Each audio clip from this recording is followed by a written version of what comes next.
And why are we still on about scurvy? What the fuck is wrong with you guys?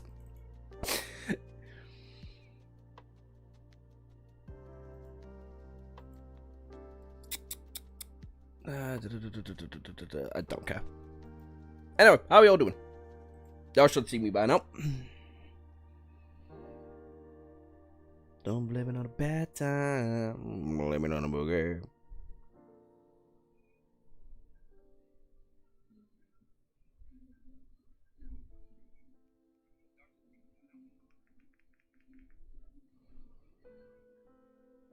How in the fuck's are we? Ooh, new sign. Yeah. I also learned that trying to write backwards is difficult. Anyway, hi Sake, hi Magikarp, hi Harsh, hi Rune. Ruru? My deepest apologies on how the fuck I pronounced that, but you're new, so it's good to see you. I know Kirbs and Jack have been in here for a good while, same with Arlen. Hello, Fanta. Where is having hair, Josh? It's all died back there. Dog, I was on the Stairmaster for a while. Y'all do not want to see my hair.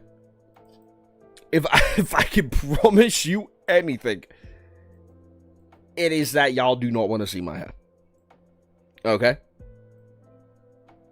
Early stream. I came in here like an hour ago, saying it's going to be half an hour earlier than I expected it to be. Anyway, hello King Silver, hello Lost from Light, and Irish. How the fuck are we all doing? I'm Jack's right-hand man? What did I miss?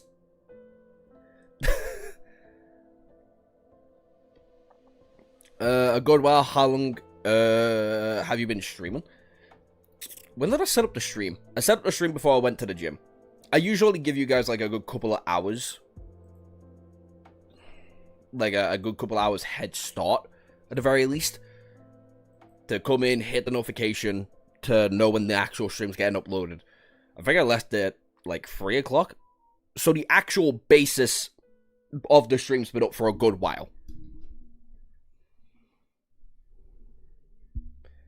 Josh, for a minute, I have to use I used to have hair as long as Josh's. But then great clips happened last week.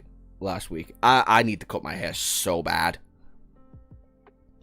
But Jack's been farming EXP for hours now, same with Kirbs. But Kirbs doesn't get affected with the EXP, so it doesn't really matter. And Sake. Captain Jack. Is Captain Jack a thing now? Apparently you are.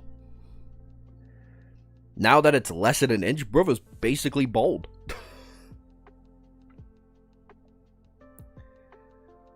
Damn. Hopefully the music isn't too loud, by the way. Seeing myself. I shouldn't be too loud. Not too loud, at the very least. But yeah, I set up the stream bases at 3. Went to the gym. Then went my nans. And then I realized, maybe 6:30 is a bit too late. I still got like an hour left. Like an hour and a half before I need to go do shit. I'll go in chat. Tell them I'll be here in an hour. I whipped up a clip from last night's stream. Specifically the power ranking of everybody. To get everybody mad. I literally did that like 20 minutes ago. It's done. It's getting uploaded within the hour. On YouTube. It's already uploaded on TikTok. And we should be good. Hence why we're half an hour early. Now it's less than an inch. Have you been reading anything off stream? I've not had time. I've been in the gym and I've been in the been in my nans. I got mugged and they took all my hair.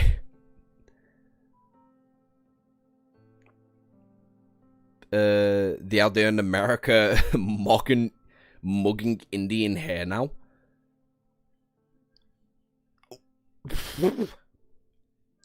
Damn, what a dangerous country. Brother, it's America. We knew this. It's the States, brother. Their entire economic system relies on being warmongers. Warmongers, even. But why the fuck did I say hungers? I guess since no one has money anymore, they have to take the hair now. Do you work? Are you homeless? No, just live with my parents. Parent.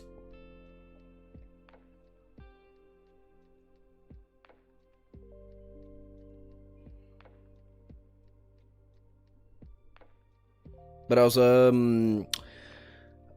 who made the complaint on my fucking, was it my ORV clip? Someone made a complaint on one of my fucking clips. Being like, wow, there's no T-Bay clip from the T-Bay stream. And I lied. I just flat out lied to them. Being like, no, there's one clip from there's one T-Bay related clip in the stream. I had none. I had none. I skimmed through the entire stream. The entire stream reading the beginning after the end. Took all the clips and I physically winced. And went, yeah, I guess this could make like a 3-minute clip. There was more. I could have made it like 6 minutes. I also had a board montage. But fuck me. Fuck me. That went on for ages. That's like a 12-minute clip. It's bad. I didn't realize how boring I made the beginning after the end seem. Anyway, where is that fucking comment? Oh, it was Arlen. Yeah.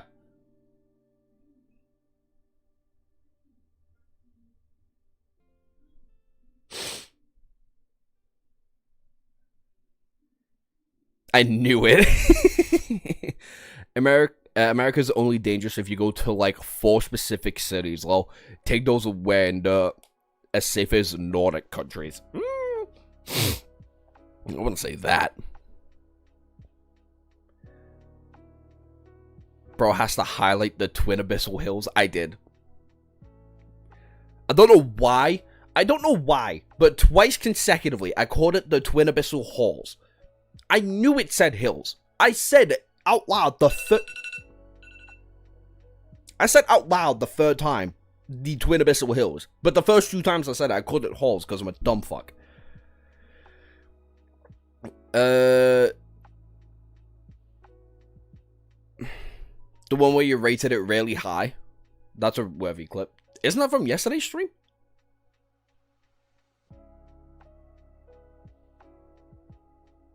The dyslexia is spreading. Josh being on the Stairmaster climbing the Abyssal Hills. Fuck off. Oh my days. I'm not even an Abyssal Hills person. There's an actual...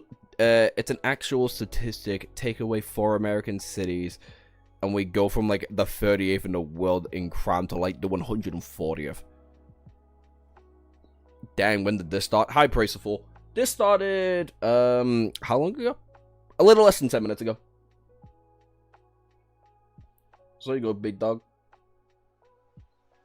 That timer was there for a reason, though, so give me like 5 seconds.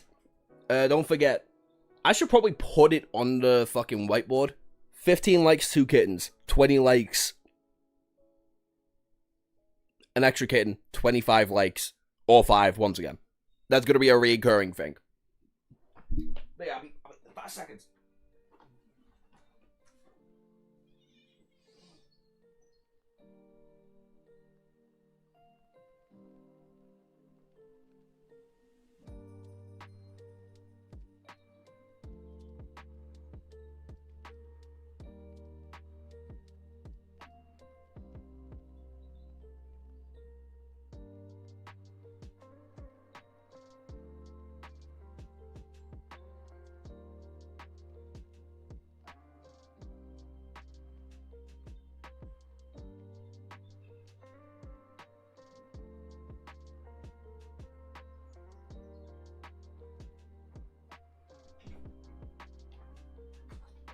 I'm back. Okay, so I also like how the second I start streaming, Kirbs ends up disappearing. How many likes are we getting Joshua's pool stream? If any stream ever gets to like 50 likes, I'll consider it. I do have a hot tub. It is outside. I don't know how it will work necessarily, but I'll do it.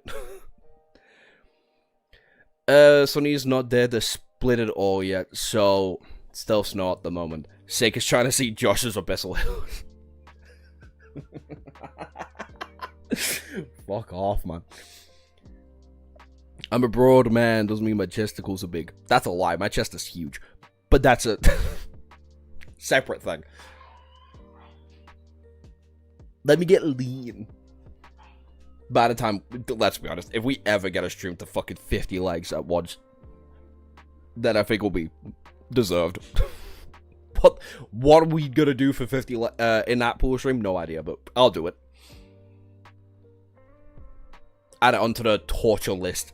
10,000 on TikTok, I've got to read Rent a Girlfriend. 10,000 here, I'll read Mushoku Tensei.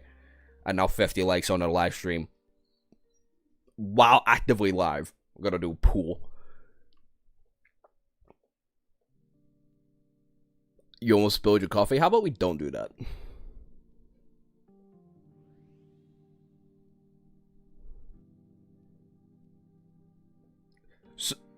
Self-glaze, self-glaze, self-glaze. It's not. I'm an objectively big man. So that's for sure a clip. My chest is huge.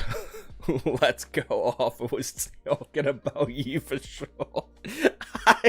Hi, Wagon. Time to make bot accounts then? Absolutely fucking not, mate. Absolutely not. The EXP farming before stream was crazy. Even if it's torture, it's a clip. Yeah. I guess it is. I'm gonna give myself like 3 more minutes. I'll get the yeah, stream will get to like 15 minutes. I'll come on and then we'll hop on this. Why? The fuck? What's going on? It was fixed before. Whatever. Whatever. I man glaze. I men glaze. How the hell did I type that? This was a great time to come back to. Yeah, apparently. Rent a Girlfriend, why would you subject yourself to that kind of torture? I don't know. I really don't know. Oh!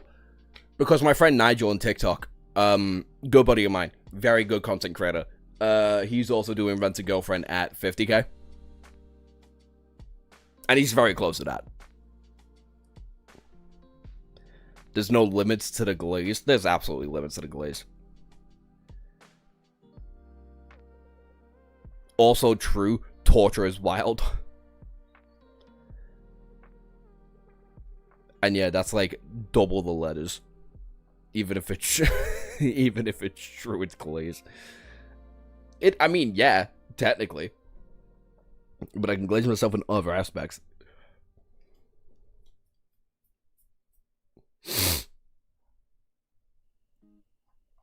Alright, I'll be back in 1 minute. And then we will start this bitch up. I just realized the music isn't playing all that much. There we go. Now it's back. I'll be back in a sec. 1 music second.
I am back.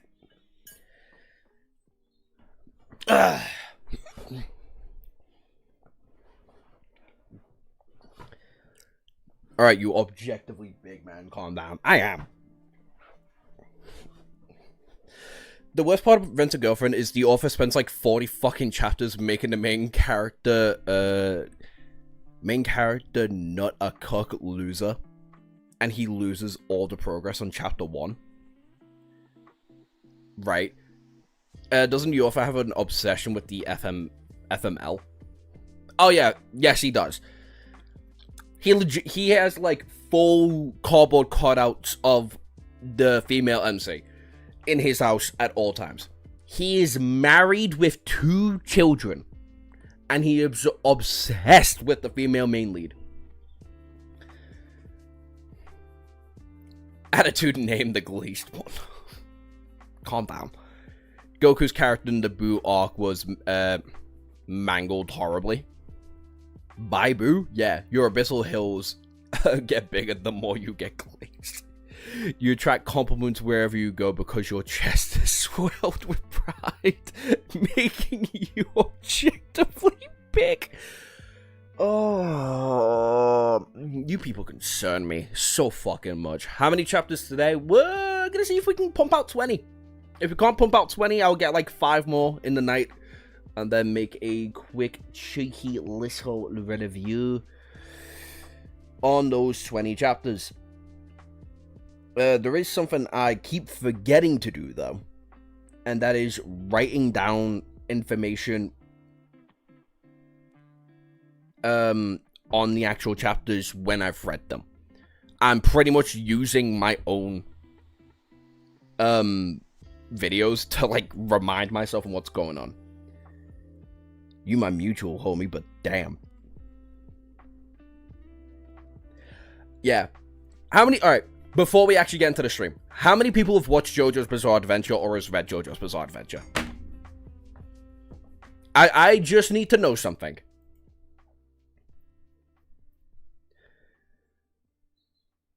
Is he leaving Falcon Scott?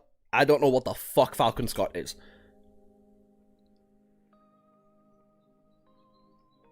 Insert tier 4 Oshinoko meme. Oh, this is so ass.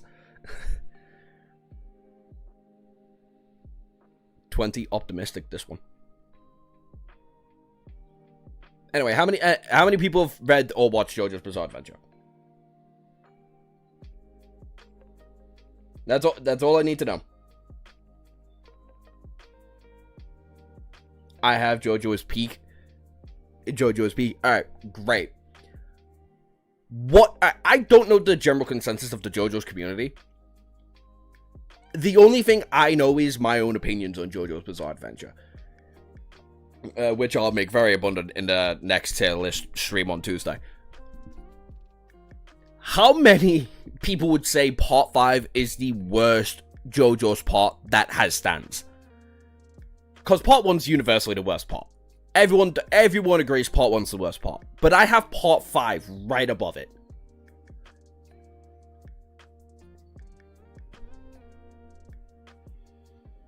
Like, how bad of a take is that? Because speaking of Nigel, I commented on his video because he's doing Part 5 currently. I said, flaming hot take incoming, Part 5 is the worst part in JoJo's.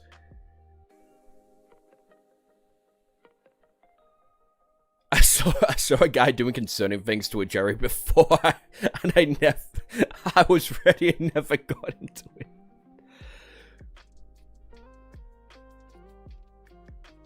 Like 0 people. 5 is glazed. 5 is heavily glazed. It's a good arc. It's a good part even. It's a 7 out of 10 part. I even put that as preference. I know a part 1 glazer before. Most people glaze part 5. Every person I've ever met has glazed the fuck out of part 5. I've never understood it. I've never ever understood it. Surprisingly, I only hear about JoJo after I stopped watching anime. I like 5. I like every single JoJo's part.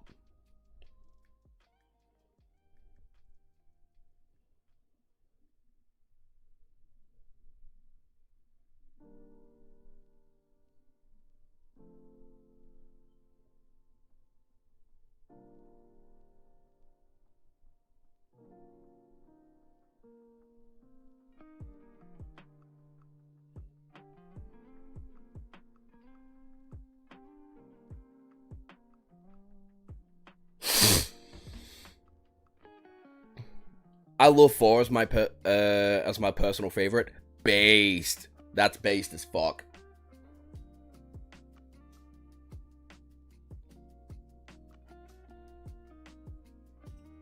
That's based as fuck.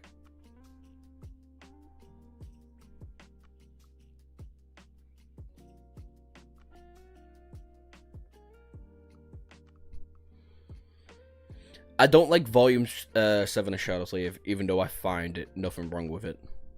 Oh, for fuck's sake, Tablet would be here, wouldn't he?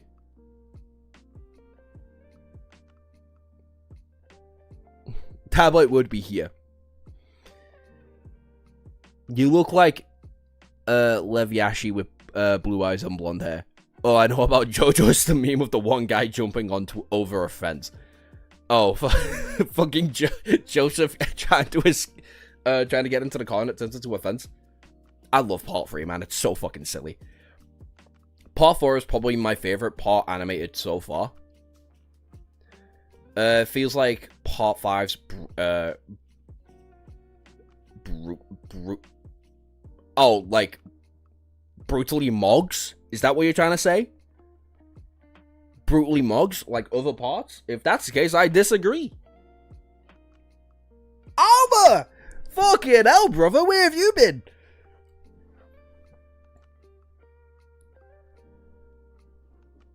Bloody hell!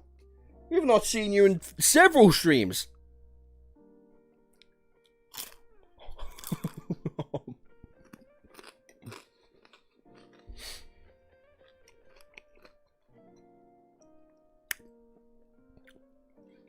Part 6 was a little boring for me, so I can't watch the other streams.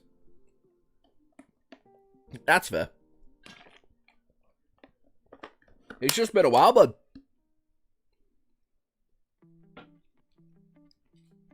Bro's eating the French. I'm British. It's part of my heritage.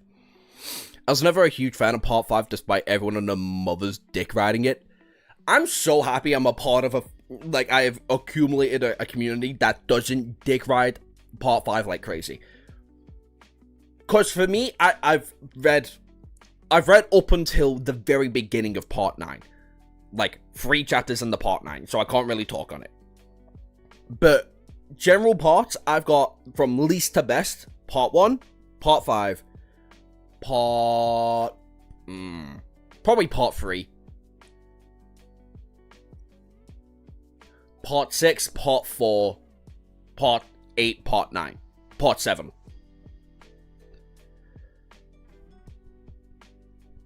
I'll put Part 2 right above Part 8. So, Part 8, Part 2, Part 7.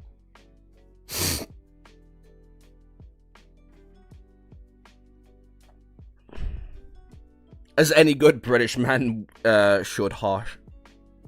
French people are real. Unfortunately, I can confirm they are.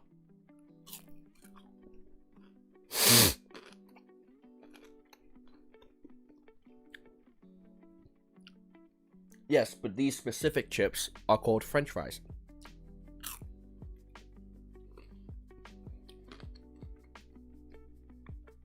Anyway, let's get into fucking reading.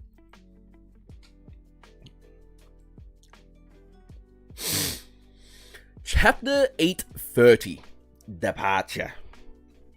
The next day, the exodus of the first evacuation army of the Northern Quadrant finally started. Sonny and the other captains observed the mass of humans, mercenaries, and cargo containers flowing into the seemingly bodice cargoes holding the 40 metal leviathans from the tall halls of the port fortress. None of the 6 spoke, consumed in somber thoughts. Master Jet remained silent as well.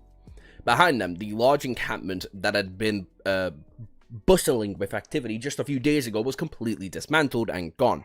In front of them was an endless grey expanse of the sea and an uncertain future.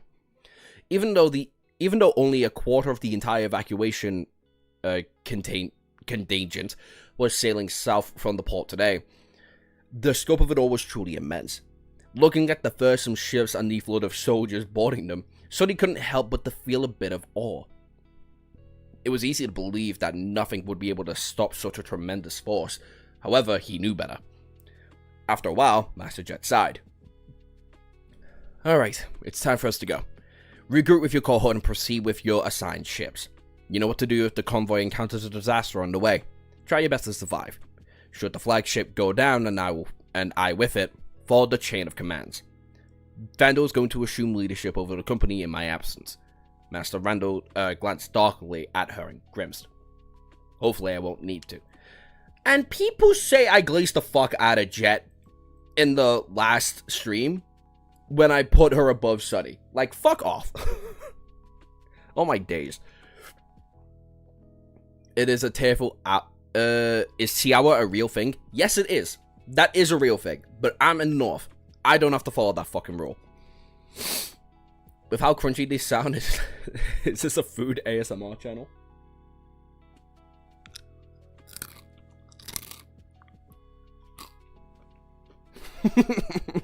I'm so sorry. I hate ASMR channels. I don't know why I did that to you. Oh, I'm gonna hate listening back to that. I'm a dip for a sec. See you later. Or he's messing up the worm again and he forgot about us. That sounds so wrong. Joshua is so close for this peak moment. Oh god. Even though the convoy was going to be guided by the emissaries of the Knight of House, it was not given that all the ships would reach Antarctica. Naval navigations were always dangerous, and most of the awakened and ascended of the First Army were all but useless in aquatic combat, including Sunny. Glancing at his colleagues one last time, he stepped through the shadows and appeared near the crowded dock. It was not hard to find the members of the cohort since most people gave them a bit of space out of respect.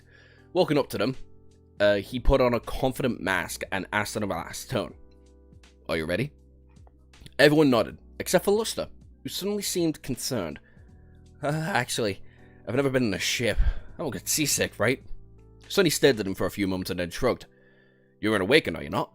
Awakened are supposed to be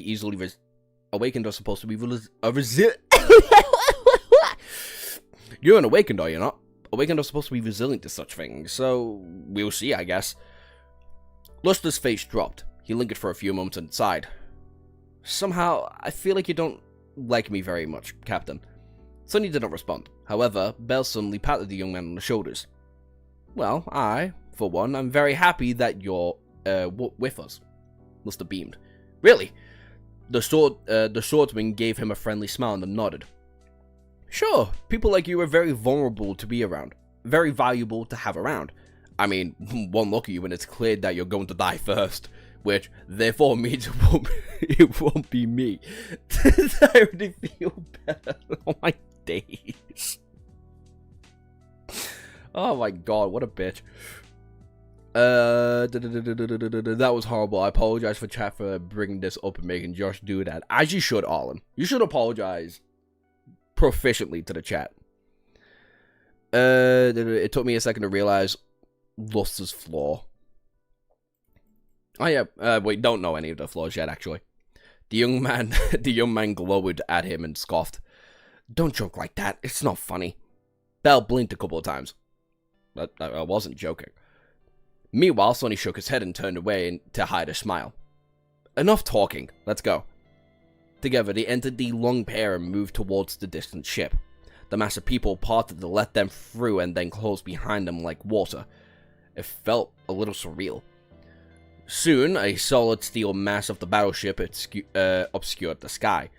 Feeling its thick shadow embrace him, suddenly felt a little calmer. He glanced at the grey waves below, sighed and stepped on the wide link span connecting the pier and the massive vessel.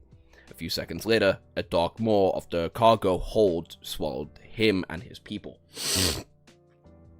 Damn. Praise the door. Hello, I'm new here.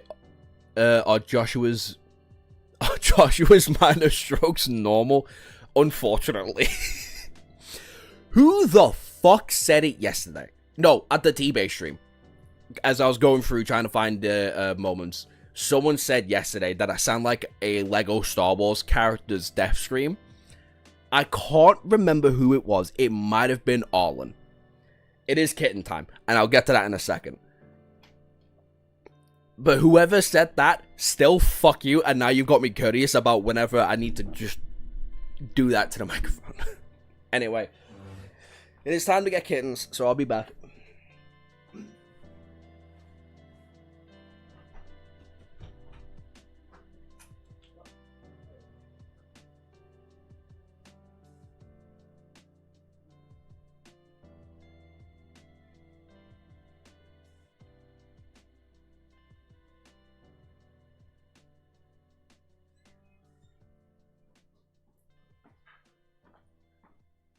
It's kitten time, ladies and gentlemen.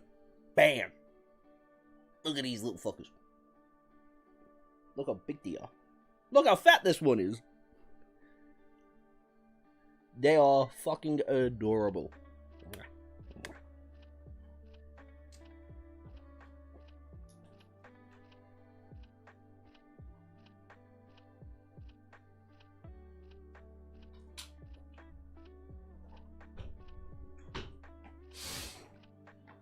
Just a friendly reminder for all 23 people that are currently watching the stream. 20 likes, you get to see the big fat kitten. And at 25 likes, you get to see all of them laid out in my arms like that. It was very difficult to hold last time, so I might just make a whole dedicated fucking clip to it. Also, who's the new person that came in? Franny. Hello, Franny. I completely forgot to say hi to you before. All in, I think. Also, yeah, I fucking thought so, you prick. It's usually you. If something happens, it's always best to blame Arlen. Unironically, true. Hi, Jose. Those creatures are adorable. Just chill and don't tell them before it happens. Still nameless? They are still nameless. We haven't come up with good names for them yet. He wanted to name the 5 of them after the cohort. You're fucking right, because I do have a black and white one. You're so right. I'm naming them after the cohort. Fuck you. See, and this is why Arlen's mod, okay? He bullies me proficiently, but yet he gives me brilliant ideas.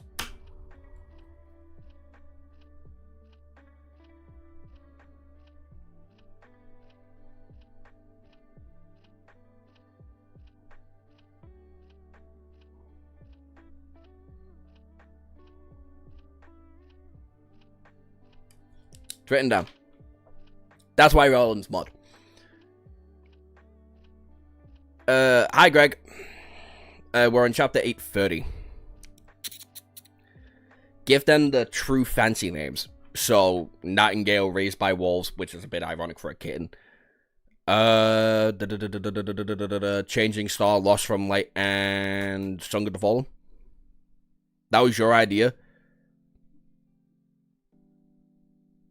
And I just remembered your ADHD ass. Yeah, exactly. So, how about you take the fucking credit for now? Hello, Sixio. How the... God damn, there's 26 of you in this fucking stream. What the hell? Don't forget to do that if you're new. Like and subscribe. 20 likes, you get to see the fat kitten. And 25, you get to see all 5. Anyway. Once aboard the ship, the cohorts split to perform several tasks. Kim, Luster, and Samara went to check on the supplies allocated to the cohort, including the modified Rhino, which had already been sorted to a special cradle in one of the lesser cargo holds of the giant vessel for some time. Since he had no access to it prior to today, there was a multitude of checks and diagnostics they had to run. Bell, Dom, and Quinton followed one of the ship's logistical officers to secure the living quarters for the cohort and to get the lay of the land, while Sonny wandered off to the upper deck. There, he walked close to the edge to learn the tall hand drill.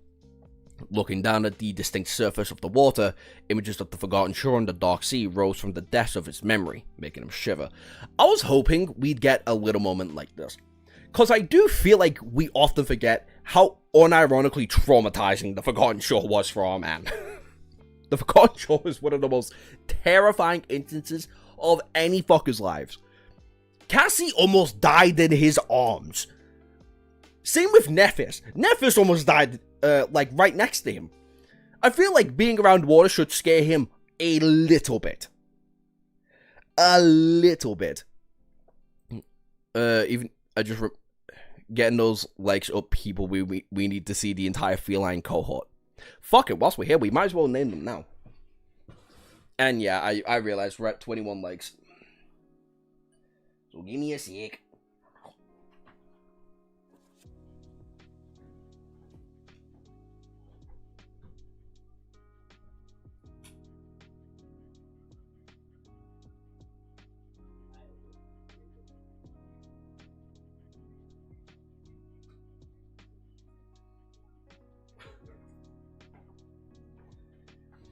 The good part about naming them all after their true names is that you really don't have to worry about gender. Because this one, fat motherfucker.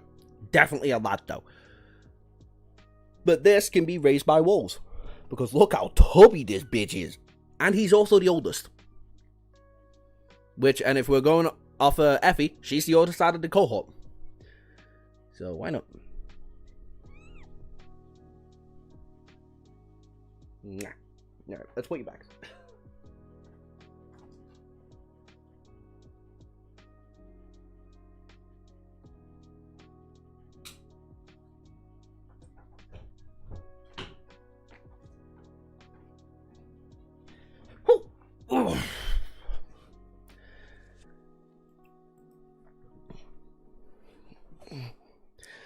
Don't worry, he still has PTSD even now.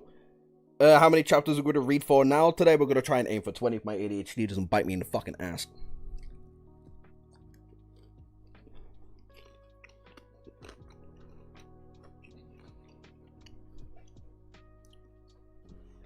No matter how strong he gets, he remembers being weak. As he should. Because all 3 instances of Sonny doing shit, somehow, someway, he's in water. The start of the second nightmare, I think he falls into, like, a batch of water. Or, like, near a lake. He enters the Forgotten Shore, falling into the fucking shore itself. And while not directly water-related, he was freezing cold while being in the actual, like, the hill range and where the temple towards the gods is. A cat that's raised by wolves. You'd be amazed how many weirdly animal-esque creatures I have in my fucking house. He's terrified of anybody in water, and the spell always seems to play with him and his trauma. That makes sense. That makes sense.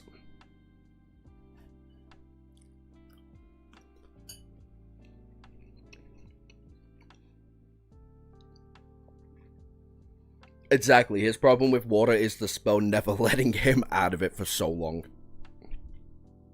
Makes sense. As Sonny waited for the fleet to depart, his shadows explored the battleship. Even if he could not be too useful, should a swarm of nightmare creatures or some colossal horror from the depths attack the convoy, once in transit, he's still determined to memorize every nook and cranny of the giant steel coffin, just in case.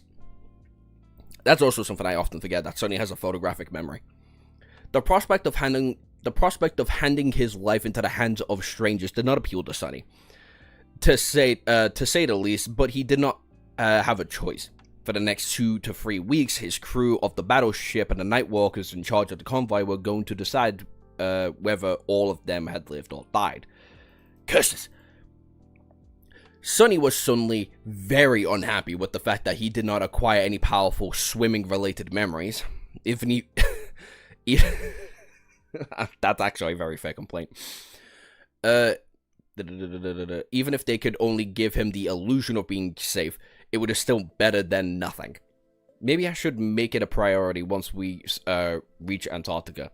I doubt that this will be the last time I have to traverse vast amounts of water. Come to think of it, isn't it very strange that I, of all people, have neglected seafaring so much? After spending so much time trying to escape the dark sea, even a complete fool would have learned to respect water. Also very true. But maybe that was the reason. On the Forgotten Shore, Sonny, who had grown very accustomed to equating deaths to death, he had never considered the sea as anything else because of that. Slowly, the last straggles of the first evacuation army boarded the metal Leviathan. The gates of the cargo holds were closed and the hatches were fastened. Massive chains rattled as the anchors were raised. The whole battleship beneath him vibrated as the mighty reactors came to life. Slowly at first, and then faster and faster, the convoy started to move. 40 mountains of alloy and steel sailed forward, the bows cutting the waves like giant blades. Thousands of people moved in the metal bellies beneath, breathing life into the iron beasts. Sonny looked as the port fortress slowly grew smaller and smaller. Soon, the shore became veiled in a murky haze. The first evacuation army had left the northern quadrant. That's good. About fucking damn, Mike. My eye is itchy as shit, though. Fuck.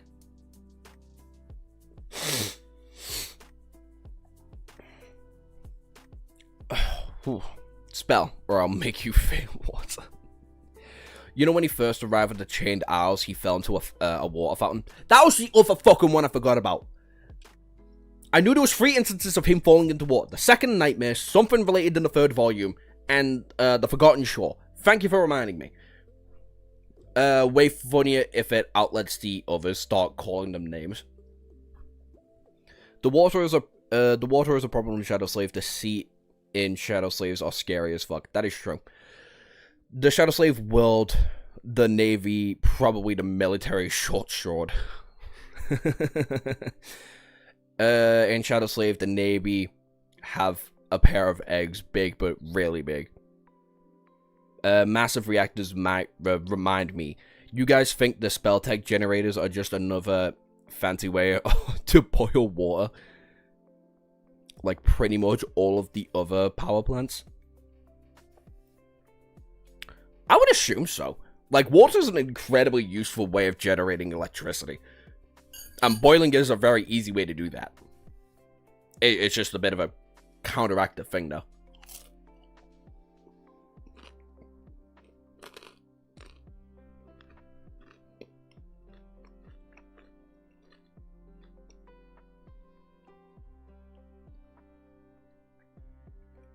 Code Jones is bigger than my head, at least?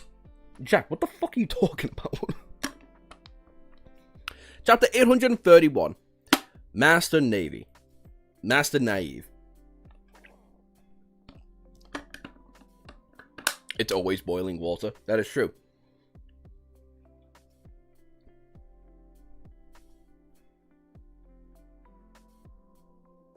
I'm assuming I don't know. Just put a spoiler in the chat.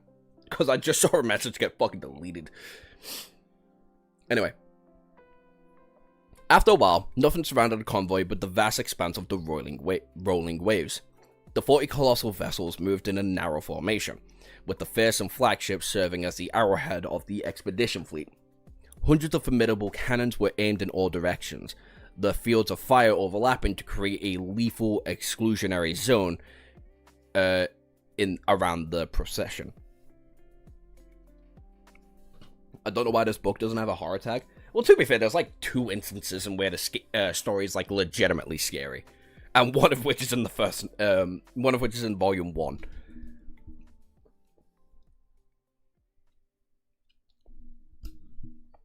Ayo, it's Mr. Eagle, people.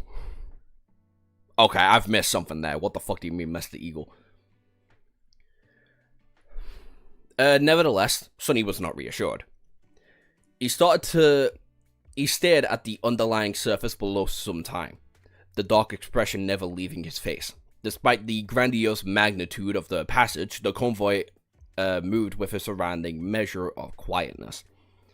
It's not, if not for the sound of water being displaced by the mighty bows and the splashing against the alloy armor, Sonny could have closed his eyes and imagined that there was no other ships around him.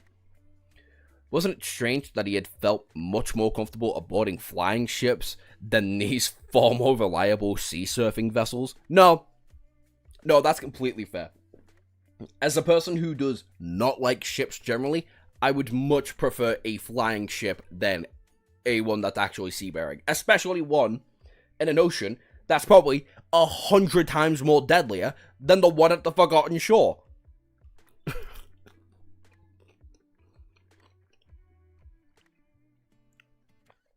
I never learned how to pronounce Naive's name. Is it Naive? Neff? Nevee? It's a two-headed eagle. What, your profile picture? Go to channel. Is that what that is? No, that's an assortment of blocks. What the fuck are you talking about?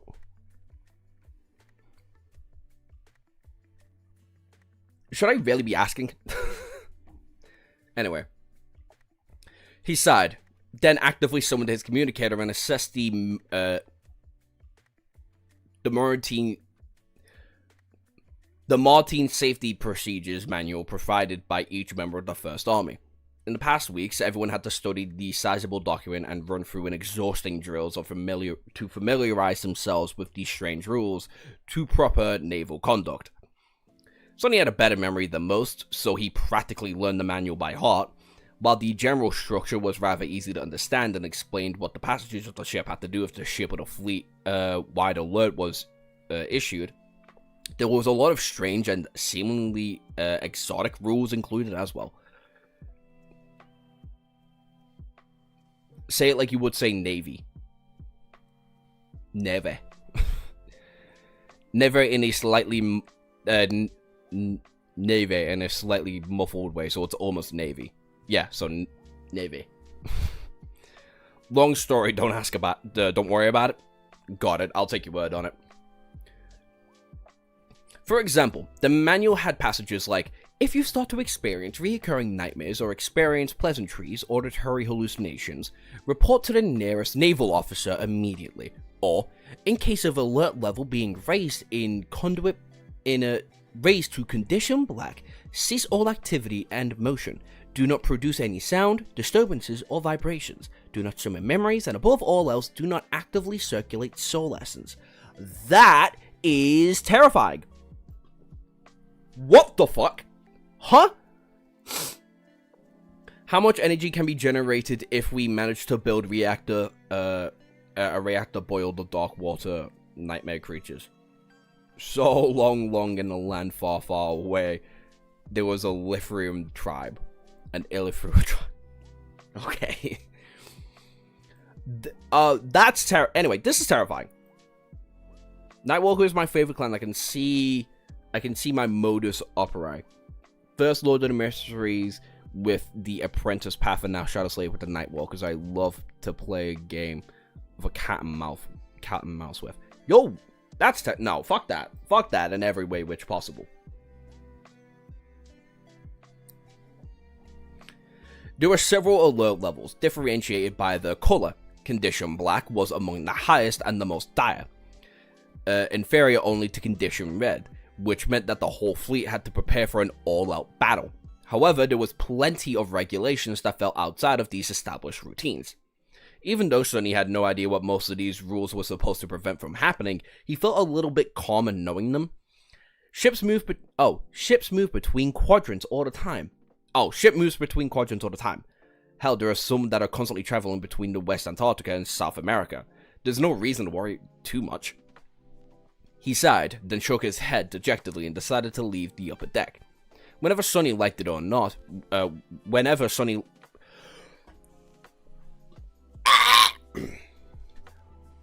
liked it or not, he was going to have to spend the next several weeks at sea. Letting paranoia get the best of him would have not do any good. Hello, mongrel son. Exactly, I would be freaking out if I read that. Yeah. Probably the only few awakened can fight in the sky and mundane weapons are useless. Are we about to get the fated moment? Probably. I wouldn't be fucking surprised, frankly. There's a lot for him to accomplish. Oh, wait.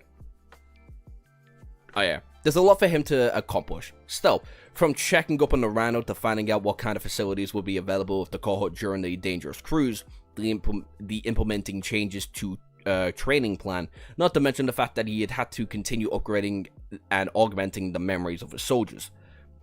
As he walked towards the nearest hatch, Sonny suddenly spotted a lone figure standing at the bow of the ship. gazing at the vast expanse of water as he himself had just been a minute ago. The man was tall and wore a midnight blue coat that moved slightly in the wind. Yeah, slightly. Silently in the wind. Beneath it was a black bodysuit, much like one that Sonny was wearing, but also slightly different. It was made out of a strange material and looked like it was more of a wetsuit than a garment meant to be worn under armor. Although the stranger stood some distance away, Sonny could feel his presence all the way near the hatch. It was subdued, deep and mysterious, tantalizing even. Sonny had known that he was looking at another master. He hesitated for a few moments, and then shrugged and decided to approach the unfamiliar ascendant.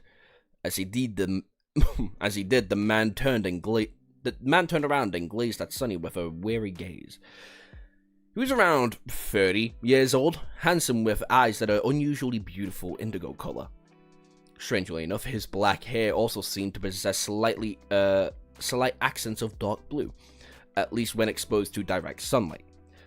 This close, the feeling of mystery, the mystifying depths radiating from the stranger was more pronounced, as if most of him was hidden from sight.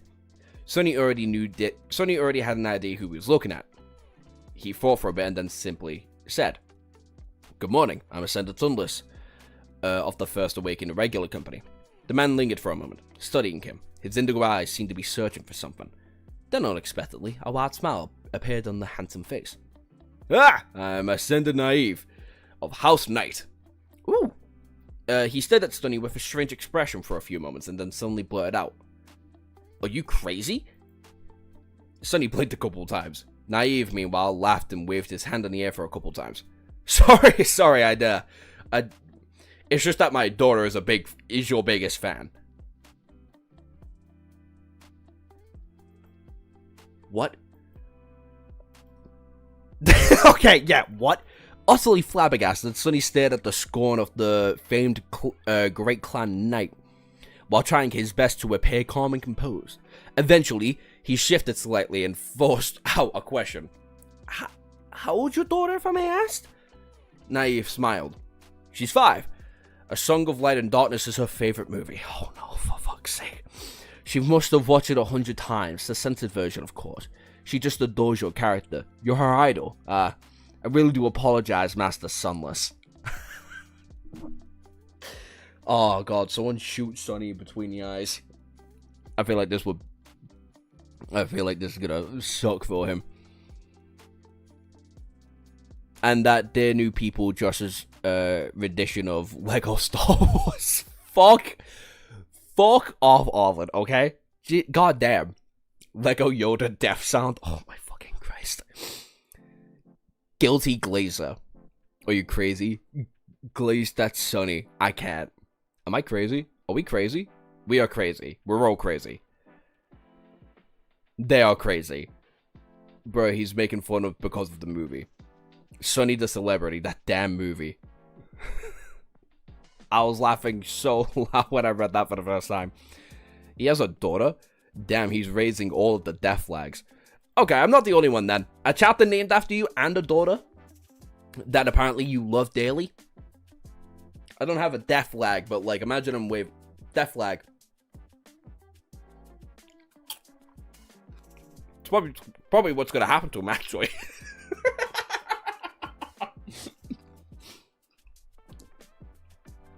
Please forgive my lack of decorum. I just got excited. The scorn of the House Knight remained silent for a few moments, then suddenly produced a piece of synthetic paper and pen from somewhere and offered them to Sonny. Sonny looked down at the deadpan with a deadpan expression and raised an eyebrow. What am I supposed to do with this? Master Naive stared at him for a long, awkward moment. Can I get an autograph, please? You know, to earn some points with my daughter. He's gonna die, this motherfucker is gonna die, oh my days. Chapter 832, Heirs of the Storm. Shadow Slave version of the Titanic. Oh no. Waving an almost waving an almost white french fry around, eating a peak British behavior. Not much of a nightshade, just chapter 2. He's also funny. Yeah, I'll give him that. He's funny. Is of the Storm. Sonny knew how to write, of course. That said, he certainly did not know a lot of experience writing by hand, let alone how to write a signature. Simply because people at large, and especially those from the outskirts, almost never had to use a pen and paper to relay information. Why would they? If anything was usually stored digitally. Fuck off. However, he was in a better position than most. Out there in the dream realm, many long-abandoned traditions had found new life, so Sonny managed to scribble down his name on a piece of synthetic paper with at least some semblance of finesse. Handing it back to Master Naive of Night, he smiled awkwardly. Hey, I hope your daughter likes it. The Scorn of the Great Clan received the paper with gratitude and hid it in the pocket of his coat. Thank you very much. I am away a lot, so this will go a long way. Next time I see her, she'll probably be around 6. I'm terribly pleased that I was gone for so long. Coming back with a present is bound to help.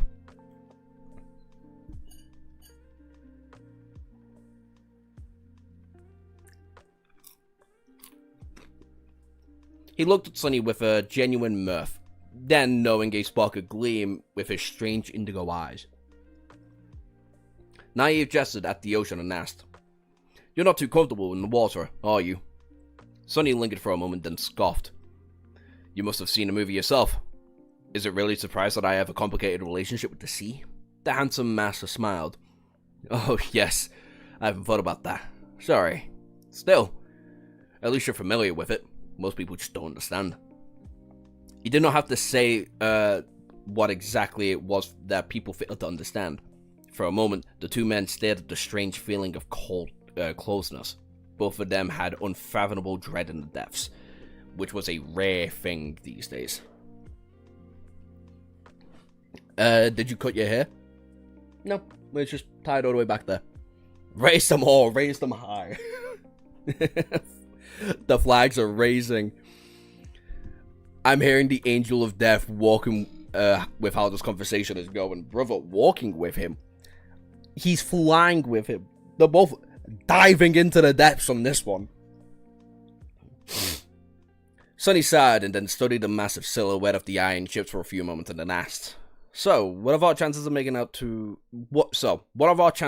it to Antarctica alive? Naive laughed. Well, I wouldn't worry too much if I were you. Sure, anything can happen, but this convoy is safe as we can make it. He pointed at the especially fearsome dreadnought that moved in front of the fleet. There's the Saint of the House Knight aboard the flagship. There are several Nightwalkers such as I spread around the other ships. There are also at least one cohort of experienced awakened warriors at my clan on each vessel. We know what we're doing, so very few things can threaten the fleet. It will reach Antarctica with no doubt.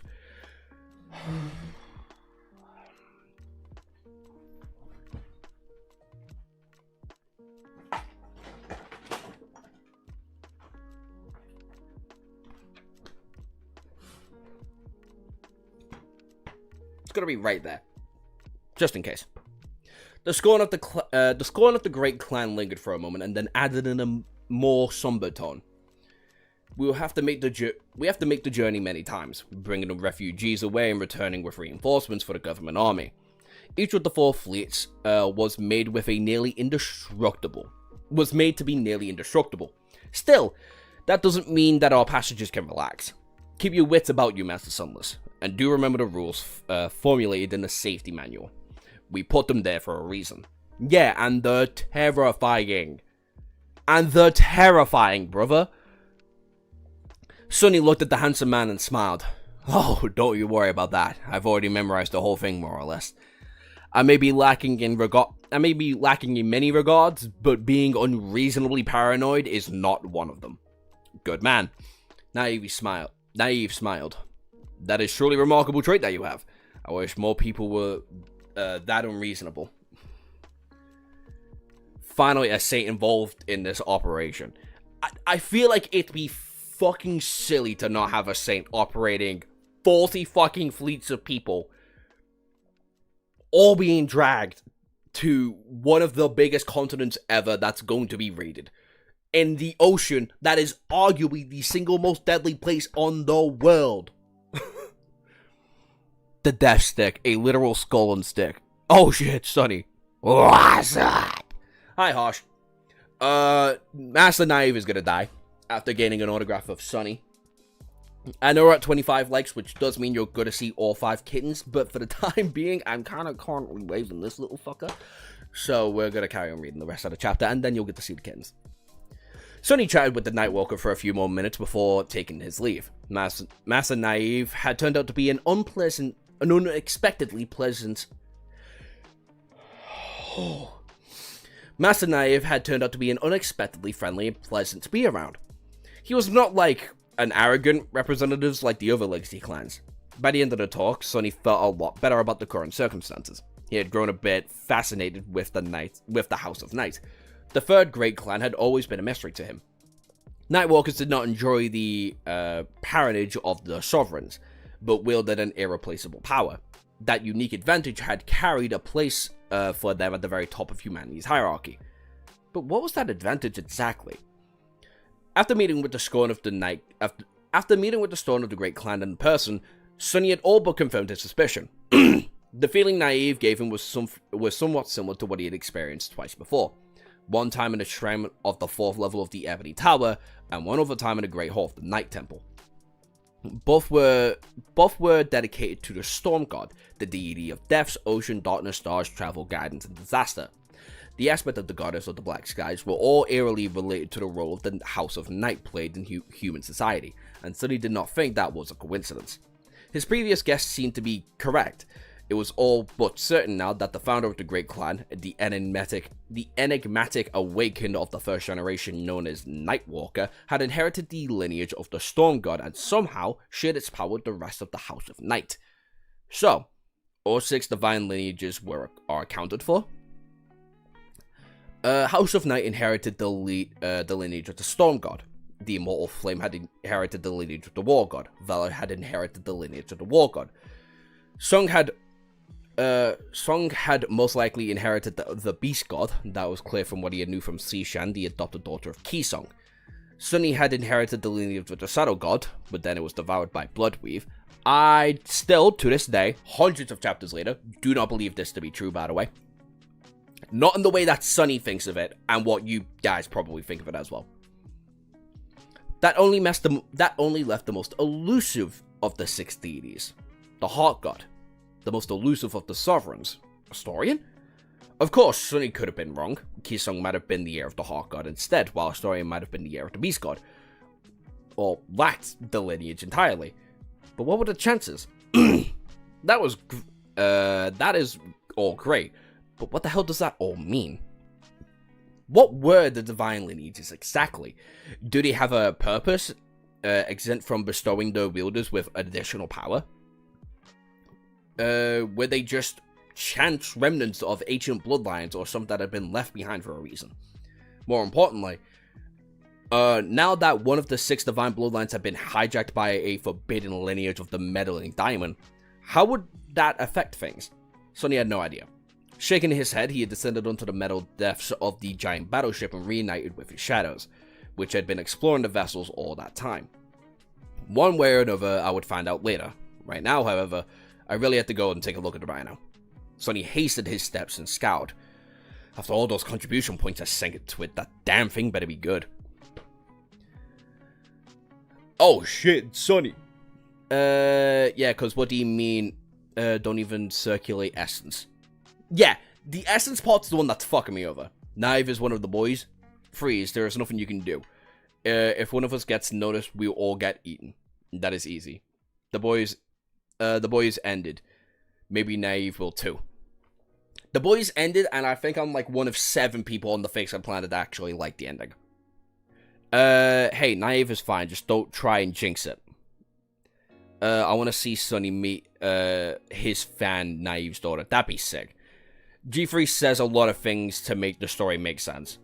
Sonny likes him, so Naive is fated to be alive. Sonny doesn't like Mordred, and Mordred's still alive. Well, to be fair, he does have a divine lineage, so that might be protecting him. If only it worked that way. I see the community say no to what G3 said before so many times. I don't know what the fuck G3 has said about divine lineages and Sunny's divine lineage with the Shadow God and specifically with Weaver. But I also wouldn't be surprised if he's flat out fucking lying about it. I think I said it. Did I say it in ranking the characters of like who I enjoy most? About how the Shadow God and the Weaver are definitely related in more than one way. Remember when someone asked G3 for his source? Fuck off. Fuck off. Someone asked the creator of this series for his source. Divine lineages have done jack shit for the story so far. 1 out of the 3 sovereigns so far has divine lineage. Sunny and Nephis have divine lineages. Noctis and Cerverax have divine lineages. We just confirmed that Nightwalker has a divine lineage. And they're all some of the highest echelons in human history. They've done a lot of fucking shit. It's just that the actual power can't be contributed yet. His sources said he made it the fuck up. Well, Fated is gonna be on the rampage here. True. Anyway, we're at 26 likes. Thank you, everybody, for liking the stream, by the way. Don't forget.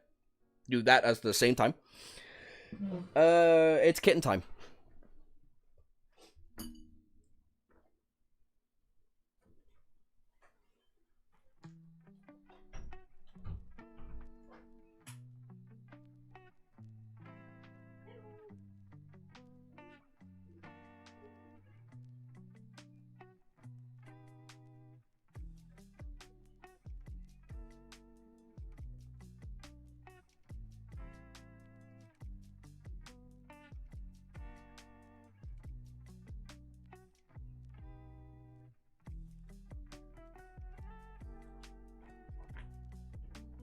And here they are.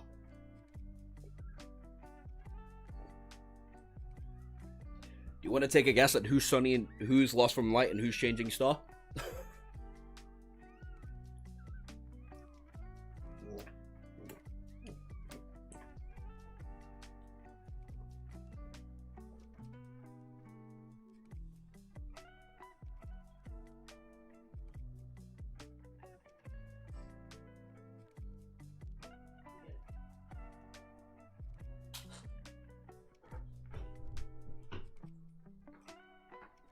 I'm so fucking happy that was the 3rd batch.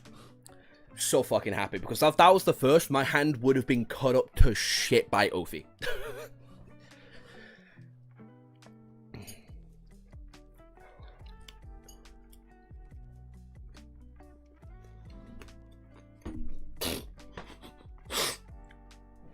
G3 said G3 isn't a good source, so that's ludicrous. That is a logical fallacy, by the way, just because if Sunny likes someone, they'll live is true. If Sunny doesn't like you, they die. Doesn't have to be true as well. It doesn't have to be true, and it is a logical fallacy. It's also an inverse fallacy as well, because I'm presuming something about something I actively do not know how fully it works. Since you finished the Omniscient Reader's Viewpoint novel, are you gonna watch, you need to watch the Vinix animatic? I don't know who that is. I'll give them a quick Google though. You can't prove casualties there through harsh. What if they get strung because of the divine lineages? Everybody with a divine lineage that we know of is incredibly powerful. Do a kin spread on us. Milo's Murphy's Antarctica.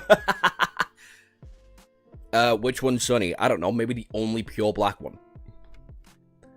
They're so cute. You need to call one Noctis.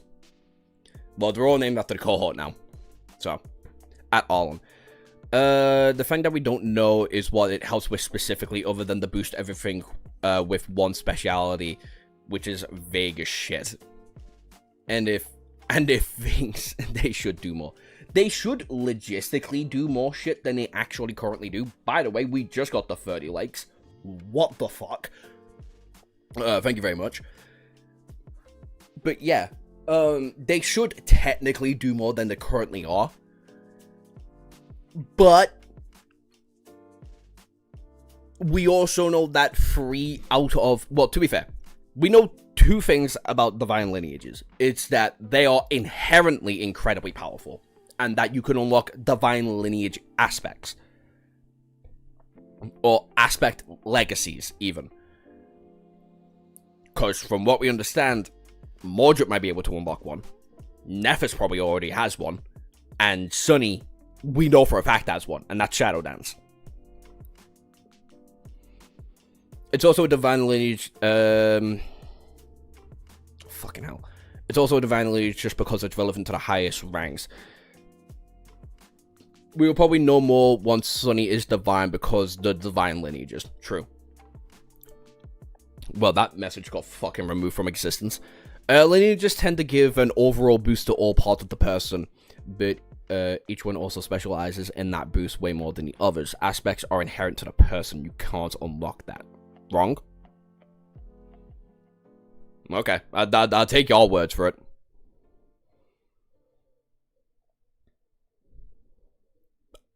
Aspect Legacy can be unlocked by anybody. Oh.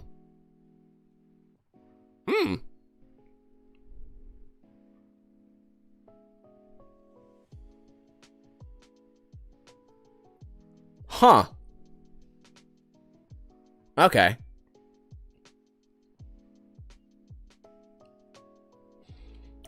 I'm gonna keep that in mind.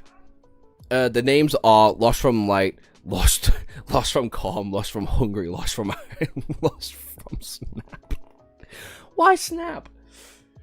Why Snap specifically? What the fuck? Ah, bollocks. Ah, bollocks. I keep messing up.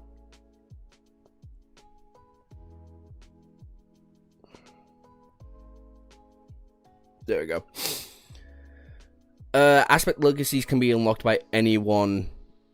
Divine legacies are special and limited.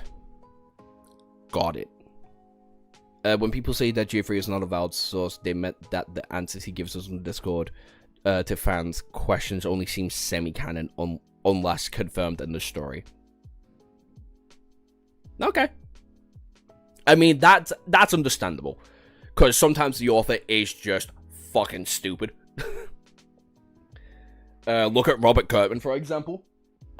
Holy fuck, is that man thick as shit when it comes to both of his stories. Both The Walking Dead and Invincible.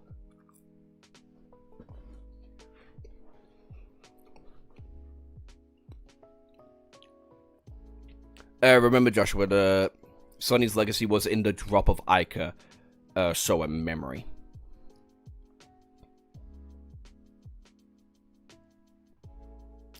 The drop of Ica was a reward.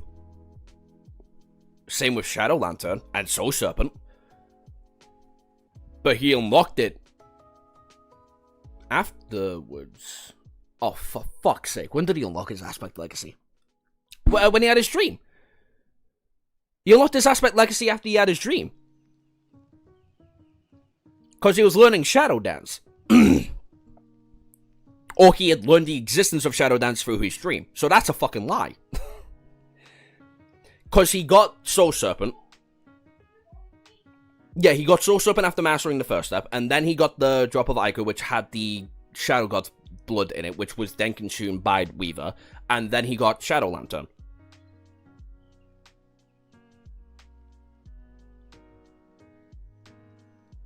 Yeah, okay, so that's just wrong then.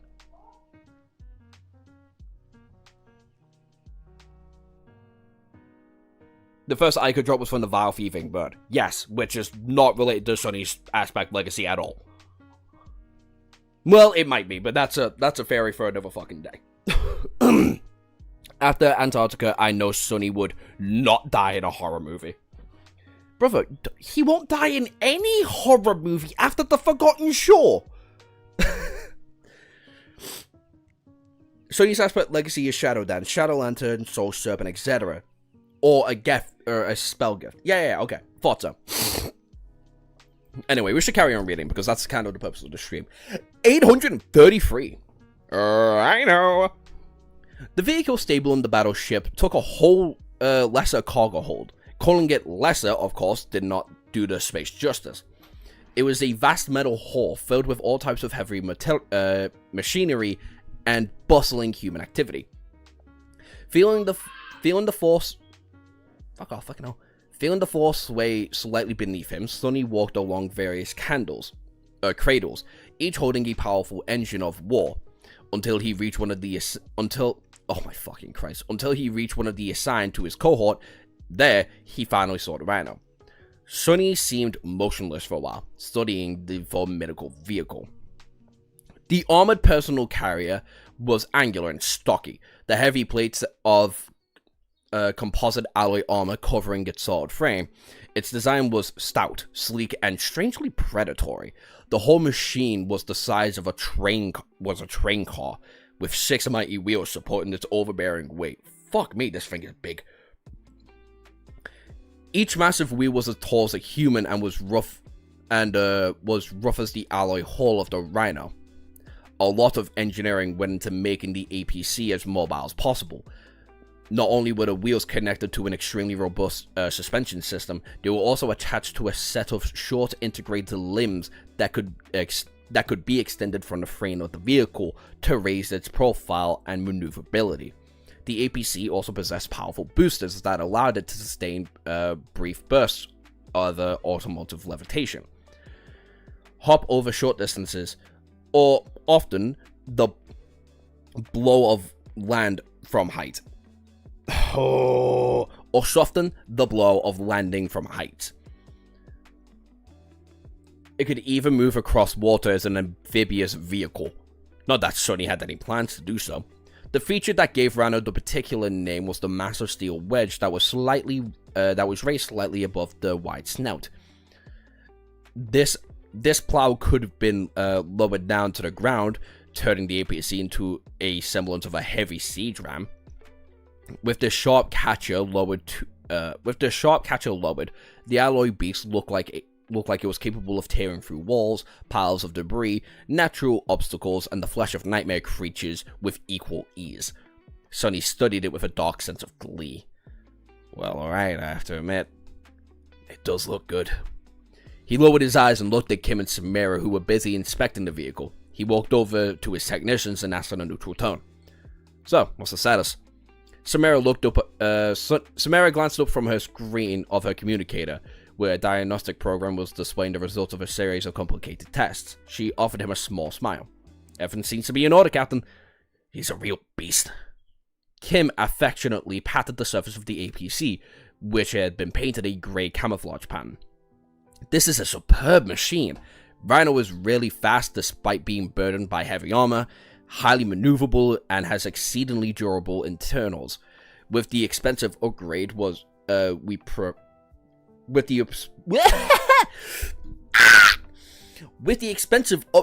proceeded, he was nothing short of a beast indeed." Sonny blinked a couple of times, coming with the terms of the fact his personal carrier was apparently a he. Kim, meanwhile, shifted from foot to foot and said in a tentative tone, "Would you like to take a look at it, Captain?" Sonny looked at her nonchalantly and shrugged. "Sure." Sonny is so excited. He's so happy to be inside what is the equivalent of a fucking nightmare beast. For fuck's sake. Alright. So every aspect has an aspect legacy. Most people never find the condition to unlock this. The reward for deepening the knowledge of the legacy are from the spell, not inherent. Divine or other lineages are gained through memories, which we've seen come from kill an aspect legacy. There is also an inherent that we can share. Means Nightwalk. Ah! Right, got it. Okay. There are many steps in the legacy, and that's why there are also many steps in the legacy that you can expect rank, which is why Sonny has 7 steps, and also everything in the series relates back to the fucking number 7. This has less water in it than I thought it did. They have a hover tank, but the APC needs wheels. I'm assuming it's to make sure it doesn't just fall. Am I not on live chat? Why am I missing a shit ton of chat? But there is two I can think of with a singular thing from the Aspect Legacy. By the way, Josh, what is it about the Mumwa being released with the whole of First Nightmare? Right. For people who didn't know, the same person that had leaked the information regarding the Warner Brothers animation studio and the Webtoons animation, or the Webtoons actual office building, like several months ago, before it actually got officially announced. That same person came on Twitter like 2 days ago to announce that Shadow Slave was not only going to be coming out on Webtoons, but the entirety of the First Nightmare was going to be released within 7 chapters. It was either 7 or 8 chapters was going to be all bulk released, which would have been the entirety of the First Nightmare. But he had since come back on that comment to be like, that's actually just, that's suspected knowledge on how they're going to be releasing it with how Web Novel wants it to be released. Which I think is suspicious, because Web Novel doesn't like to release it in a lot of ways. I think that's only for divine lineages, divine aspects. So you have a supreme aspect and you think... So if you have a supreme aspect and you unlock your aspect legacy, you can only have 5 steps and not 7. I think that's about right. That sounds about right. Since supreme aspects can only have 5 cores. But that might not be true. W leaks. It's true you should know this based on the specific character we have gotten the POV of, and we know their legacies. The only one that I actually know off the top of my head is Sunny, and that's because he's the Divine. And we know he has 7 steps. But if the legacies can truly be unlocked by anybody if they do the certain circumstances to actually unlock it, then I imagine that, like... Oh, let's get the ranks up. I always forget the fucking rank orders.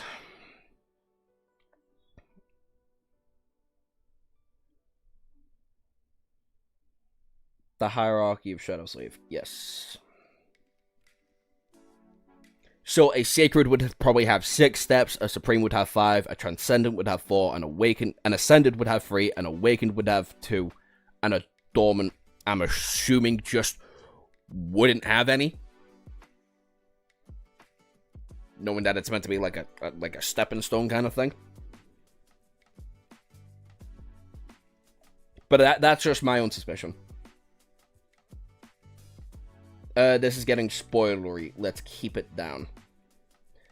Come on, man. You know what I'm talking about. Do you think the Initiate Reader's Viewpoint Season 1 will stop at the cinema dungeon?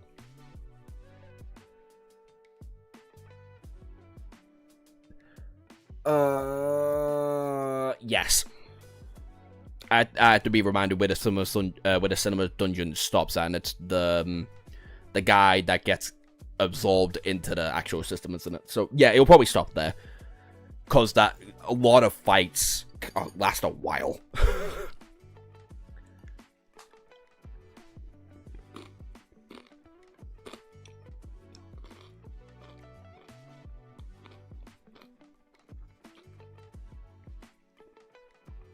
Dormant would have 1 step. Yeah, I'd imagine so, but like, what's the fucking point? I can't imagine it'd be worth it, like.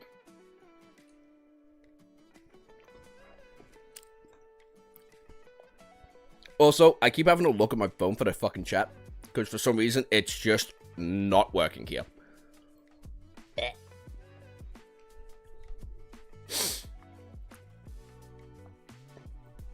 Yeah, let's change that to live. Sorry, Sick, I was googling Aspect Legacies. Oh no, the Mary Sue character unlocks the legacy. Okay, I'm not reading the rest of the chat. I'm gonna carry on reading the chapter until you guys fuck off from this conversation.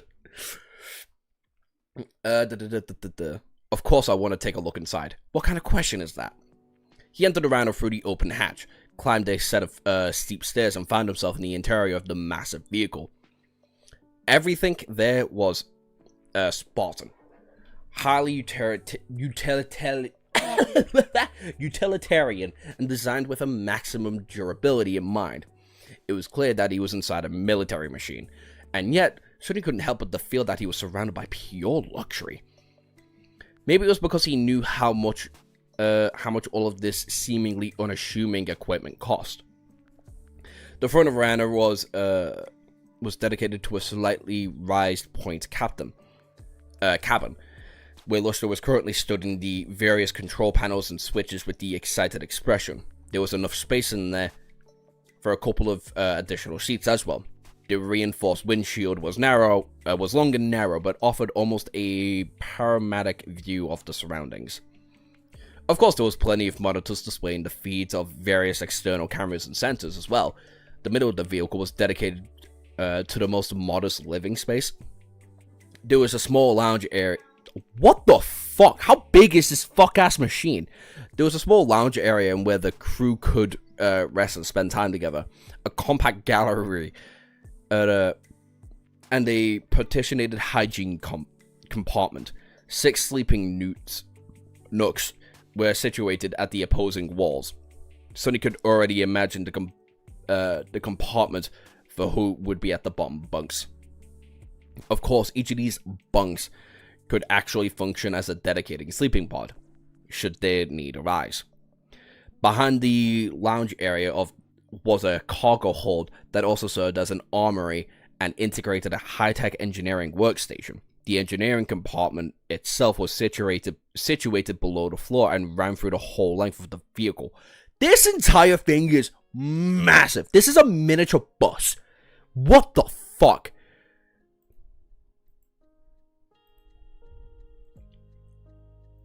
Read along, Josh. Don't pay us any attention. Yeah. The ship is over a kilometer long, Joshua. It can fit millions of... This isn't the ship. This is the fucking truck. The ship is long as shit. It's called a mountain, for fuck's sake. This thing is ridiculous. And the fact I'm meant to believe it's maneuverable is insane. Of course, each of these bunks could function. Finally, the large back of the Rhino was taken by a command and communication suite. There was a large holographic table, a powerful console connected to the antenna array of the APC, and a set of monitors that received the same input as the ones in the pilot's cabinet. As the pilot's cabin.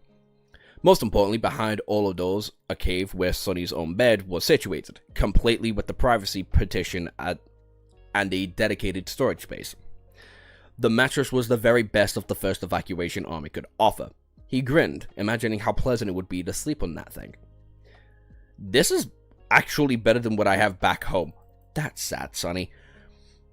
To be fair, he almost never sleeps in his fucking bed anyway. Such an addition was not simply to please the officers as they ascended. Sonny possessed the ability that his soldiers lacked. He did not have to travel to the dream realm every time he fell asleep. What it actually meant was that his soldiers were going to be utterly defenseless while they slept. Even if the swarm of nightmare creatures attacked the Rhino, they would not wake up.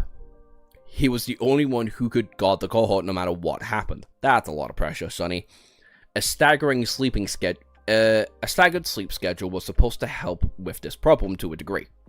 But Sonny had no illusion about how often they would get the opportunity to properly rest, which meant that the rare occasion where he did get a chance to take a nap had to be comfortable and efficient as possible.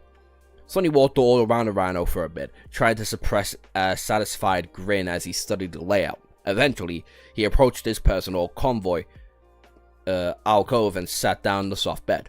Then, he glanced at the shadows and smiled. Not bad, huh? The shadow stared at him silently. A few moments later, the happy one energetically raised both hands, showing 2 thumbs. Sonny nodded. Yes, I like it too. Hell yeah, brother. I love Happy. Happy and Gloomy are goats, dude. The Rhino is a train car with the maneuverability of a Bugatti. See, that one sentence alone is terrifying. This is a horror story. Anybody who knows basic physics would see that, hear that sentence, imagine how it plays out and go, that thing could kill anything.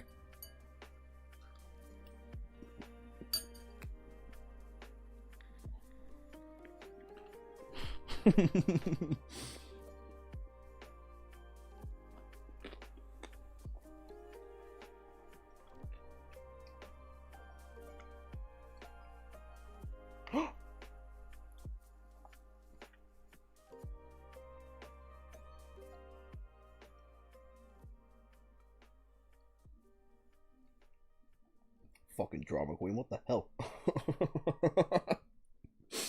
Sorry, bullying, bestly. In Shadow Slave, things on and in the water are unnecessarily massive. You say unnecessarily.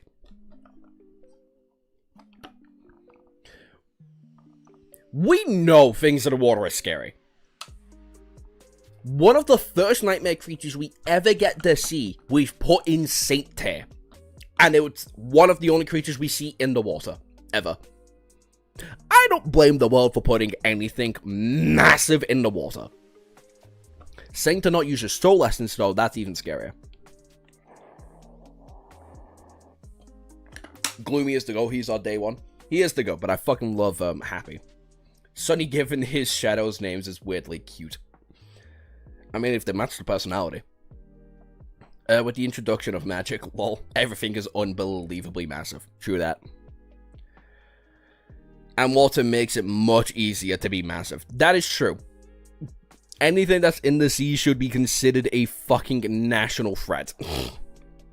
I don't know, I think 800 million people warrant a 1 kilometer long ship. I'm not saying it's not warranted. I'm saying the specific rhino we're currently occupying is terrifyingly big for how easy it can move around. That's what I'm saying.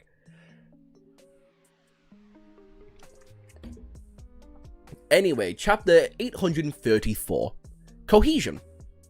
Over the next few days, Sunny slowly grew somewhat accustomed to the life aboard a giant floating metal coffin. Of course, the thought of being suspended from the bottomless abyss of the dark water by a few layers of alloy was not comforting. But at least he did not have to think about it too much anymore. What helped Sunny the most was the fact that he was simply just too busy to entertain frivolous thoughts. His schedule was packed to the limit. There was so much he needed to do. Most of his days were dedicated to trying to improve the level of comprehension between the members of the cohort, cooperation between the members of the new cohort. Now that he had left the northern quadrant, there was no spacious gymnasium for them to practice in. The Dreamscape pods were the one thing. The Dreamscape pods were things of the past now too. Of course, there were some facilities available on the giant ship, as well as the whole upper deck, but none of it was sufficient to put the 6 Elite Awakens through the paces. Still, there was a lot of things that could. Still, there was a lot that they could learn and how to work well together. It's as large as a small apartment that you could rent and then drive. Yeah, pretty much. We need a cinema room in the Rhino ASAP. Ah, yes. I do always go cruising in my apartment.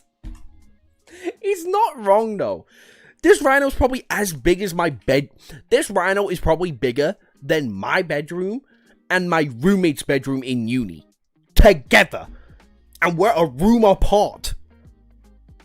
It's fucking ridiculous. I think what Josh meant was that it was massive. It was much. I think Josh was what. Oh my fucking Christ! I think what Josh meant is that mass moving was much mass moving as fast as the Rhino said to be capable of is scary as fuck. Yes, that is all I'm trying to say.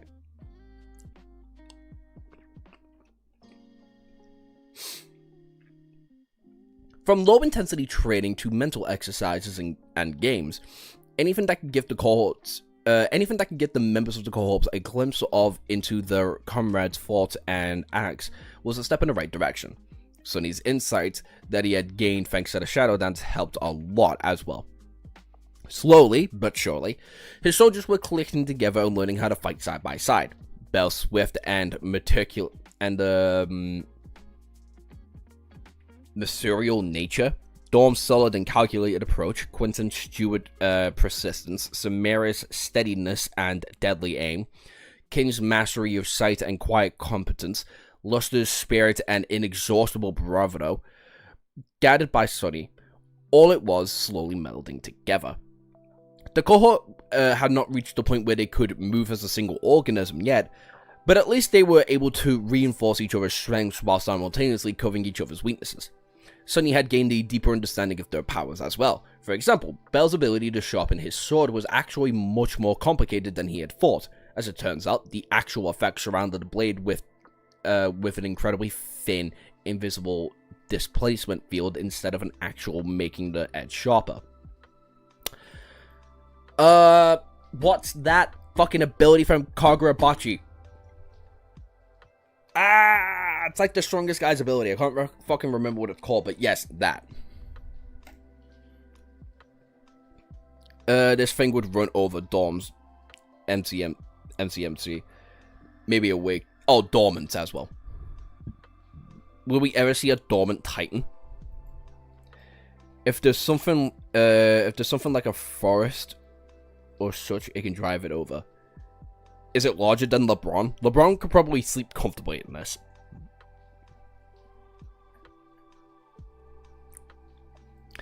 Kimmy can not only share visual perspectives between several members, but could also mix and match as well as Kim can not only share visual perspectives between several people, but also mix and match as the situation demanded.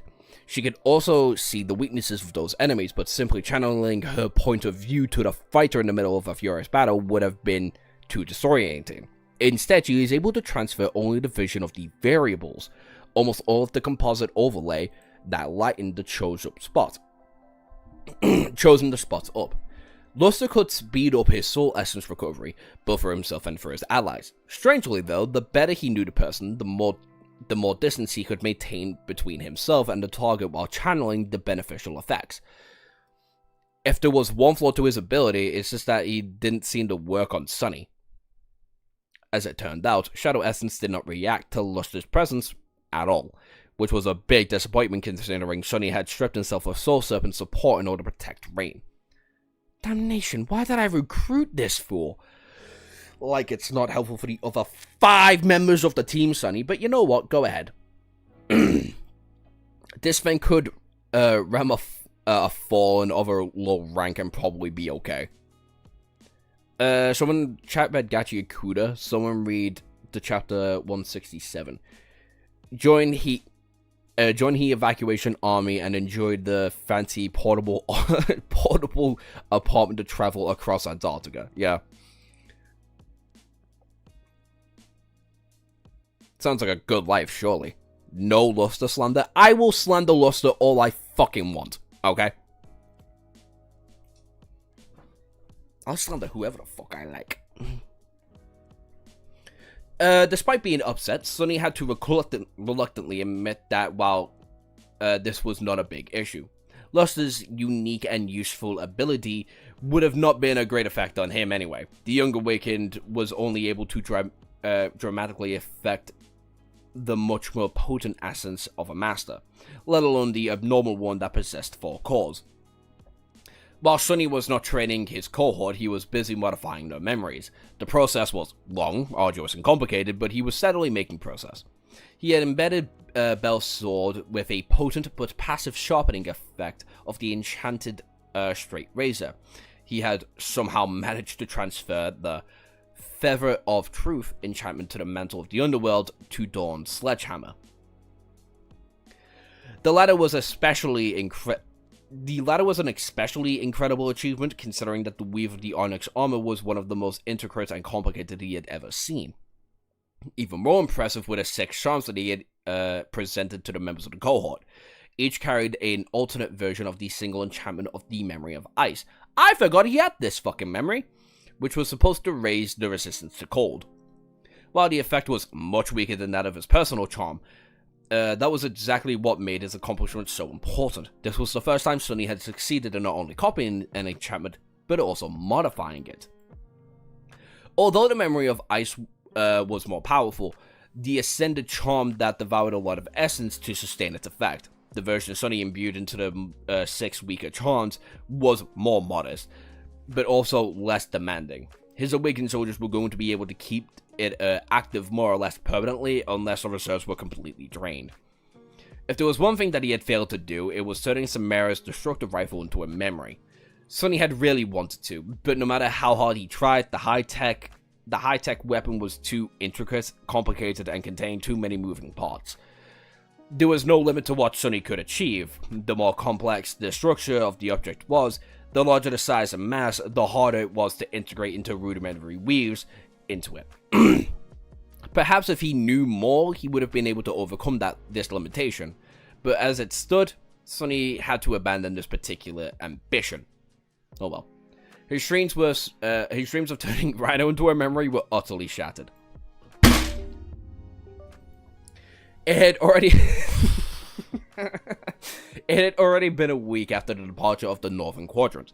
Sunny was currently in his private cabin, sitting in the bed that he had stared dejectedly at the heavy rifle.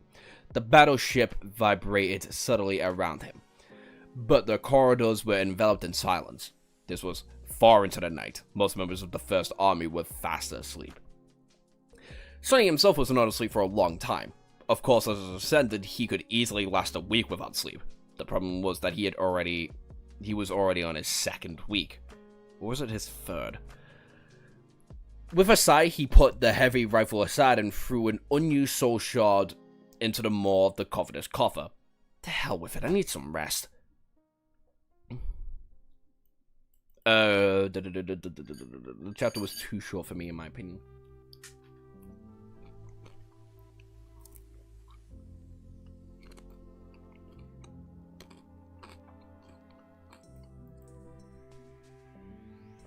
Who in the cohort would you bet to not survive the campaign? Kim. He's gonna love the nameless sleeper.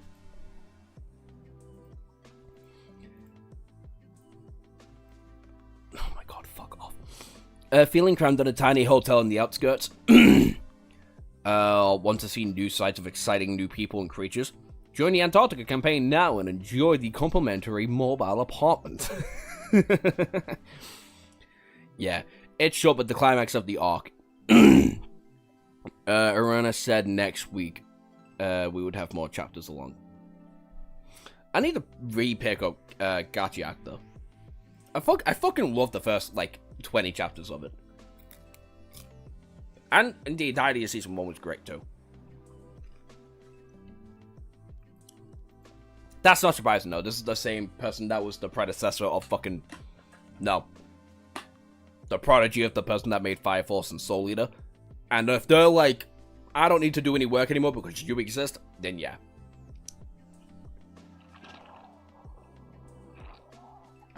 Has anyone seen that fan art of Neff in a propaganda poster saying Clan Valor needs you? Fuck off. I need to see that. What?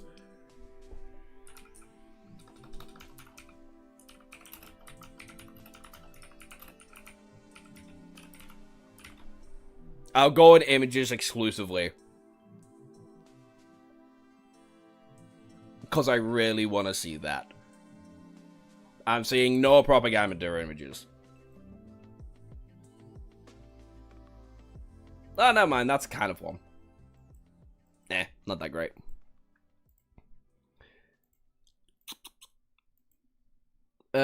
Sadly, only special forces get the mobile apartment. They need America's military budget, but sadly, it's gone in this timeline.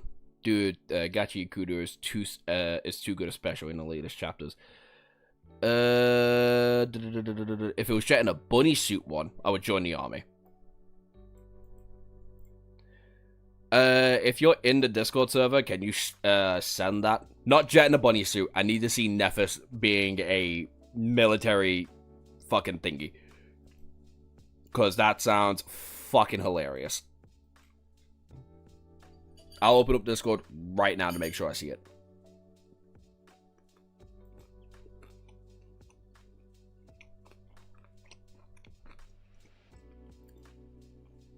if it ever decides to work. What the fuck?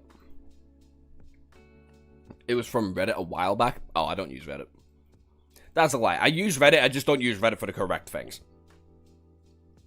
I use Reddit to, like, keep myself updated on, like, certain manga when they're coming back. Like, more than a married couple, but not lovers. I found out that manga's coming back, like, next month. Or the end of this year, even. Anyway, where were we?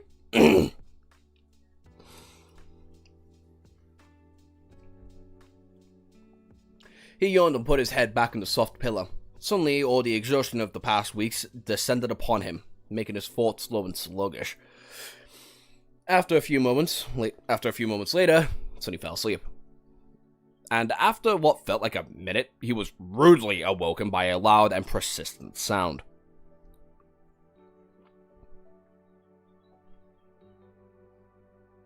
Gachi Yakudera's peak mentioned.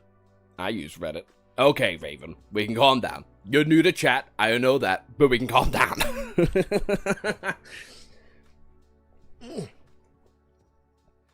I use Reddit to keep me updated on whatever the fuck's going on in certain stories that I'm paying attention to.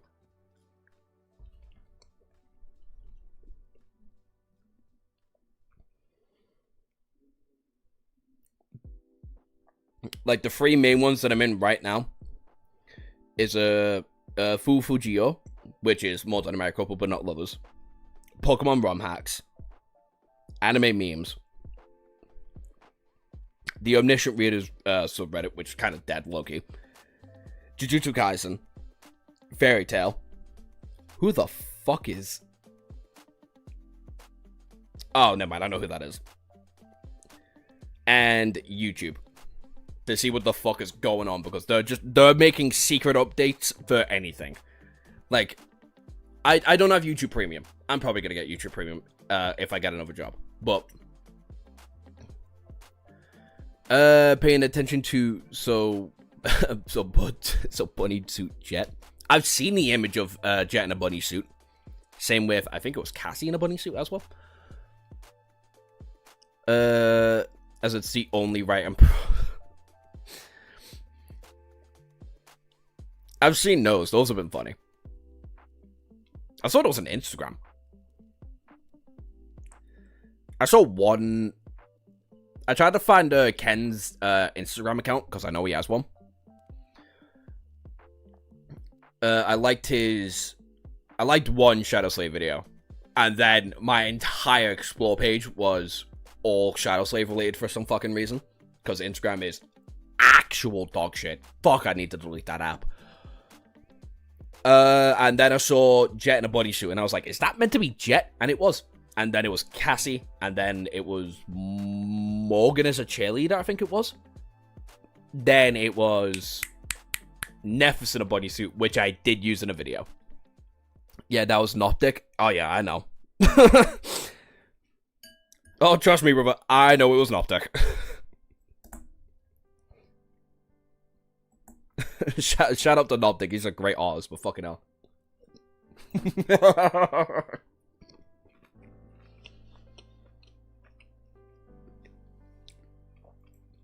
Not this, the artist I also posted in the Shadow Slave chat, right? Yeah, that's Noptic. That's his art. Noctic feeds the Shadow Slave art to everybody. He does. He's great. Noptic literally supplies half of our artwork. yeah, that's kind of true. Anyway, Discord, fuck off.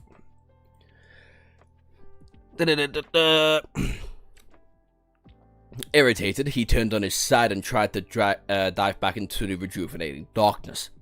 Bastards, quiet down! But no matter how hard Sonny tried to continue his sleep, he couldn't. After a while, he sat up and listened to the noises of the resentful expression on his face.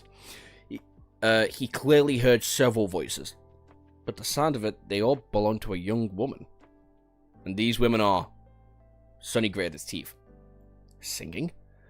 Who the hell sings in the middle of the night? People trying to sleep here, damn it! Sirens. We gotta love that. Chapter 835, Siren Song.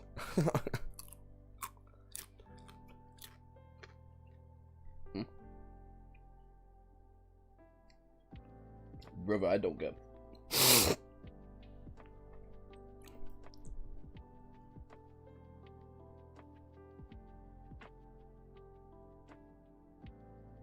No!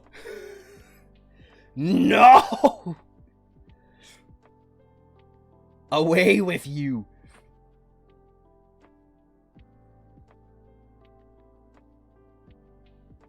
No! Oh my fucking Christ. Okay, never mind. It's gone. Thank God. Okay. I can calm down a little bit. I thought my Reddit was going to be filled with Shadow Slave shit then. Okay, it's gone. I can I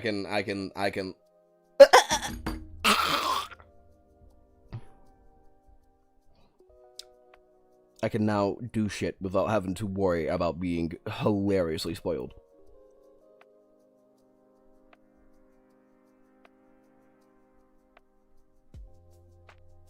Oh yeah, the ranking video's out. What happened? Josh is saying no to drugs. Wrong person. Steroids, yes, I'll say no to that. What is Josh saying? Yeah, I opened up my phone because I got a message. The first app that opened up was Reddit, and the first thing I saw was a Shadow Slave post of Sunny being mongrel with a fucking handle saying read Shadow Slave, and I was like, no. Not here! No!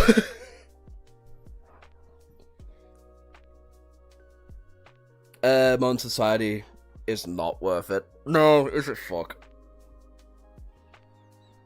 Because Modern Society demands me to apply to 150 fucking jobs. And still get rejected because I'm either overqualified or they just don't respond back. Entirely for tax reasons, obviously, but still.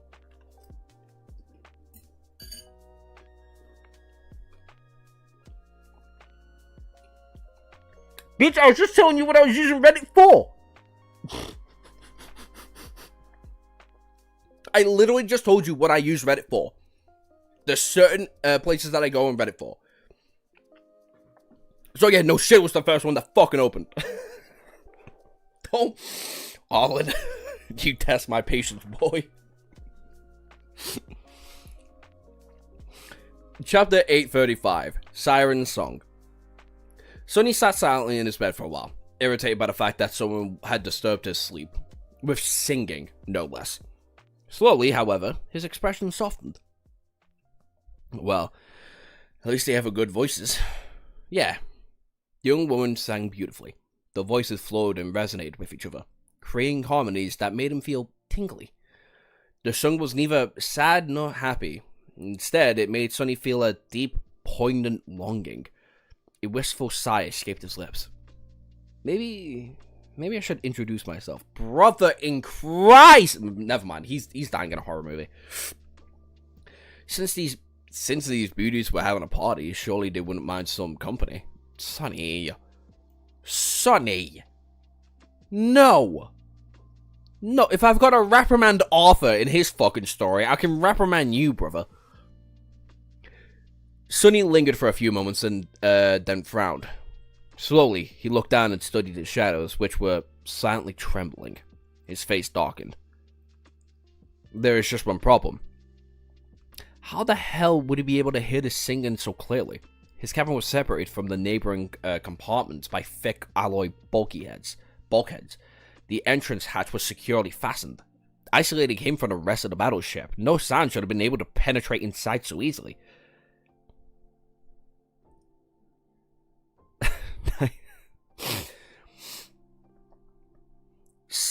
Suddenly, an old memory surfaced from the depths of his mind. For some reason, Sonny remembered how the members of the cohort had to seal their eyes with wax before traversing the dark river below the Hollow Mountains. Odysseus. His frown turned into a deep scowl. Sonny hesitated for a moment and then summoned the Undying Chain. As the lusterless, bleak steel of the slender armor weaved itself from light and encased his body, his thoughts seemed to have turned a little clearer.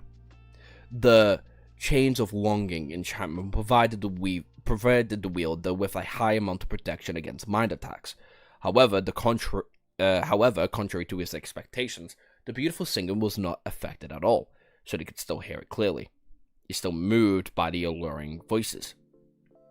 Wait, what language are they singing in? Strangely, Sonny found himself unable to understand the words of the melodious song. Even stranger, he had somehow failed to notice that fact earlier. The fact of the unknown language seemed to seep straight to his mind, unobstructed. Each echoed and resonated with each other, making him feel a bit weird. However, their influence was not invasive or harmful. Instead, it was rather pleasant. Sonny blinked. I'm hearing voices. Then he tilted his head a little. Does hearing voices constitute as an auditory hallucination? Yes.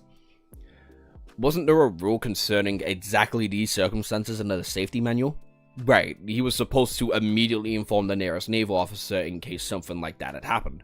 Sonny sighed and stood up. No matter how... Fuck off! No matter how much his heart desired to meet the beautiful singers, there was no way that he was going to follow the call of the soothing song. There was already someone who was aggressively adept at tunneling into his heartstrings. His heart was all but overcrowded. Gee willikers, I wonder who got that came here. Sonny left the cabin to find an officer to report his hallucinations to. After a few steps, his foot had suddenly made a splash, as if it landed in a shallow puddle. Looking down, Sonny saw a thin layer that was clear water conveying the floor of the passage ahead of him. His scowl deepened. It was still night. The passageways of the colossal battleship were almost empty. Of course, activity never ceased on the vessel of this size. The crew slept in shifts to make sure the complete containment,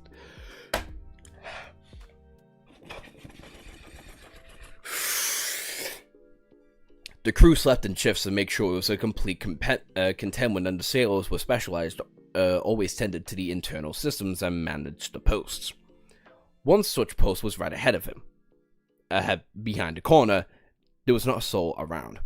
A thin layer of water made Sonny feel uneasy. After hesitating for a moment, he sent one of his shadows to take a look.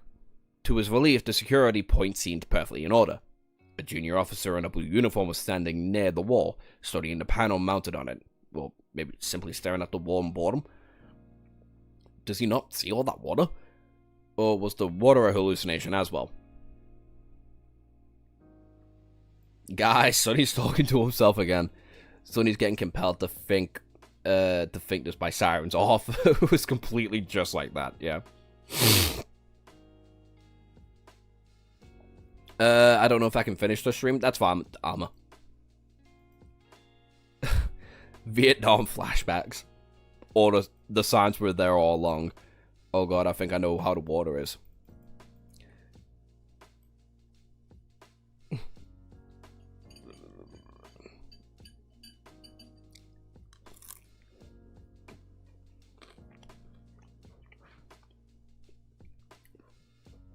Sonny gritted his teeth and then walked forward, approaching the security checkpoint. Excuse me. The officer turned around and looked at him without any particular expression. Yes. The man was seemingly in his early 30s, with pale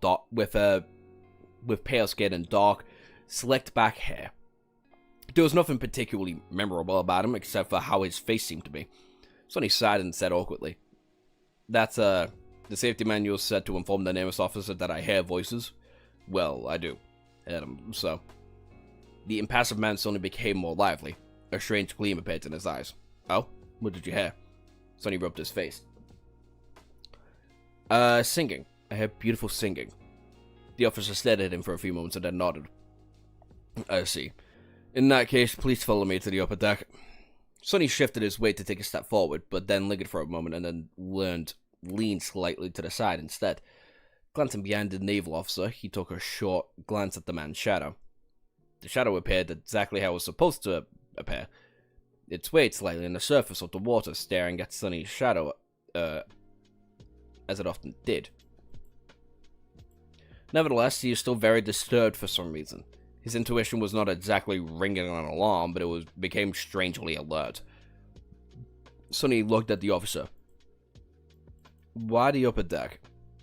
The man smiled. Oh, fuck's sake. Please follow me to the upper deck. Something is wrong.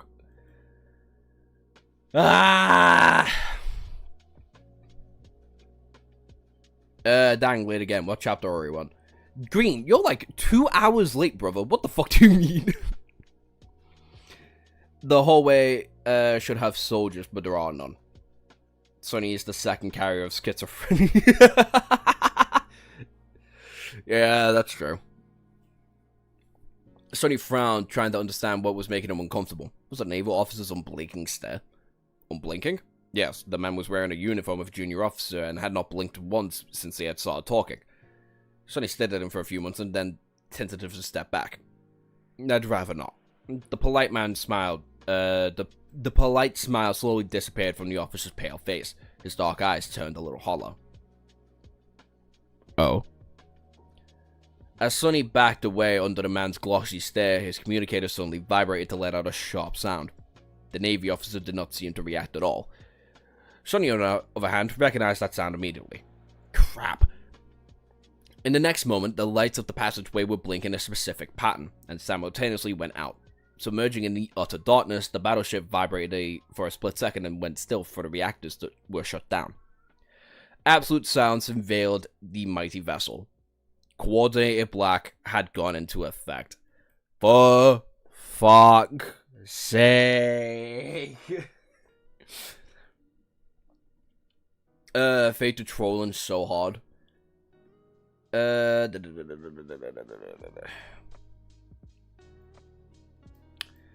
Fuck's sake, it would be sunny. Anyway, I can hear my cats outside, so I'm gonna let him in. I'll pro on YouTube for you guys, don't worry. Who should we throw in for you guys? 100, yeah. How strong is that Dante from Devil May Cry?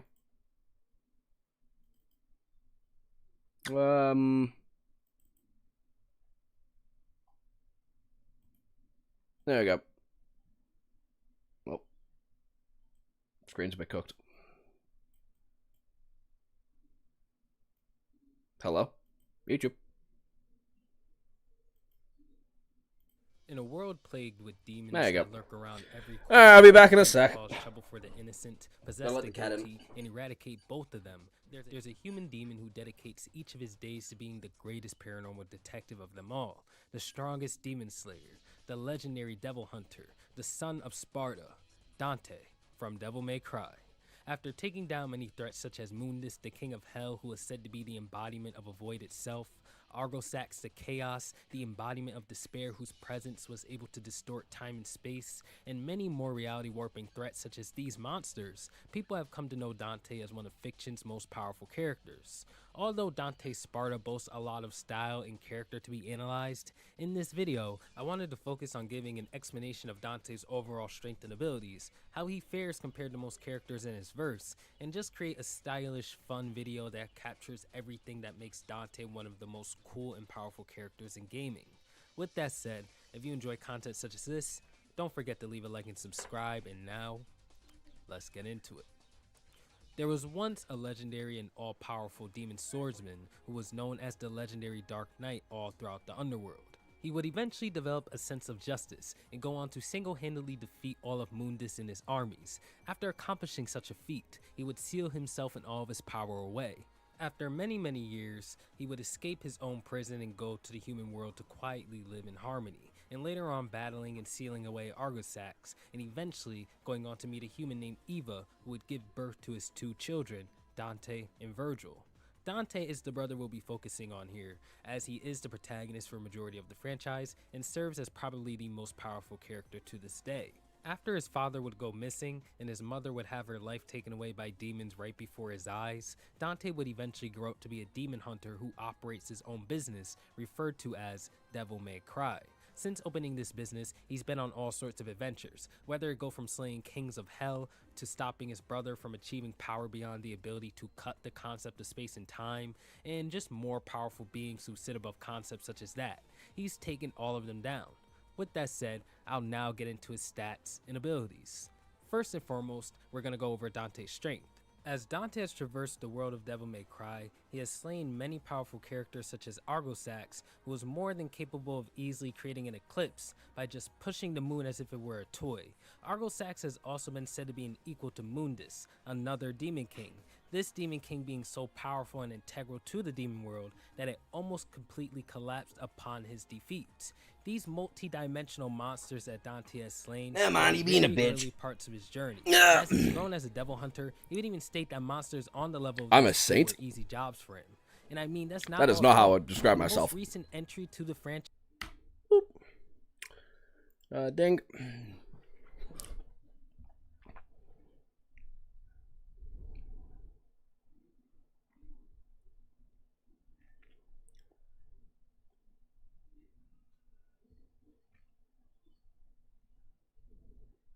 Did Josh just turn into a cat? Wait, which cat did you say? My white one? If so, that makes sense.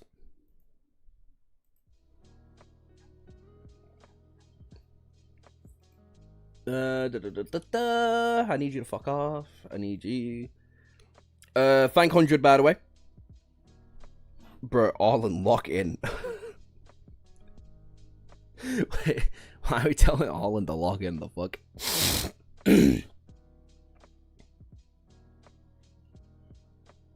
Okay, never mind. I looked up for like 2 seconds and I just saw fucking. So you could use a chance. You can now use the chance to say what the water is. Like, fuck off. No. Chapter 836. We're supposed to do 20 chapters in this stream. We're at 6. Shh. We're only 2 hours in. Only. Black water. Oh, for fuck's sake. As the light went out and the reactors of the console vessel grew quiet, Sonny froze. His shadow sense extended outward to sense the other people doing the same. Condition black meant that the fleet was on the cusp of dire danger.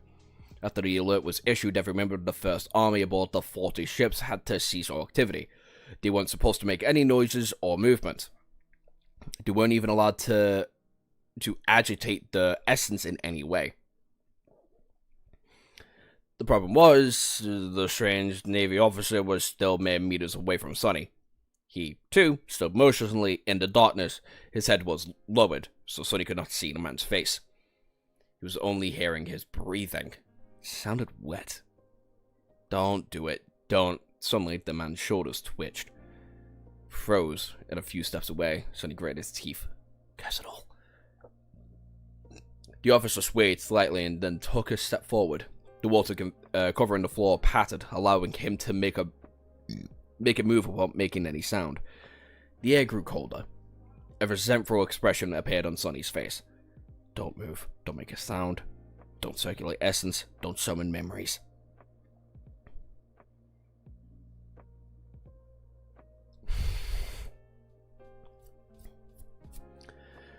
What was he supposed to do? Break the regulations, condition black, and risking putting the fleet under threat? Or remain still and allow the officer, or whatever was pretending to be one, approach him? Sonny did not summon any weapon to use, or use his stronger aspect abilities. Simply backing away was against the rules. Damnation. The man, meanwhile, took another step. Now, only a couple meters away, only a couple meters separated them.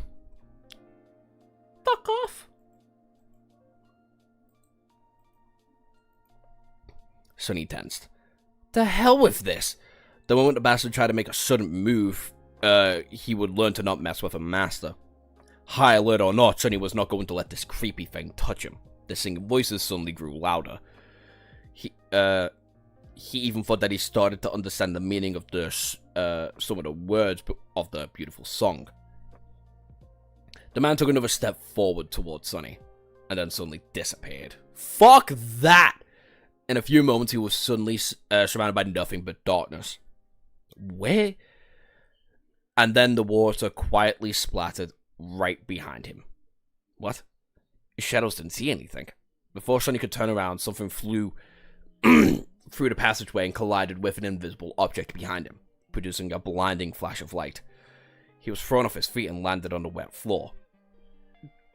Almost at the same time, the rising voices abruptly disappeared and the battleship trembled as its reactors came back online.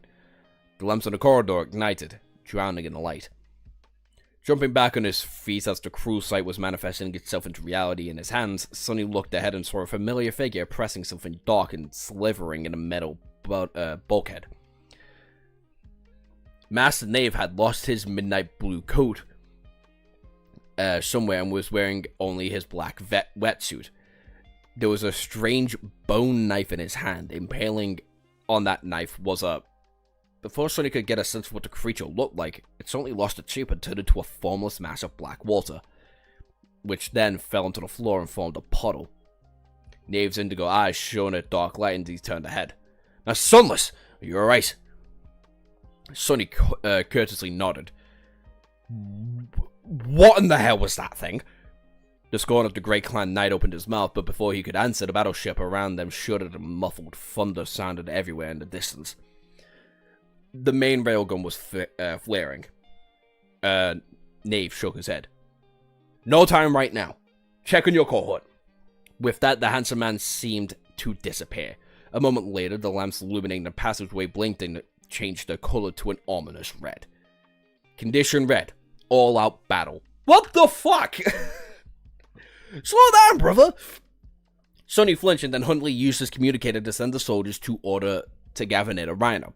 Before he joined them, however, he hesitated for a moment, and then stepped through the shadows appearing at a secluded spot in the upper deck. It took him a moment to comprehend what was going on. The night was suddenly obliterated by hundreds of bright lights and hundreds of cannons roaring, discharging an endless rain of steel and tungsten rounds into the ocean. A large section of it had changed color at the same point, becoming absolutely black.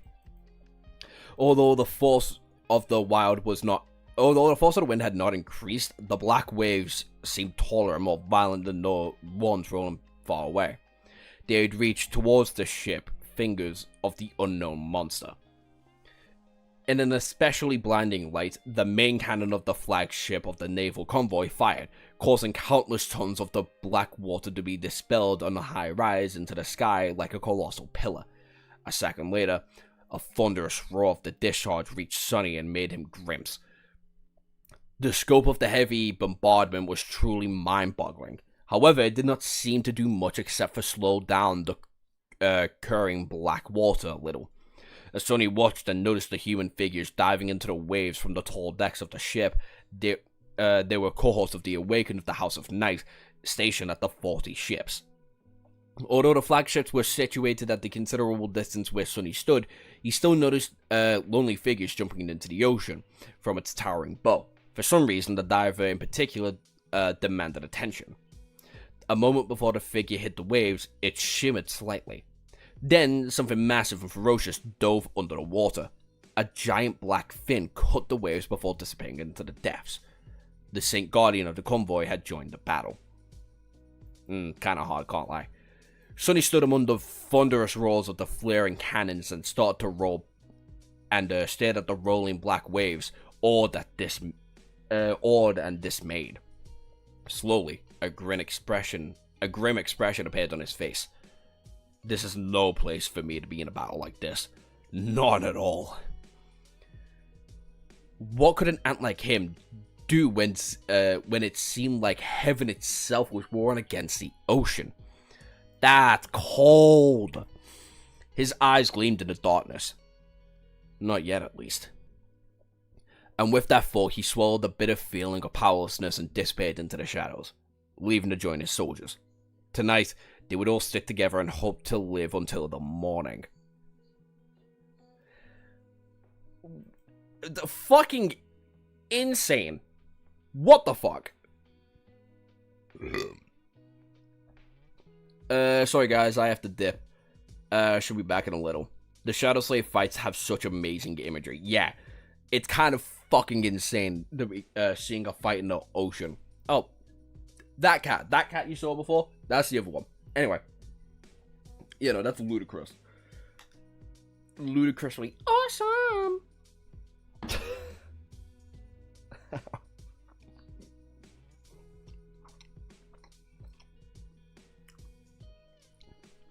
But yeah, Shadow Slave's always been really good at being able to imagine its fights.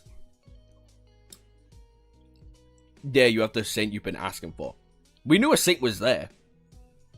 We just never saw it in action.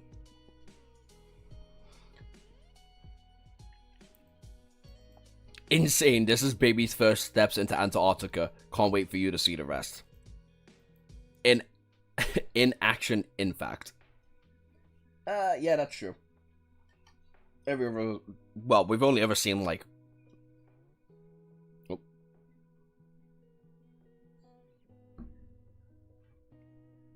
Righty-o. Gathered that message real fucking quick. Let's put that back.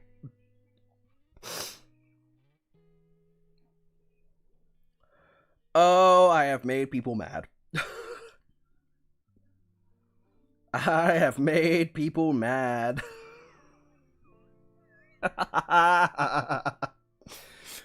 This is just the TikTok comment section, by the way.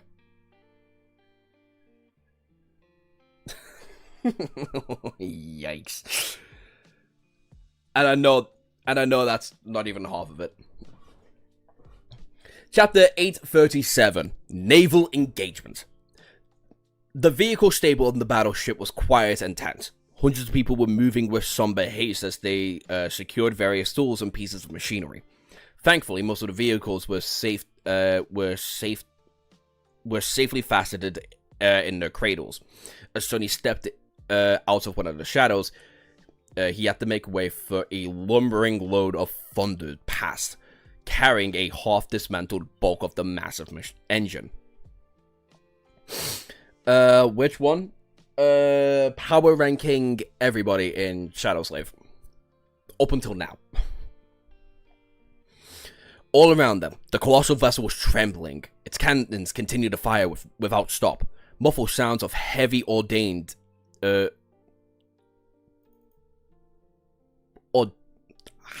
the fuck what is that word?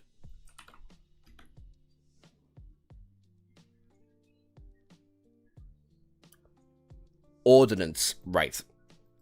Heavy ordnance sliding into the feeding mechanism spreading through the deck. From time to time, an especially loud noise announced that a powerful torpedo or salvo of ballistic missiles were launched from the nests. Yeah, I've never seen that word actually written out like that. Sonny was not the only person who felt a grim sense of powerlessness in the titanic battle continued to unfold in the nameless patch of the deep, dark ocean. While the crews of the battleship and the awakened serving the House Knight were locked in a furious battle with whatever ancient horror it had attacked the convoy, the hundreds of thousands of soldiers in the First Army had nothing to do but to wait and beg that the dead gods of salvation.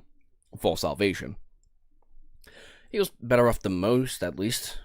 Sonny had left one of his shadows on the upper deck to observe the battle, even though it could only see a turbulent surface of the seething water and not the true confrontation that had taken place deep beneath.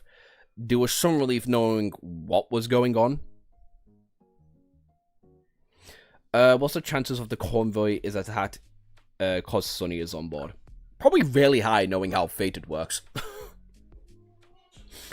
The rest did not enjoy such a privilege. They could only infer what was happening beyond the metal confines of the vehicle stable by paying attention to the sounds and vibrations spreading through the ship. Occasionally, a loud and startling bang would roll through the massive compartment, indicating that something had collided against the hull of the vessel from the outside. Full of darkness, full of dark thoughts, Sonny walked towards the cradle holding the rhino. Many people threw a furtive glance at the passing master, hoping to find comfort and reassurance in his authority, noticing that he had made an effort to hide his unease and project an image of absolute confidence. It seemed to have worked, calming people down a little. Poor fools. What can I do if they can't? Reaching the rhino, Sonny saw an awakened standing near it with a reserved expression on her face. Storm, Quinton, Kim, Luster. He frowned. It was Belle and Samara. Quinton strained a little as he saw his superior approaching. During the dream realm, Captain. They had already secured their bodies in the sleeping pods inside the rhino. Sonny sighed. Well, it was not outside of expectations. In fact, Sonny had lucked out, considering that only 2 of his subordinates had happened to be asleep when the battle started. At least everyone was alive. Sonny had almost expected to find Luster missing. The Dot was exactly the kind of person to be lured by the death of the vision of woman beauties singing sweet songs. Sonny, you can't say shit, brother. You got caught in that trap. Fucking hell.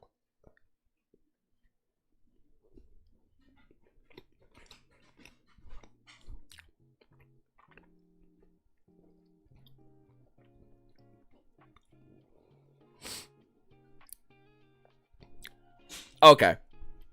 If I see a spew of comments on my TikTok, 9 times out of 10, it's usually bad shit. Or people being mad at me. So if they're only mad about the rock in the chair, then they can all collectively suck my dick. Whoops, sorry, Helios. There you go, Sorry. There you go. If that's all they're mad about, then fuck them. Well, he really did downplay our Lord and Master Shadow Chair. Your Shadow Chair can go down on me. How about that? He stared at the young man, who shifted uncomfortably under his gaze, and then he had turned to the Rhino. The armored APC was, theoretically, seaworthy. So it was going to be the last hope if the battleship went down. Getting a massive machine out of the vehicle stable was a tall task, of course. In fact, Sonny doubted that it was possible at all. He glanced at the sealed blast doors of the giant compartment, and then a solid alloy bulkhead. He would be able to tear through the hull of the ship, should the need arise. After thinking for a few moments, Sonny judged that he stood a good chance of breaching the heavy armor of the colossal vessel, providing that he had the most powerful memories and had enough time. However, there was a big difference between creating an opening and that a person could squeeze through, and one that the vehicle size of the Rhino could. Couldn't blame Sonny for falling for the sirens. He can be one horny boy. Remember his first meeting with Jet? Brother, he was 16. He is 20, 21, almost? Like, come on. Get your shit in order.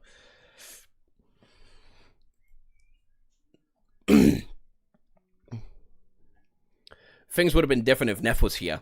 Fuck off. With her flames and the shadow resonating with each other and augmenting Sonny, he would be able to rip through that thick armor plate with ease. Better yet, Changing Star simply could have melted the giant hole through the ship on the side of the battleship. But she wasn't here. There was also a massive black water outside. Why was he even entertaining these thoughts? Sonny sighed and shook his head. Get comfortable. This will probably take a while.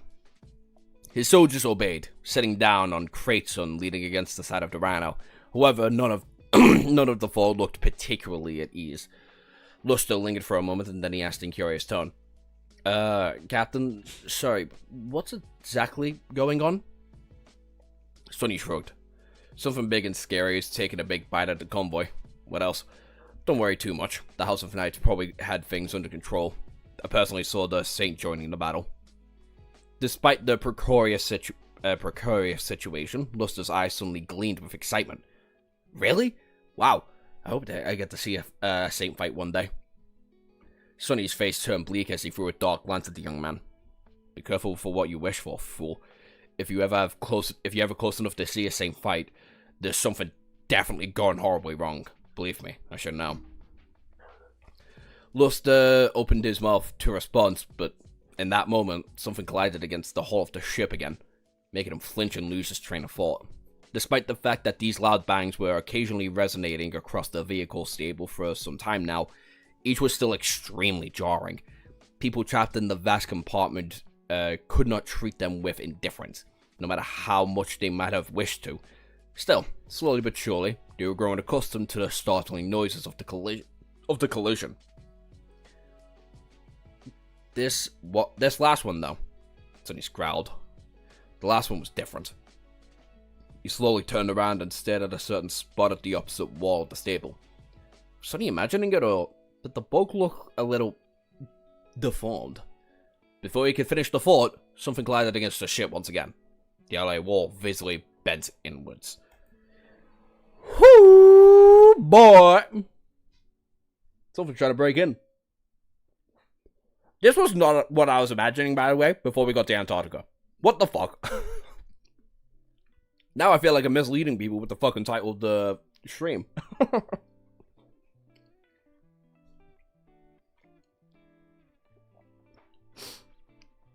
In 1 month, 1 month for the specials of Lord of Mysteries. I'm so hyped, I can't wait to watch it.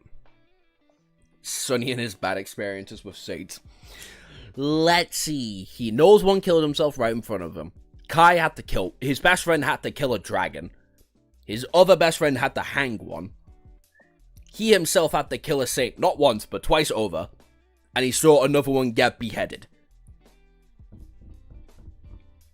Yeah, I'd say that's a pretty generally bad experience with Saints so far. The hint of fated is so heavy at times, you can see it. Do you think it was going to be a fun cruise? No, I just didn't think it'd be... I didn't think we'd be on the ship for this long. This is a taste of how fucked Antarctica gets. Yippee me. Can't fucking wait, mate. Feel so privileged. Chapter 38838. Bang. Crap. As hundreds of petrified people watched in fear, one of the sections of the giant compartment's outer wall bent slightly. An ugly deformity appeared on it, as well as the echo of a loud and jarring bang died down. They heard the sound of the water rushing into the narrow gapes between the layers of the battleship's armored hull. A dark expression appeared on Sonny's face. His fingers twitched and he turned his head slightly. On your feet, soldiers. Dawn, Quentin, Kim, and Luster rose, ready for battle. However, there was a subtle sense of hesitation hiding behind the mask of professionalism and composure. As elites for the government forces, they knew how to fight against nightmare creatures, overawakened, and horrors of all kind. But how were they supposed to fight the ocean?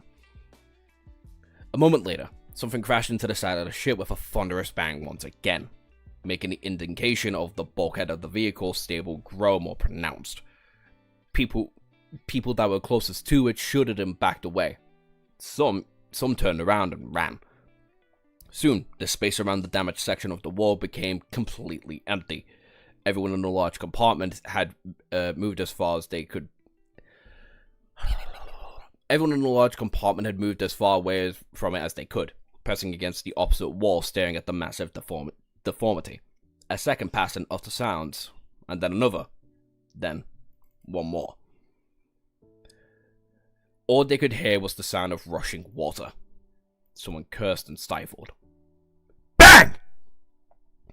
As several people yelled, the wall bent inwards and even more, in misshapen proportion growing in size and reached slightly deeper into the vehicle's stable. A loud, deep groan of contorting metal rolled through the air, reverberating in the very bones. Captain? Kim paled as she stared at the deformed bulkhead. Sonny felt as her aspect ability brushing against his mind, and then his perspective of the world changed. Everything was largely the same, but the damaged wall became tinted by several subdued colors. It was as if a mad painter was vandalizing it at an unsteady brush. Most of the wall remained metal gray, but closer to the massive dent, the armored alloy turned an anxious orange and a pale red. A small patch of the red was vibrant and vivid instead. Sonny gritted his teeth. Bang, bang, bang!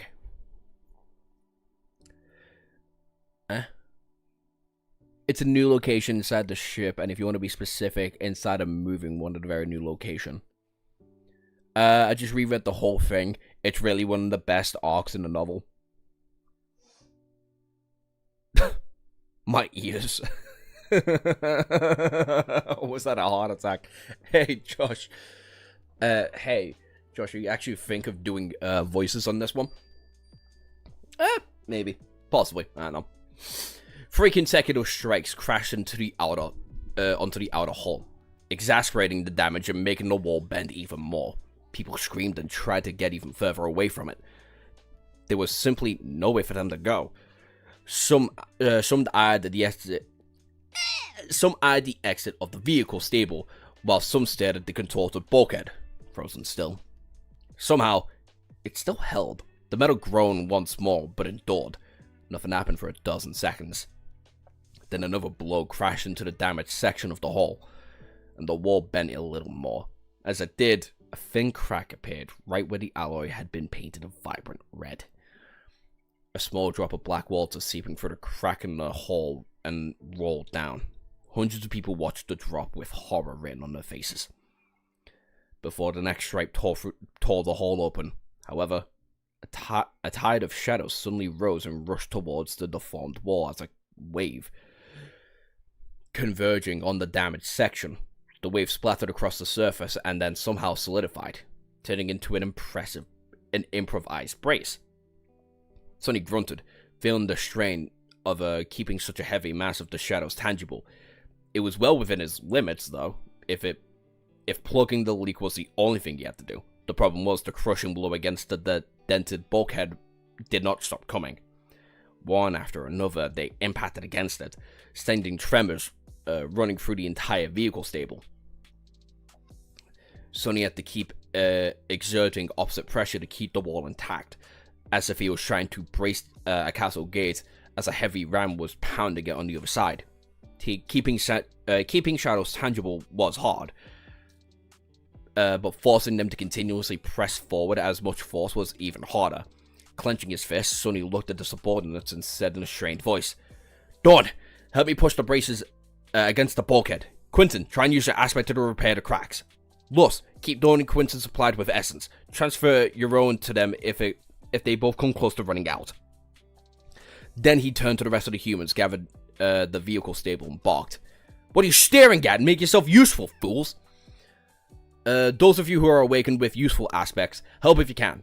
For those who are mundane, there are literally tons of equipment and handy machinery in this damn compartment. Even a complete idiot can find a way to reinforce the hull with all the gear, so get to work!" The people stared at him for a split second, and then Quinton and Dawn dashed towards the shadow brace. This prompted the others to start moving as well. Another bang rolled through the spacious compartment, but no one paid any attention. Now that Sonny had broke the veil of fear that paralyzed the members of the First Army, everyone was busy making sure that the bulky had held.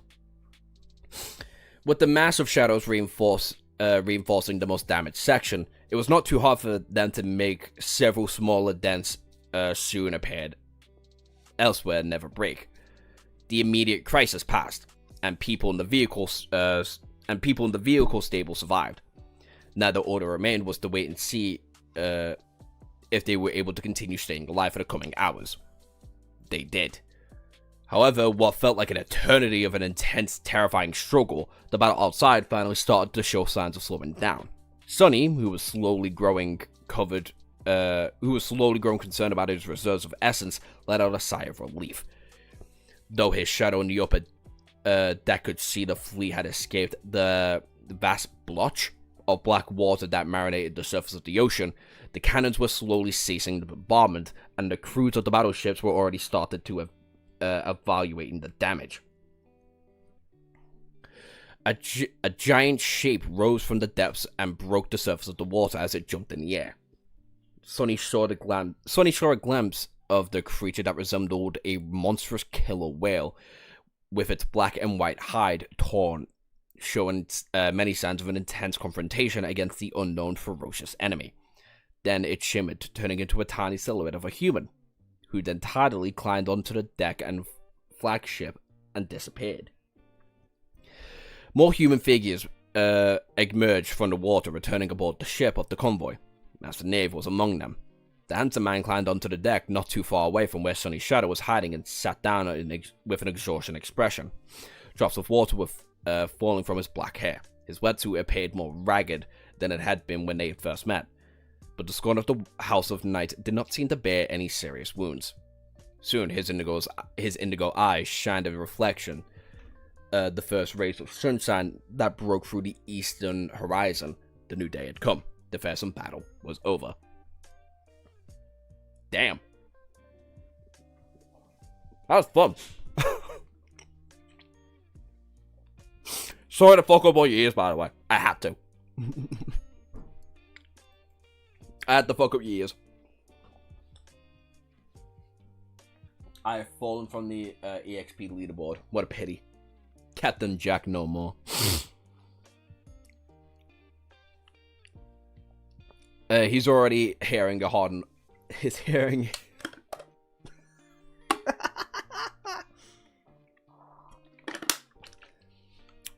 What does the leaderboard even look like right now? Sake has 450 EXP, Jack has 425, Arlen has 400, Irish has 350, Harsh has 275, Alma, Magic Carp, and Failure Wagon have 255. I don't know, Gray and Lava King have 150. Damn. I'm never on the leaderboard despite being in every stream. Well, it's good. Where are you, Magikarp? You're 7. You're fine. You're tied for 6.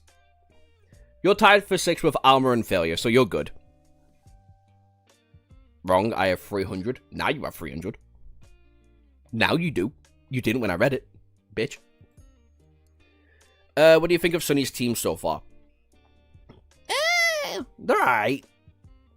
You know? Did anything happen in the last hour? Also, I haven't commented in a while. Exactly. You missed me deafening chat. And you missed Sunny and pretty much all of his cohort trying to fight back against whatever fucking black creature was trying to crawl onto the ship. So, not much, really. The fight with the Black Sea. I remain admirable for now. Until Jack gets his position back.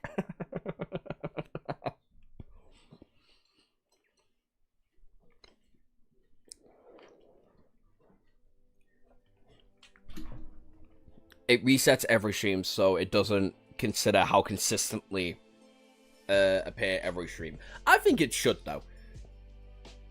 I think it should, but at that point, I feel like the stream would be like a constant top 4 between Harsh, Sig, Quibs, Jack, Nightshade.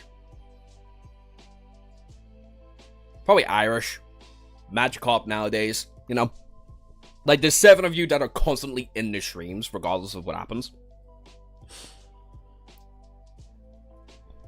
So, I feel like you 7 would probably just be at the top at all times. Jack from the blog learned from me. Harsh is basically my teacher.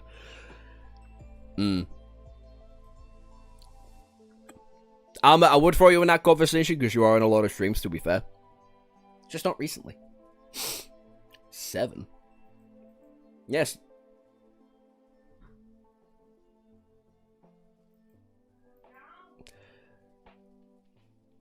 The 7 are the constant in chat. Exactly. Oh, fuck off. Yeah, no, it just clicked what the hell you were trying to do. Also, Jack, you might get your spot back very soon. Your same EXP score's sake.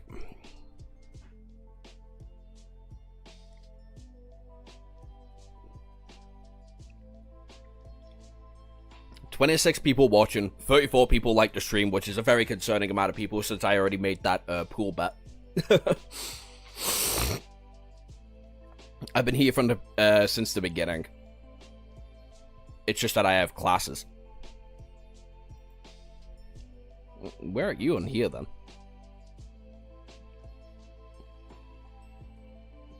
You're 19. You're barely in the top 20. But you're tied with, like, 5 other people for 50 points.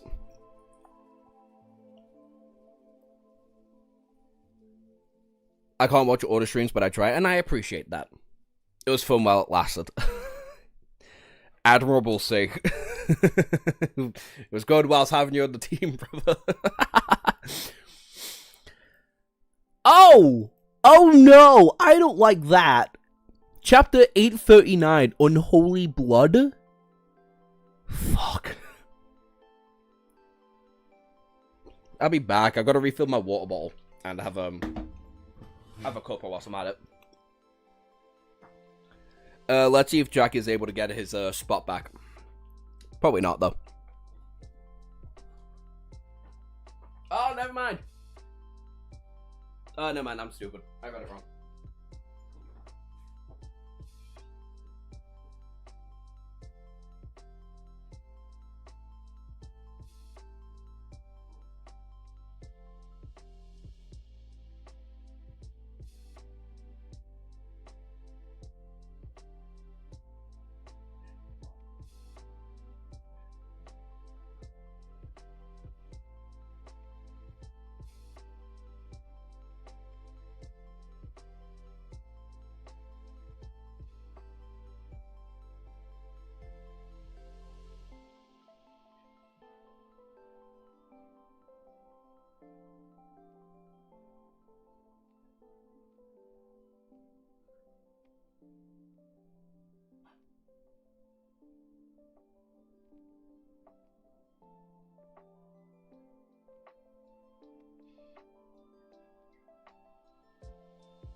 Dog, anytime I have to open up this fuck ass water bottle, I have to like almost break my arm.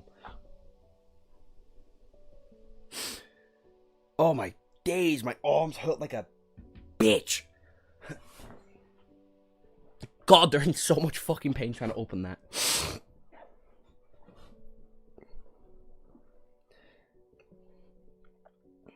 Oh, Harsh got a message deleted. Twice.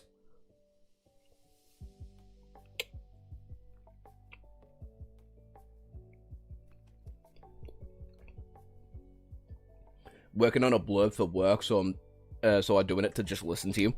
Fair enough. It's also an excuse to just re-listen to the story. So I hear you.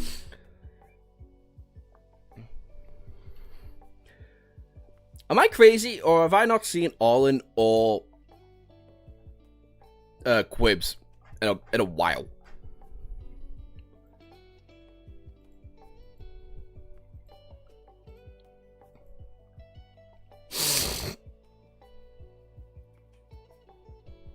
You shouldn't put pickles in a bowl.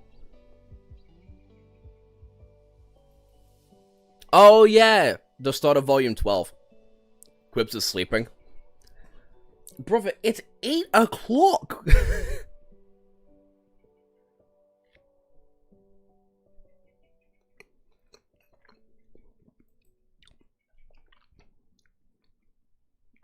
Anyway.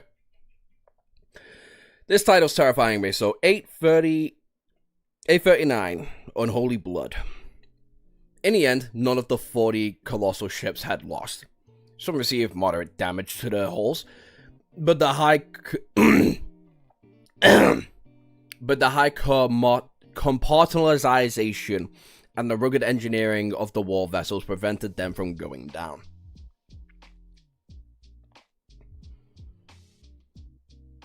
Josh, as a romantic partner, Cassie or Effie?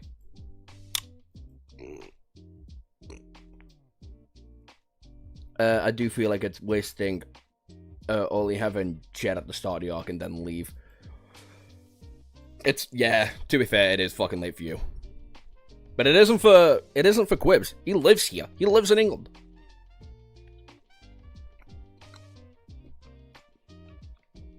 Cassie. A quick hit and smash? Effie every fucking day. As a partner though, I'd probably take Cassie. Hey chat. Hey chat, in what moment of Shadow Sleeve are you in? Volume 3, Volume 7, Volume 6. It's 10:45.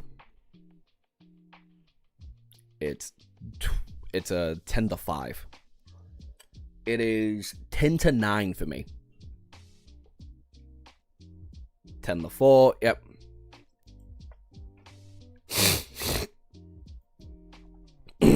So fairly late for the majority of us. Anyway. Chapter 839, Unholy Blood. Oh yeah, I already read that part. As the fleet escaped the vast blot of the black water, it continued to move in south without ever slowing down. In fact, the reactors were seen into a controlled overload to enhance the speed of the convoys even further, and quickly increase the distance between them and the latent dangers. As the battleships cut through the waves, thousands of crewmates were assigned to repair bridges at the start of patching up the torn sections of the hull. None of them paid any attention to the fact that the fleet still entrained, hinting at the precarious type of work that was not new to them. The rows of cannons were checked and reloaded. The new missiles and torpedoes were slotted into the empty nests. The wounded were moved into infirmaries, and the dead were given burials at sea. That's fucked. Despite the frightening scope of the battle, not too many humans had lost their lives. Right. Things could have been different if the awakening of the House of Night had not acted so swiftly. A few days later, Sonny had rested in the officer's lounge of the scattered battleship as he was chatting with Master Knave. Since there was no other ascended stationed on the vessel, the two of them kept each other company. So, anyway, the giant just whacked the creepiest goal with the hammer. Boom. Let me tell you, at that moment, I was glad that my pants were already red. I don't know if that thing died or not, but it did not bother us after that. The scorn of the Great Clan looked at him with an amused expression. The Dark Sea of the Forgotten Shore has to be a great titan then, at least. Sonny shrugged. That is what I think as well. But who's to say for sure? The whole place is weird. I love this though. Sonny communicating with another man that isn't Jet or not. Sonny communicating with another man that isn't Kai or Noctis. Love to see it. He hesitated for a moment and then asked, "Do you think that it is connected to the Black Water? What that thing is, anyway?" Knave's expression dimmed a little. Well, no one really knows. We have stumbled onto the Black Water many a times, both in the real world and the dream realm. It is one more prominent hazard in the sea storm. Some think that it's the type of nightmare creature. Some think it's a powerful terror that has been torn into numerous pieces thousands of years ago. Some even think it's the blood of an ancient, long-dead titan.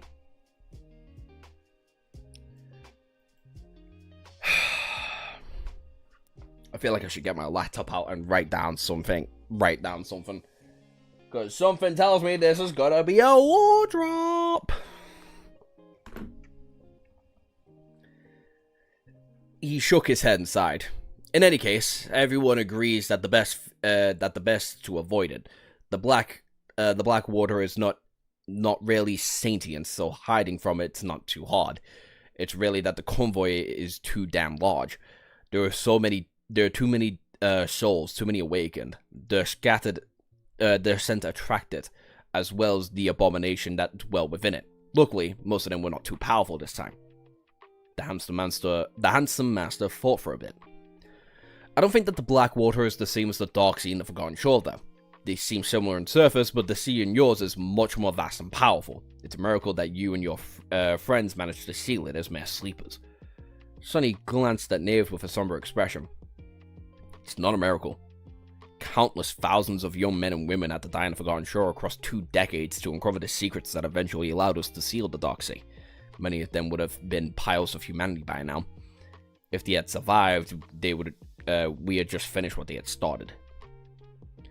The First Lord and his cohort and the members of the Dreamer Army, even Gunlog and his lieutenants, if not for their contributions, Nephis and Sunny would have never been able to lay siege on the Crimson Spire and conquer it. Just going at the House of Night's side. Most problems can be solved if you throw enough bodies at them. Hopefully, Antarctica campaign will be different. It had to be, considering no amount of bodies would be enough to bury a problem of that magnitude. Just stick it in the notepad for now. No, because I'll never look at notepad ever again. Sonny grimaced. How long before we reach it anyway? Knave shifted slightly and smiled. Conditions are good, if it all goes well. A week at most. Then he leaned forward and added, oh, and by the way, I just received news. The government's going to be announcing a voluntary mobilization in the next couple of days. The second evacuation army were already starting to form by the time you guys will make landfall. Sonny gave him a dubious look.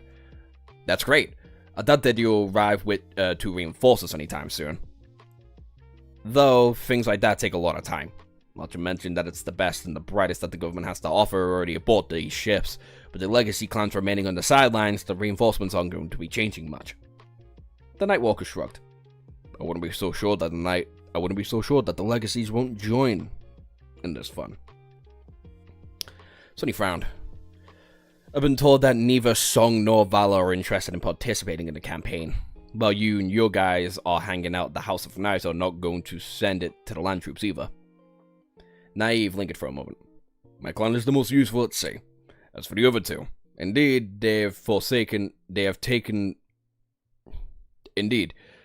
only sent taken forces to the First Army, and they are acting reluctant, for now. He shook his head. However, don't let the act fool you. The Legacy are definitely going to join the fight. They may not have come in the first wave, or the second, but they will come. Sonny looked at him, unconvinced. What will make you say that? The handsome master simply smiled. Have you ever met a Legacy that could resist joining a glorious fight? He leaned back and let out a laugh. Especially when there's countless treasures, advancements, and spoils of all kinds that can be made from that fight? Sonny's expression darkened. The Legacies were known to pursue power and opportunity, indeed. If the 2 remaining great clans did really join the Antarctica campaign, the army would be relieved on a large part of its burden. However, with what he knew about the conflict between Song and Vala, would joining the struggle against the chain of nightmares to help humanity, or would they be joining simply because Antarctica would become the most convenient battlefield of their own private war? Probably this, or probably the initiation of the war if I had to take a solid guess.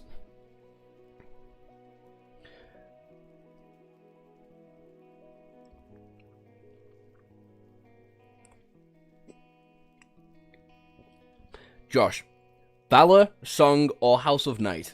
Which do you choose? I don't know shit, dick, or whatever about those 3. Unironically, I know more about House Night than I do about Clan Valor or Clan Song. I don't know anything about Clan Song other than fucking Key Song is adopting daughters left, right, and center.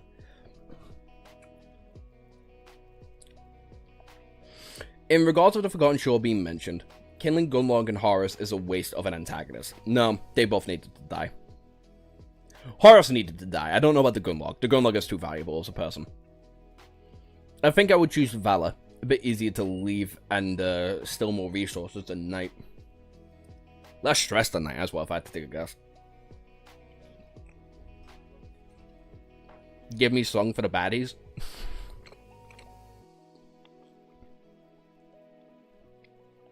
Yeah, that's the thing. If I had a water-based aspect like the Gunlog, I would 110% join Night every day without thinking about it. I would probably go out my way to conquer Nightmare Seeds with a specialized cohort, just to make sure I can be even more valuable, and to sustain my likelihood of actually surviving.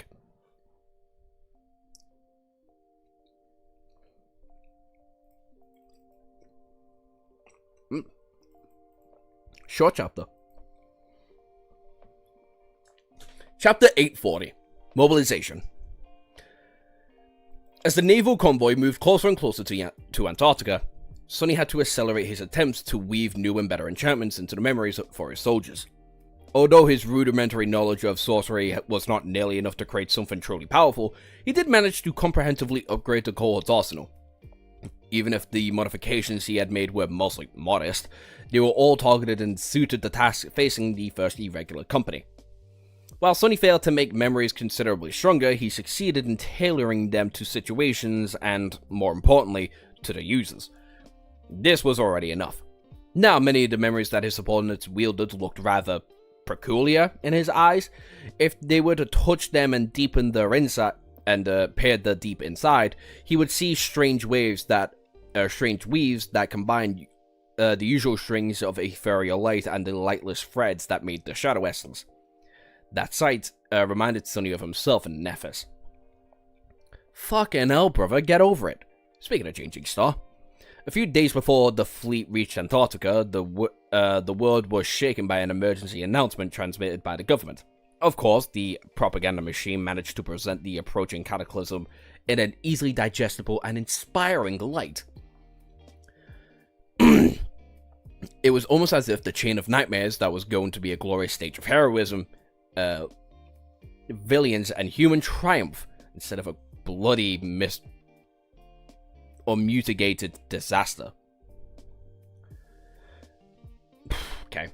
I do wish Guilty Free gave us more information on the Great Clans, especially after Volume 4.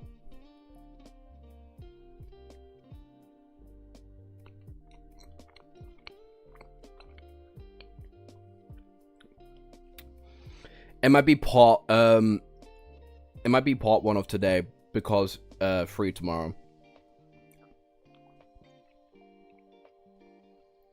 And it should be a spoiler, I think, mentioning House Knight sharing the legacy was just a couple of chapters ago. It was.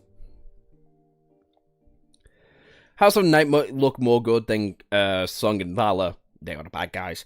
And sound funny to watch. The most dangerous place in Shadow Slave for now, the oceans.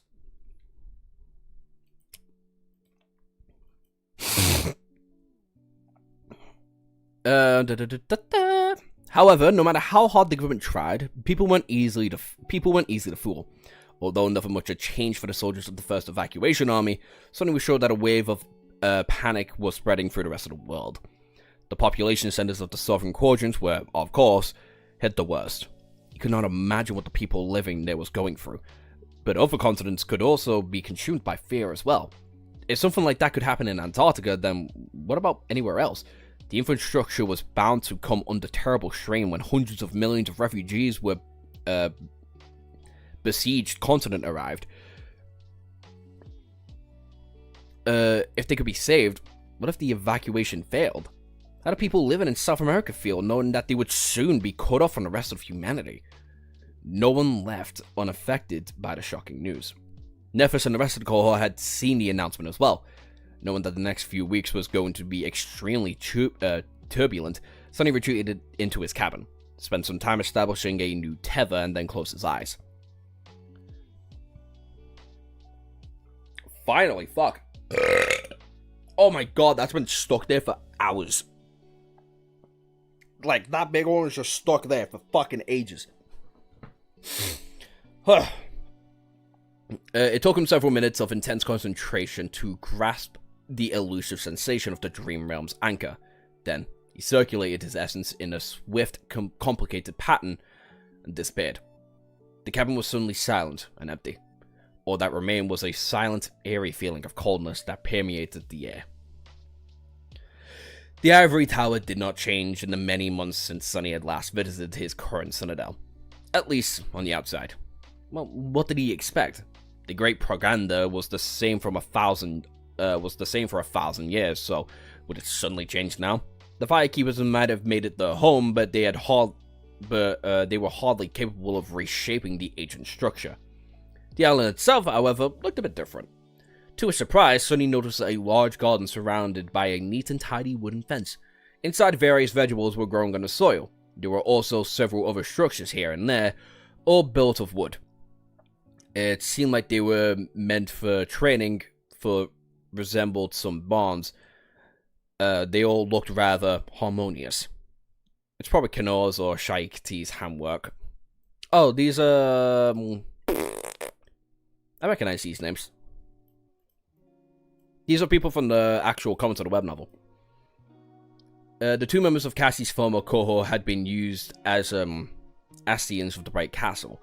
One of the awakened carpenters and the other Kaido's disciple with an aspect related to plants. The Ivory Island looked much more inhabitable now. More than that, a familiar ship rested on the surface of the lake. Despite thousands of years had passed since the former captain disappeared, the flying vessel remained much the same. Sonny sighed.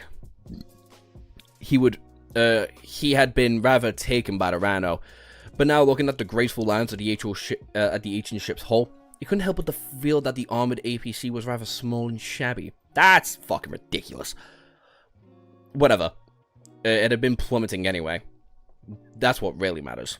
Somewhat vindicated, Sonny allowed himself to enjoy the peace and tranquility of the beautiful island for a few moments, and then headed towards the tower. As he did, a thunderous voice boomed from behind him. Sonny! Sonny, he looked down, and then courteously turned around. Effie was traversing the green meadow with long strides. Her eyes were burning with intense emotion. Uh-oh.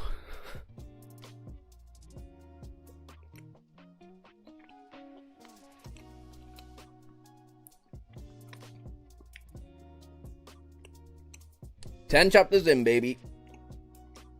Almost 11. Oh, shit, no. Oh. Christ almighty, that hurt.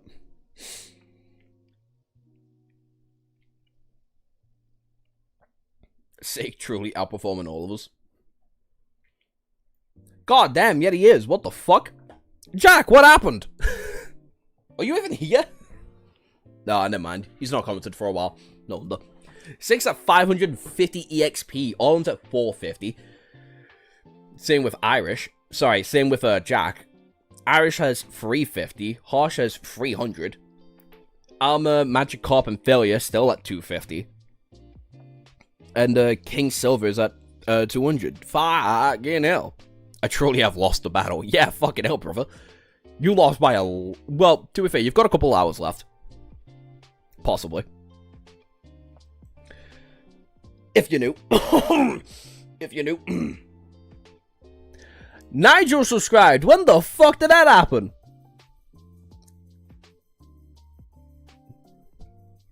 I didn't even notice. Fucking hell, Nigel. You could have told us.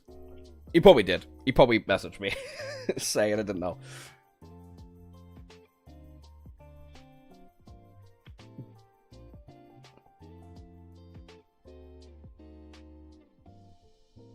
Oh well. Well, Nigel.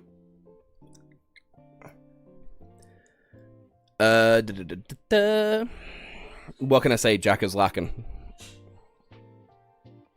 Well, Phelp. The gods are smiling at me. Can't even at you. Me? 35 likes. Damn. Brother, I don't even average like 20. Or 25 even. The fact we're at 35 right now is fucking ludicrous. And a bit concerning. We've also been averaging like 25, 30 people this entire fucking stream. Which is insane, frankly. Everyone wants to see this objectively big man in a pool. Yeah, apparently. Apparently. I hate that comment. I hate that comment so much. 31 viewers? Yeah, exactly. Anyway, wait. Oh, yeah.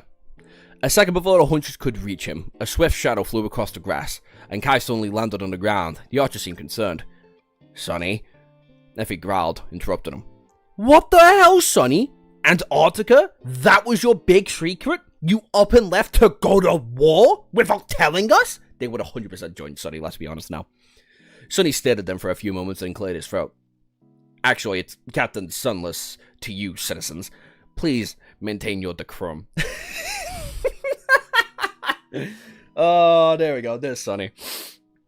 Effie's eye twitched. Before the hunters could do that, could do something that one or both of them will regret, Sonny raised his arm. Alright, yeah, I'm currently in the southern quadrant. It wasn't my secret to tell, okay? The government was very particular about classified information, you know. He lingered for a moment and then added, besides, it's not like you can join me. The Second Army would have been very glad to get its hand on two renowned masters. The life at the surface is not for the faint of heart, of course, but the benefits... What to die for. The hunter stared at him in stunned silence. Finally, her palm hit her in the face and said, Doofus. No, sorry. Captain Doofus. Are you really giving us a recruitment speech? Sonny looked her up and down and grinned. Well, not really. However, I do think that uniform would suit you very well. Not the Effie, brother. Come on. Okay, maybe the Effie. Effie's fine as fuck. You made it your own biggest op. That is true. I did make the light go my biggest op. I'm gonna increase it. We want to see your man tits. Fucking Christ. This is moments like this make me so happy my Instagram's private. Fucking hell. Sonny can be such a troll. Holy hell, bro. Uploaded a short 2 hours ago. Yeah, I told you all this. I told you all this ages ago.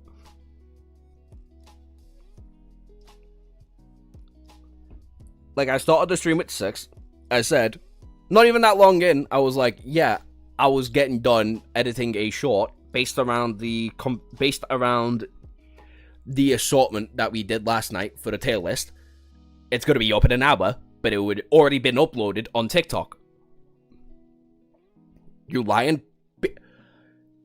Hosh. Your Abyssal Hills are on your Instagram? I actually don't think they're on.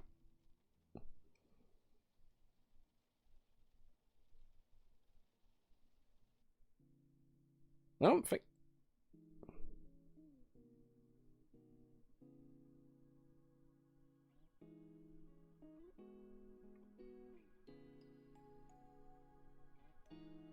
So far, no.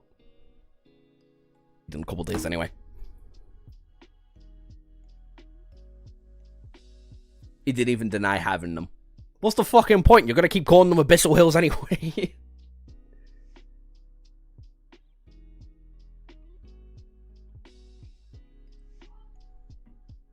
It's saying my stream is offline. Why? Hello, everyone back? What the fuck happened there? It's back. Okay. It just kind of crashed. I don't know why. I don't know how, but it just did, and I got really fucking concerned. And we lost half our viewers. That one I'm not really complaining all about. It just means we got to stop talking about our tits. No, 23. I'm gonna make sure everyone's back. Well, it's not crashed or anything, because we're only 3 hours in.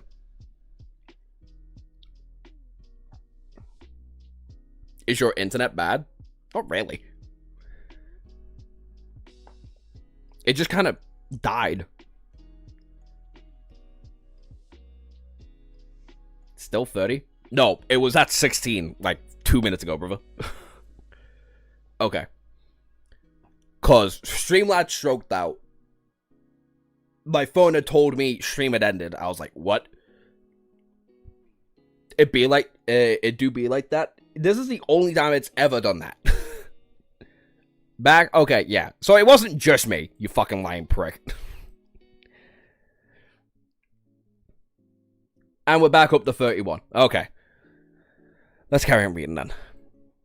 Chapter 841. Prudent Decision. For a few moments, there was an awkward silence between the three of them. Eventually, Sonny sighed.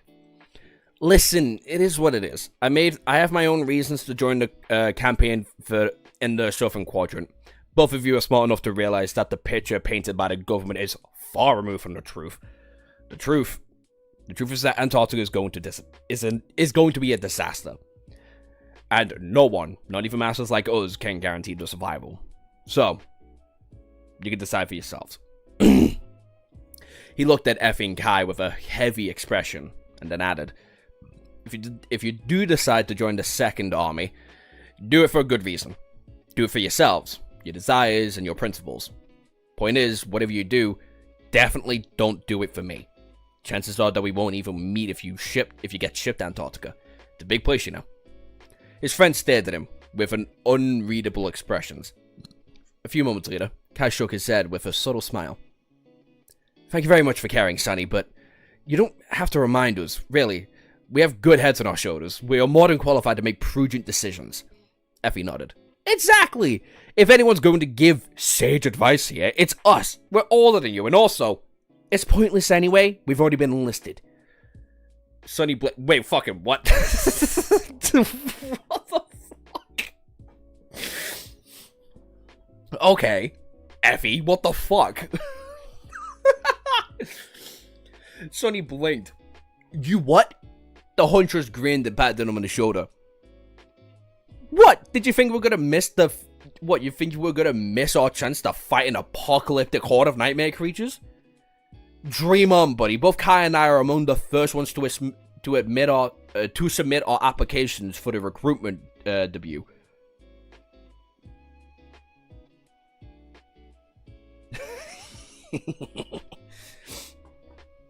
He stared at her for a second and rubbed his temples. Wait, you did? Why? Effie and Kai glanced at each other and shrugged. The archer was the first one to respond. Because there's hundreds of millions of people that need help. Is that not a good enough reason? The huntress shook her head. Because I'm a warrior. When an enemy invades your home, you don't hide. You go to war and you kick the enemy's butt. We humans need to protect ours. If we can't even do that much, we won't be humans for much longer. We will just be food. Sonny studied their faces and then scratched the back of his head. Well, alright. I guess that makes sense. Welcome aboard then. With your powers and abilities, the Second Army is probably salivating your applications right now. Chances are you guys are going to outrank me very soon. Prudent decisions, huh? Doubtful. As they walked towards the Avery Tower, he shared some details about the operation with them, including the disposition of human forces, the intended phases of the campaign, and his own role as a captain of the First Regular Company. As he did, both Effie and Kai grew a little pensive. Yeah, I'm not sure that the government can really pull it off. Even if we maintain control over the evacuation centers, repelling the siege of nightmare creatures for months won't be easy. It would be both a miracle if we can hold out for a year, but can the fleet even evacuate everyone in a year? Sonny hesitated for a moment, then tentatively nodded. That's the plan. The ships, they're massive. The naval control I'm currently at is carrying 100,000 soldiers, but that's only one of the most. But that is only because one of the spaces taken at the war machine supplies and the logistics needed to supply a massive army. On its way back, the same convoy can hold millions upon millions of refugees. There's even more convoys than that one. So, a year is not an unrealistic goal, actually. It's more of a projection suggestion. His face grew darker. However, that's only if the convoys don't get to meet the obstacles of their own. So, who's to say that these projections will survive colliding against reality? Kai sighed. It seemed that the Second Army won't be ready to deploy anytime soon. By the time we arrive in Antarctica, the situation might be entirely out of control. Many things can go wrong in a few months. Sonny shared the same sentiment. For what it's worth, I don't expect the worst to happen before you guys get the chance to experience it personally. The chain of nightmares is only going to ramp up as time goes on as well. So you'll have plenty of opportunities to live through the truly terrible parts.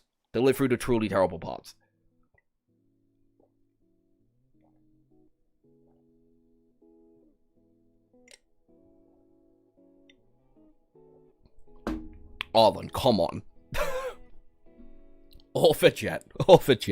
True, I'd follow that bunny tail anyway. Brother in Christ. I would die 1 second later using you as a meat shield. You know what? I agree.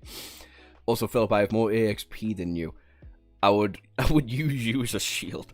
That's why he's the Admirable. He's recruiting all of us. You say that, Sick and Arlen have the exact same EXP. They're both at number 1 currently. At least when it comes to collective EXP given. Jack is still a good bit behind. Jet, Morgan, Effie, choose your pick. The valid reasons to go to war. I don't know shit about Morgan. Effie and Jet are hot. I don't know. In fact, that would turn into a weak-ass nightmare creature that rushes Jet just to raise her kill count. Brother in Christ, y'all are fucked. Y'all are fucked. That's next level dedication. Sadly,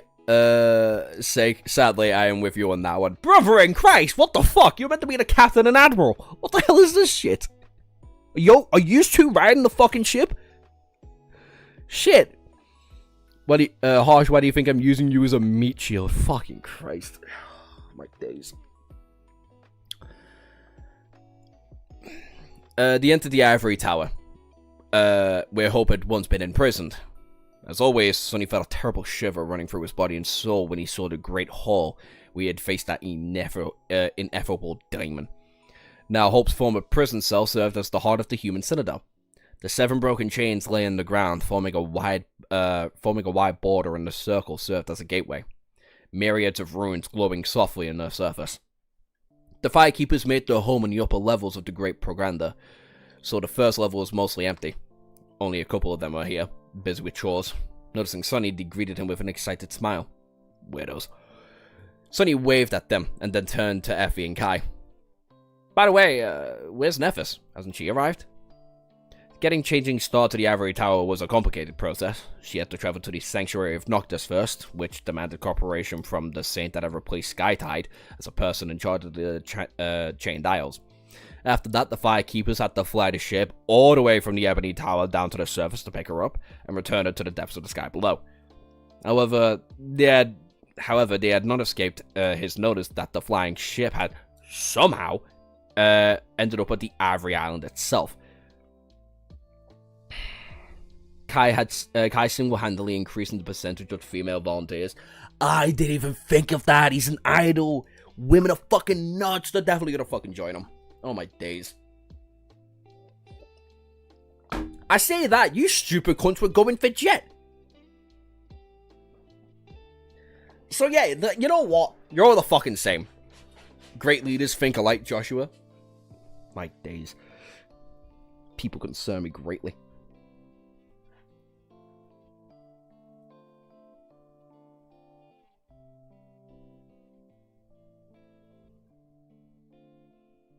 We are firmly behind Jet. Christ. I don't know how often I need to say it, but concerning you people are.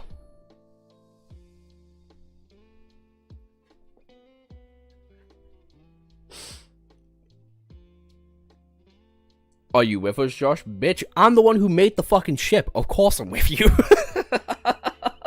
Who the fuck you think is riding it? Who do you think is driving Antarctica, fucker? I'm the one with the controls. Had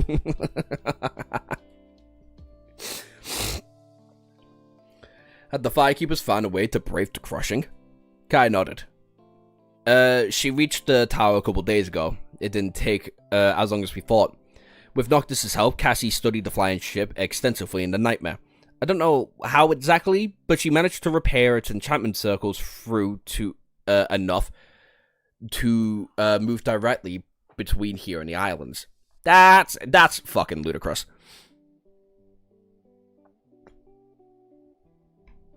Otherwise you will be casted as a nightmare creature. Ah, I see you. You are Clan Nightwalker.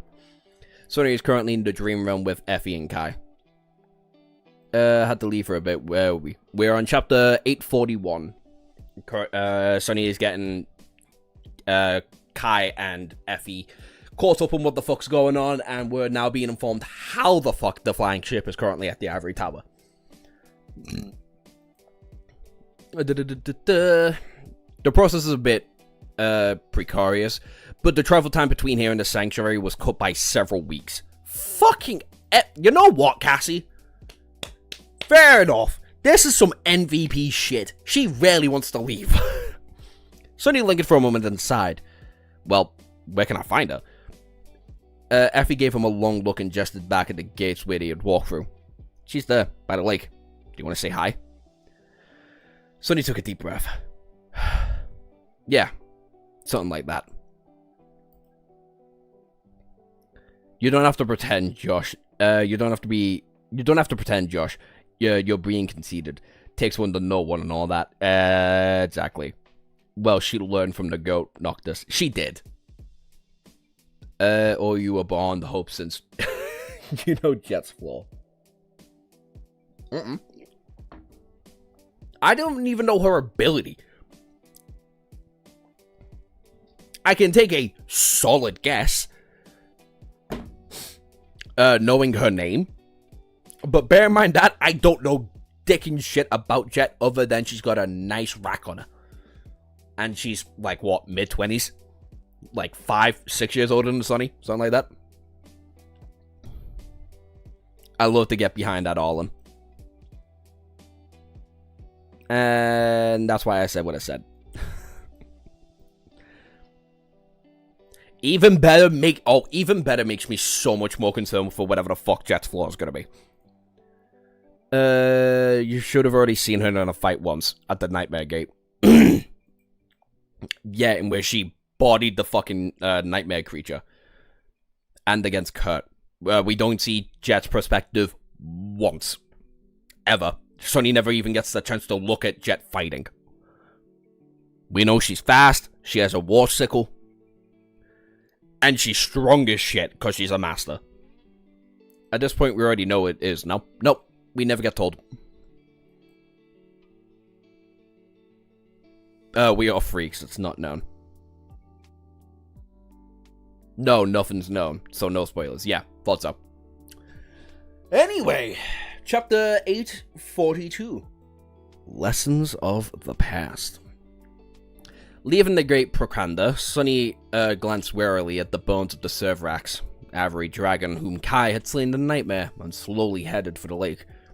Its surface was calm and clear, as always. Sunlight reflected from the tranquil waters, making it seem like the pool was shimmering silver. Despite the beauty of the heavenly lake, Sonny couldn't help but feel a hint of unease as he approached it. The memory of the furious naval battle was still fresh in his mind, so no body of water felt safe. On the shore, an intricate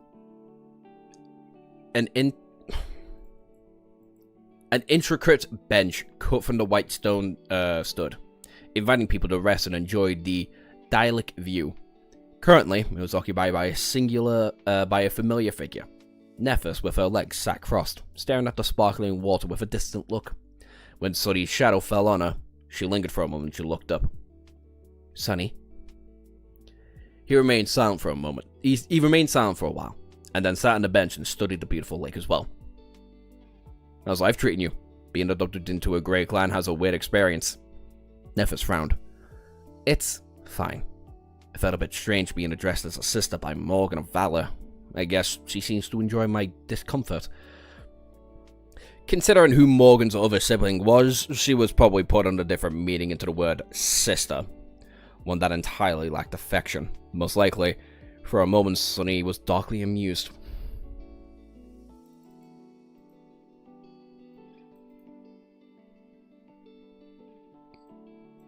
Have we met the best echo yet? Nope. Dude, they just told me to shut my mouth about it. Why was she called Soul Reaper? I mean, her being called Soul Reaper is probably a part. It's not probably. It is a part of my guess on what I think her abilities are.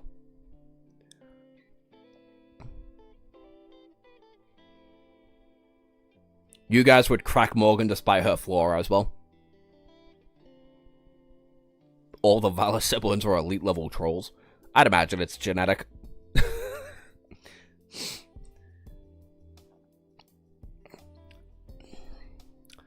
Never thought I would pity the Princess of War one day, but having Mordred and Nephis as siblings? Damn, her look must be worse than mine, if that's even possible. Changing Star let out a heavy sigh and turns silently to his face. You should have told me, Sonny. He smiled. What, about Antarctica? Oh, that was classified information. I thought that Cassie would have informed you anyway. She had to have known, right? She studied him for a few moments and then shook her head. If she did, she kept the knowledge to herself. Cassie has changed a lot since the Forgotten Shore. She carries a lot of secrets. As she fucking should. The amount of information this one oracle probably has is ludicrous. I don't want to imagine the kind of visions that she has now. Julius had mentioned it way back, I think. No. Someone else had mentioned that she can... Ooh, nope, never mind. Nah, that was self-inflicted. Mordred probably cracks his own reflections. Mordred 100% has gay sex with himself. Mordred 100% has gay sex with himself, or he makes a clone copy of a person that he finds attractive. You know he does. You know he does. He's no better with his own mirrors than you people would be with fucking Ditto from Pokemon. No, it was mentioned, Josh.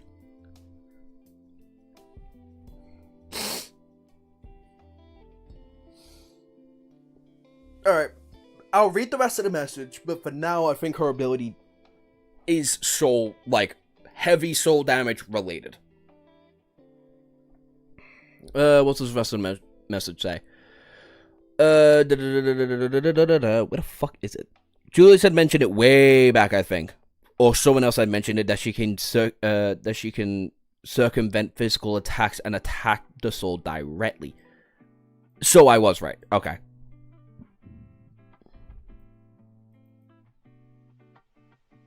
Well, right to an extent.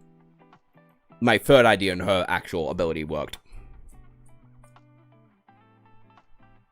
Just offhandedly, no wonder you don't remember. Yeah, if Julius fucking mentioned it. Like what, back in chapter 20? Some shit. Fucking Christ. Anyway. So you need to raise an eyebrow. Oh. I guess there's trouble here in paradise. I was under the impression that she was utterly loyal to you. Like a lost puppy, you know? Surprising to hear. Changing Star did not respond immediately. After a while, she said, Cassie has her own thoughts and her own desires. She's powerful too. No less than the rest of us. Brushing her agency aside would be a mistake. Sonny laughed. Of all the people in the world, I would think of the last one to underestimate. I would be the last one to underestimate Cassie. Don't you think? Nephis looked at the lake. Are you safe? He lingered for a bit and then shrugged. Is anyone safe? I'm surrounded by thousands of soldiers, awakened their masses, and even a few saints. Plus, I'm me. Antarctica is no worse than the Forgotten Shore or the Kingdom of Hope. In fact, if anyone's in danger, it's you. Are you safe? Her face grew dark. Nephis gritted her teeth for a moment and then said with unusual intensity. You don't understand, do you? This is not the first expedition of its kind. Humanity has tried to resist the spell before. The last attempt. The last one took the lives of both my grandfather and my mother. They were powerful too. They're exceptional and ahead of their time too. What makes you think that you'll do better than them? Sonny shook his head. Many things have changed in the past 2 decades. Back then, humanity had much less awakened. There were barely any masses around. No saints had even emerged yet. At least, officially. Our tech, spell tech, and strategies were much more primitive, and we had no experiences dealing with something like that.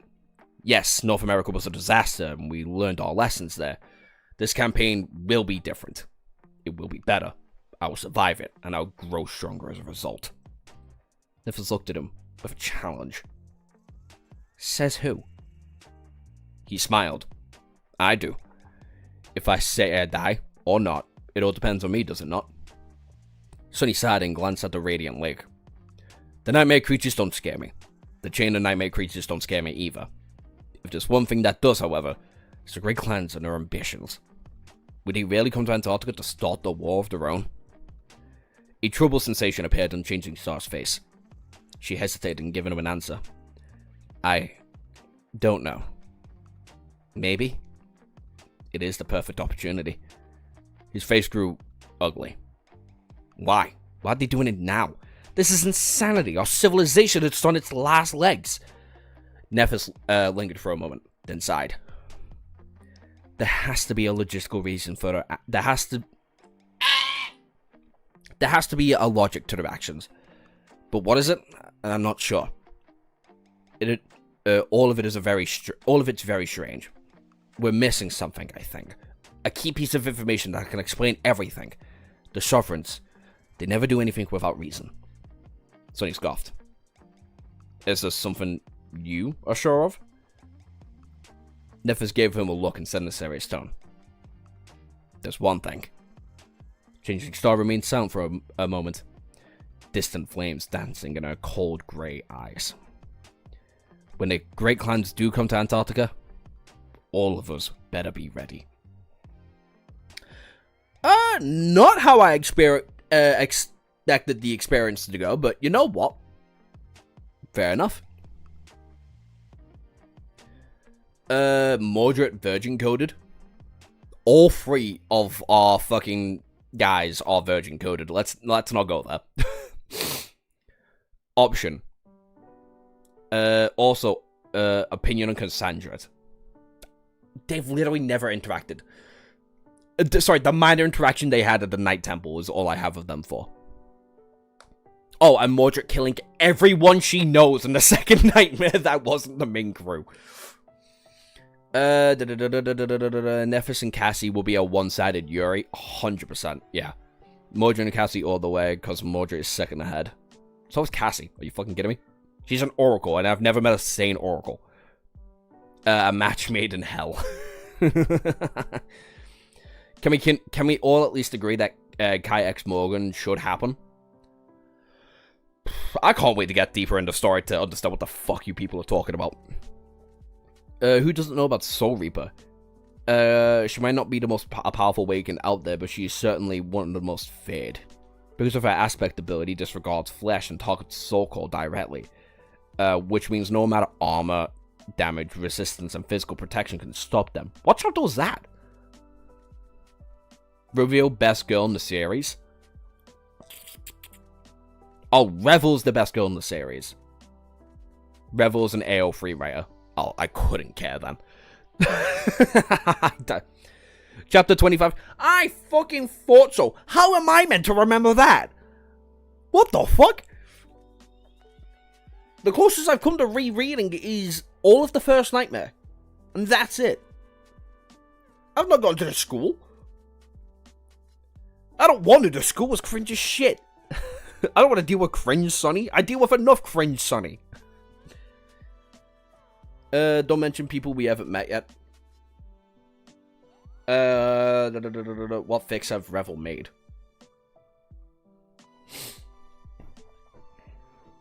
Anyway, I'll carry on. I should probably do that.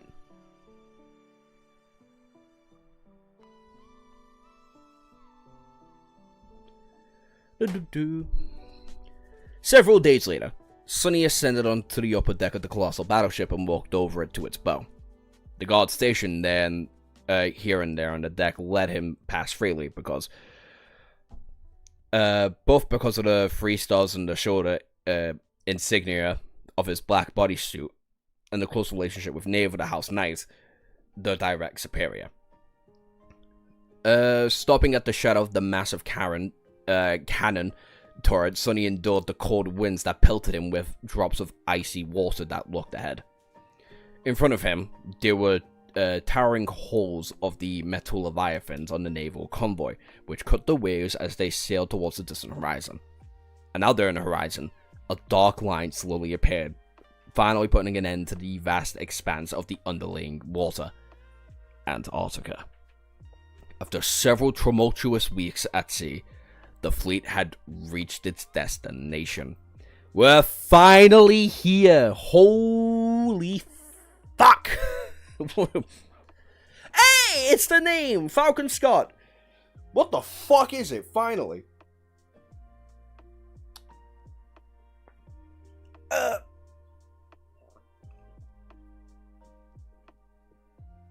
Master Cassie versus Awakened Sonny. Who wins?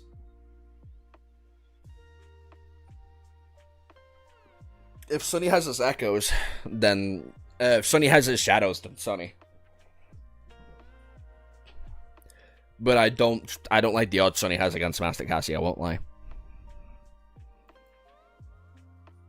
You're going to see a lot of that title. Fuck. Oh, no. Best or second best arc in a novel begins in truth. Yay! Chapter 843. Falcon Scott. Perched precariously on the broken mountain road, the rhino stood still as the members of the cohort cautiously climbed higher. Belle, Dawn, and Luster were hiding a hundred steps ahead, just below the crest of the tall hill, while Sonny and Kim were currently on the roof of the armored vehicle. I see them! Samira was tensely studying the screen of her military communicator, which was receiving a video feed from the company's spy drone that she had sent ahead. On it was a small valley. The image was grainy and noisy, sometimes breaking out entirely because of the interference of the nightmare gate exerted onto it. Flooding the valley, a swarm of nightmare creatures could be seen. There are hundreds of them. Most are awakened, but there are several fallen abominations as well. The Gate Guardian has already emerged, and it seems to be a devil. Sonny nodded. Correct. There are 274 abominations, and 242 are awakened. While 32 are fallen, the Guardian is indeed a fallen devil.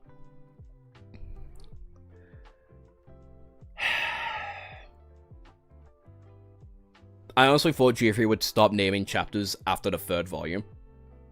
Why would he? I think he actually enjoys naming some of these. Because Unholy... what was it? It was Unholy Blood? That's a radical ass title. Geoffrey is practicing his counting skills.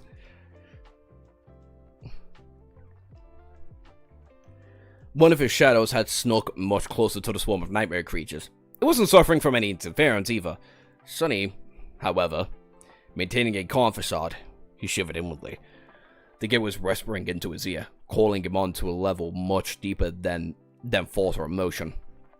He had experienced the call before, but now he was a master. It became so much stronger and harder to resist. Sonny had experienced this change almost instantly after the first evacuation army made landfall in Antarctica. While the other 3 convoys were sent to the East Antarctica, the largest and most populated region of the Southern Quadrant, the one he had traveled with was meant to deliver troops to the Antarctic Center. The Antarctic Center was a long, narrow, mountainous landmass that served as the administrative and industrial center of the continent. As such, it harbored many priority targets that had been evacuated at all costs.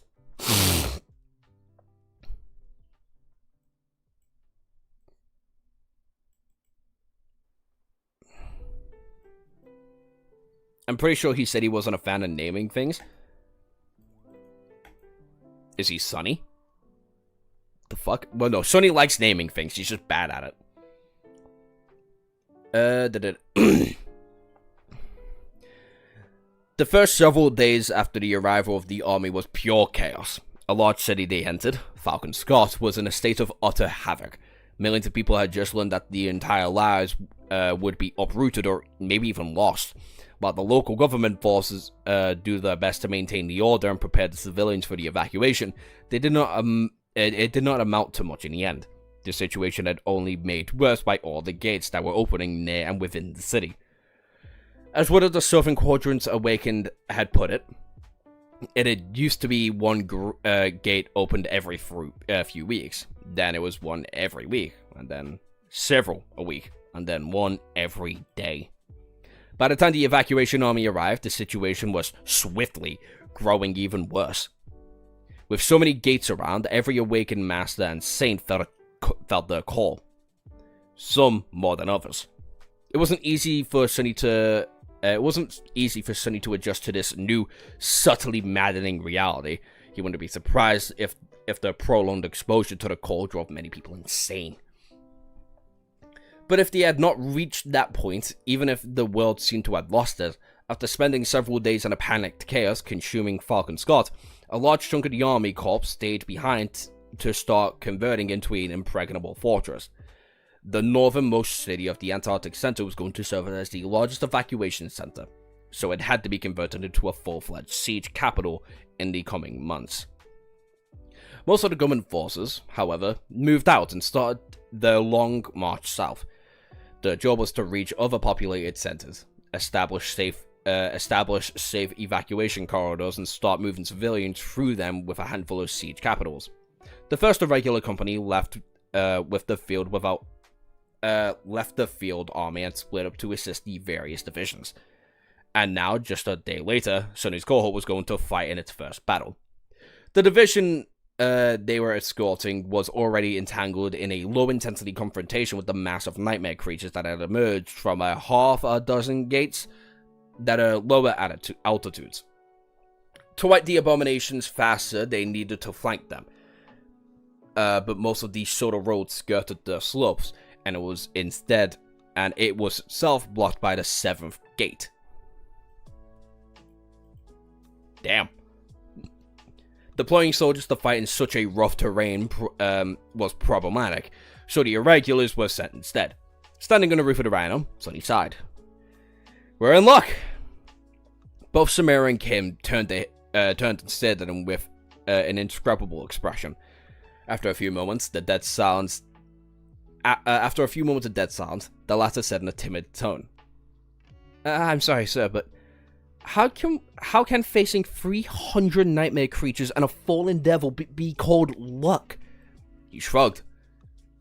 This is what I call a low-threat gate. Do you have to guess why? Samara frowned. Because there's no tyrant? Sunny nodded with a smile. Indeed.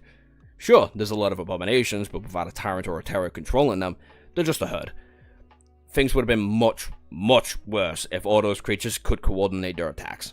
Plus, we're smarter, which means we can stack the odds in our favor. She lingered for a moment. I think the odds are already in our favor. We have the high ground, the wind is blowing in the right direction, the nightmare creatures have not caught our scent yet, which means the element of surprise is on our side. Sunny shook his head. Don't be fooled. You already know that we're here. Abominations have other ways of sensing human flesh and souls. In fact, they would have already stayed put near the gate unless they were up to something in the first place. They would have spread around and tried to find something to tear apart and devour. Kim shivered. Then, what are they waiting for? He glanced at her with an amused expression. Isn't it obvious? They're waiting for us to walk into the trap. That fallen Devon's much smarter than it looks. Chasing a fly there, bud? Zeus? You chasing a fly?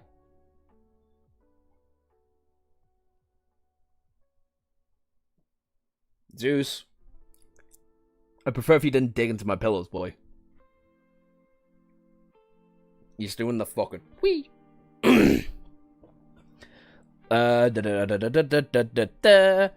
Calling trauma character development.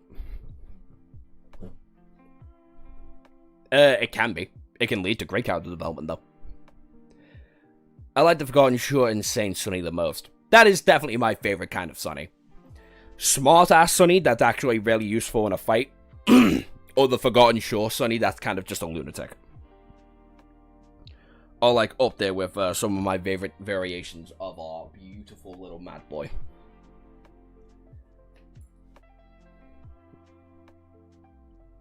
Let's put that. Zeus will smite you. Zeus can try all he fucking likes.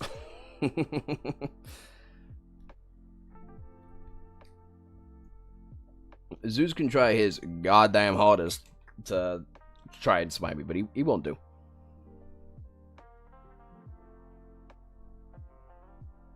Boop. I'm sweating like a whore in church or a priest in a preschool. Fucking hell! Dan, that should Dan, yeah, that should probably have made more impact on him. That's one of my problems with Sunny vs. Nightmare. All that torture happened so fast and it was brushed off. The thing is with Sunny, first of all, he's already been through an arduous amount of pain. Initially, right? Like, I think him consuming the Weaver's eye probably put him through enough physical pain for him to be fine for the rest of his life, right? And then there's the Weaver's bone, which probably put him through way more fucking pain. And then he's been disemboweled. He got beheaded not that long before then. He had his body re-put together and probably made a little bit stronger. He's already been shown to have an insane amount of mental resistance. He's had his blood drained from him. He's been poisoned up and down. Like, yeah. Everything about Sunny should be deeply traumatized. And he is deeply traumatized. Look at how he talks to people. Look at how he just talked to Effie, Kai, and Nephis then. Especially how he talked about Cassie. Like, he is traumatized. But that's just kind of Sunny now. Like, he's been through it. It's not like he's just past it all of a sudden. It's just another day in his life currently. That's what being fated has monikered him with. And he's just kind of living with that.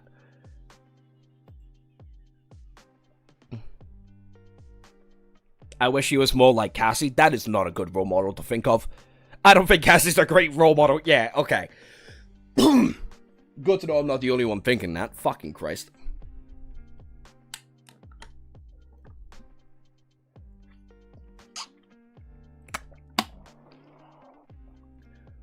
Also, yeah, when he was trying to find the little trinket, like the little tear duct in the you know, the soul-burning suns that he had the like sun dip next to, had put him through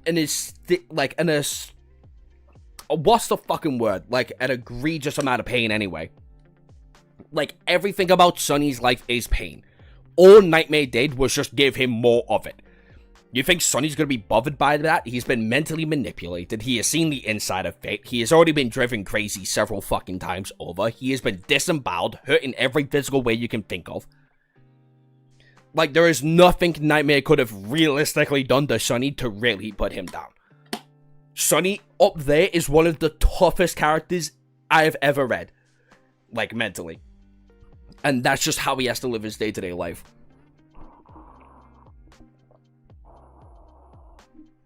Beheading's not even top 3, I think. I just wanted more first Nightmare Sunny. That could be curb stomped out of the way. He just doesn't have to stay that way. The only time the last time we got to see Sunny feel like absolutely insignificant is anytime he's with a saint. With a master, he felt confident. But even saints now, as he's a master with 4 fucking soul cores, he doesn't feel good, like, being able to match up against them. Feeling compelled to mention Irish is coming again. Josh, Falcon Scott being a real explorer, that is. Yeah, Falcon Scott's a real person, isn't it?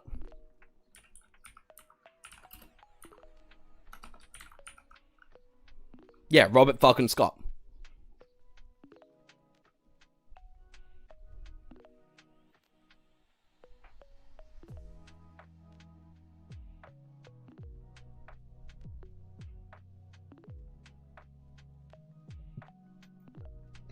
I thought you was talking about, like, Falcon Scott being an actual person within the universe. Which, he probably is. He's just, like, 300 years old. And, like, actual centuries over dead. But still.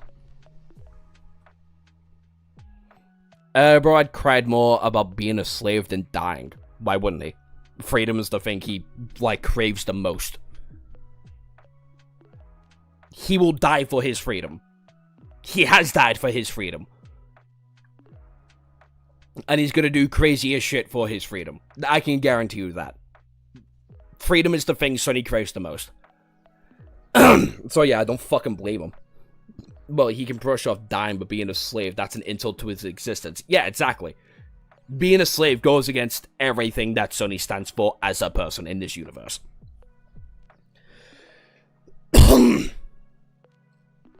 He'd rather be dead than a slave without hope. Yeah. And he will do worse, I imagine. Yeah, 100%. There's nothing in my mind telling me that Sonny won't be the most insufferable twat to try and get rid of his fate. Ever. Anyway, let's keep reading.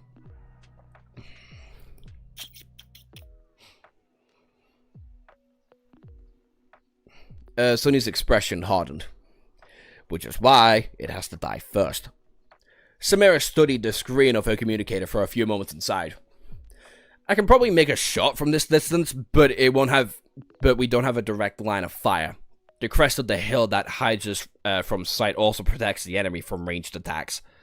Sonny's smile turned dark grin. That is true, as far as your rifle goes. A swarm of scarlet sparks shimmered into existence around his hand, and then a black bow appeared in it, radiating a feeling of devastating strength. Its string was bright red, and there was a small brand of the color of one of its limbs, in the shape of an anvil being pierced by a straight sword. But arrows, unlike bullets, don't have to fly in a straight line.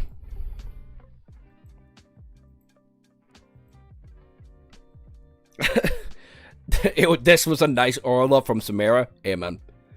There is nothing more deplorable than a slave that trusts his slaver. Yeah.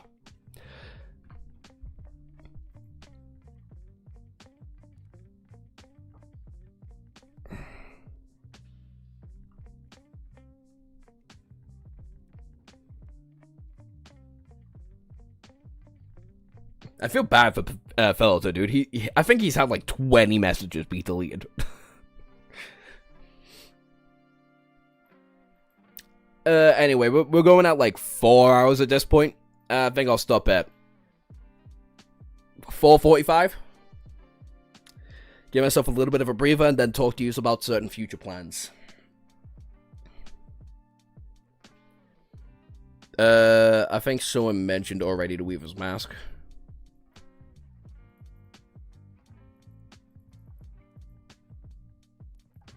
Well, yeah. I think I've already made a video on what I think the question mark is. Though I imagine your body reconstructing fundamentally can't be fun either. Yeah, exactly. But yeah, no, I think I have a really good idea on what the question marks already are. And I've had a pretty good idea for a long, long fucking time.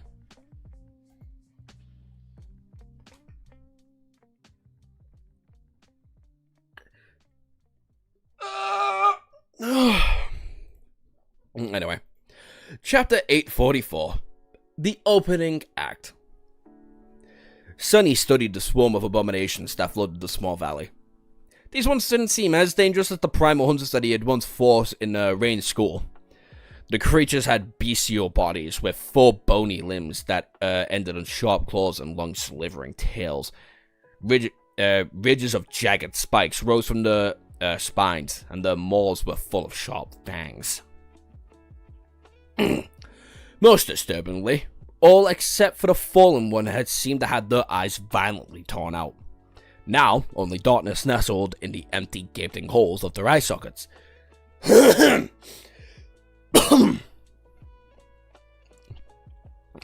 someone wrote in chat what it was. I don't think it hasn't been revealed yet. No. He already used the question marks like 3 arcs ago. Yeah, but he hasn't done anything to, like, actually do it, though. They're still labeled as question mark, though. Oh, someone wrote its real name in there? Oh, I didn't see it, then. And yeah, he did use it, like, a couple arcs ago. I'm, like, 99% sure he used it to see the tear duct.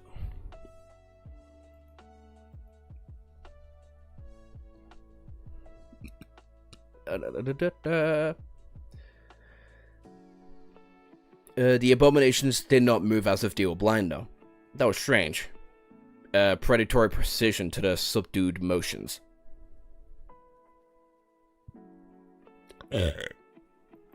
Oh no, you're fine. The devil was different from the eyeless beast, though. It resembled them outwardly, but it possessed a more humanoid body. The creature stood on its hind legs, while the front limbs resembled human hands. Its eyes were closed, and it even seemed so shut. Something constantly moved behind the eyelids, giving Sonny the creeps. The powerful abomination towered above its ilk, reaching almost 3 meters in height. 274 nightmare creatures. That was a lot. Most cohort of Awakened would have not been able to consider attacking that many abominations and quietly retreated instead. I need to be careful about this. Sonny thought for a long moment and then spoke. Samira, move forward and presume position higher up the slope, where you'll be able to shoot the crest off the road. Vanguard, prepare the advancement and secure the crest. Kimmy, work your magic. His words reached the melee fighters of the cohort without any problem. Of course, he could have used a more technological solution to ensure the good communication, but with how unstable tech was near Nightmare Gates, it was good to have a backup. For some reason, Luster was currently in possession of an extremely ordinary,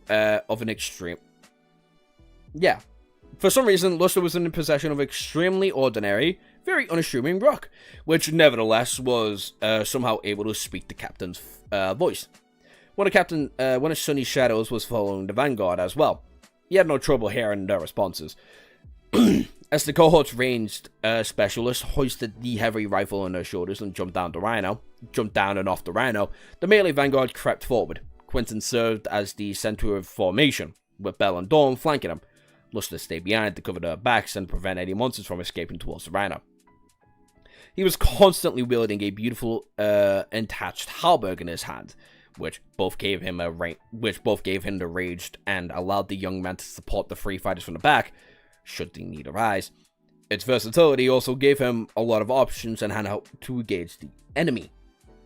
During the past weeks, Sonny had done all he could to raise the battle effectiveness of the cohort and enchant the memories of all of his soldiers. The weapons received most of his attention, but also the augmentation of the armors by transplanting the tenacious entrenchment to the patient Avenger into the weaves. With its help, the survivability of the cohort had reached a new level. The patient Avenger itself had been entrusted to Quentin. Sonny also transferred the Blood Blossom to Bell, which would, with much reluctance, of course. With his current strength, the augmentation granted by the morbid charm could have benefited him in any substantial way. It was a different story for the Awakened Swordsman, however. Also, the decision, sadly, made too much sense. Each member of the cohort was additionally protected by the charm that gave them a slight resistance to the cold, which is why they were able to all but ignore the slowly falling snow and chill wind that blew through the mountains. Jesus Christ. I'm losing my voice a little bit. 2591 is where he uses it again. God damn.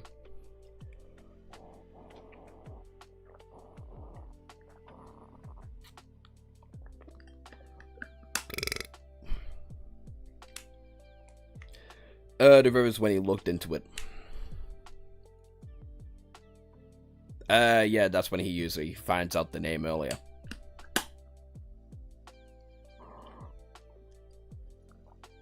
The rock could improve by Sonny to replace comms. Well, either way, he doesn't know it yet. I don't know shit. Hoo-wee.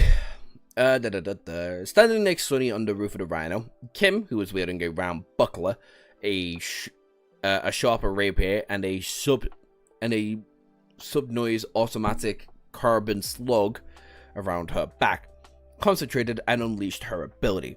First, she narrowed Sonny's sight, which allowed her to see what his shadows saw. Even though receiving many different perspectives put an immense strain on her mind, then she used her dormant ability to concentrate on the fallen devil and its weaknesses. Finally, she shared her own perspective back to Sonny, allowing him to see where the strike as well.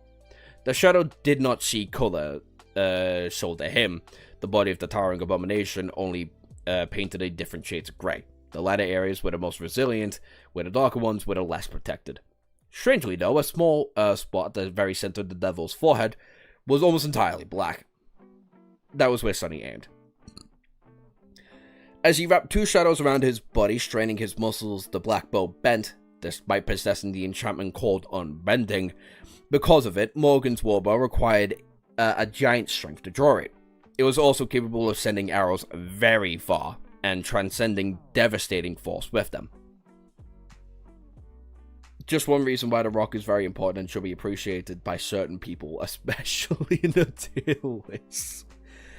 You know, Arlen, the next time I do a tier list, in a couple, probably, I don't know, when I'm done with Volume 5, and I do a couple characters tier list, I'll make a whole ass tier called Arlen at the very bottom. And both the chair, the rock, and Akio can go all right there. How about that? I like that one. I like that one. I think it's a good idea. Did I see that right? What was that? 800 subscribers? What the fuck? When, which, when, and how, motherfucker? What the fuck?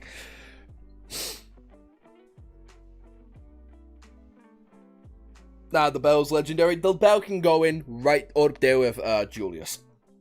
I like the bell. The bell is useful. Ding.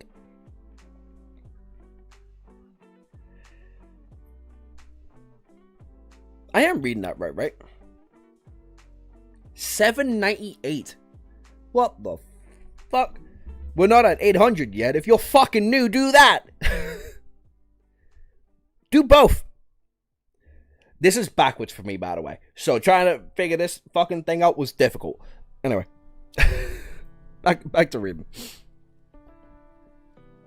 Anyway. Yeah, and he uses the rock more on the... Oh, whatever. We're all talking about the fucking rock.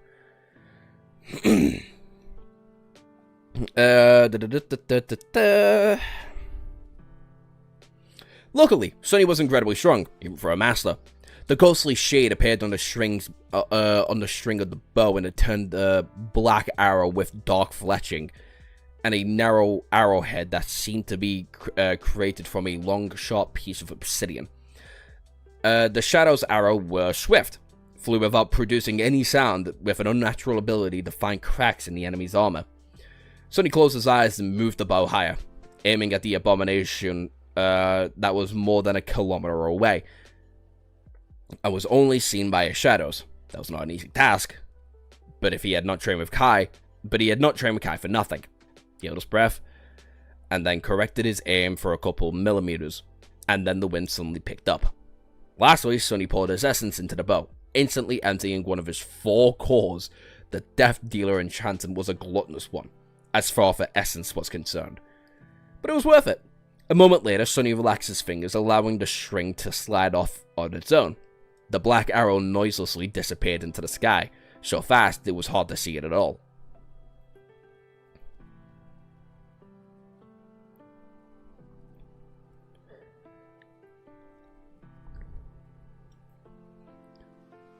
Who's the bell? Yeah, Sonny's bell. It's one of the first memories he ever gains, dude. do you mean, what fucking bell?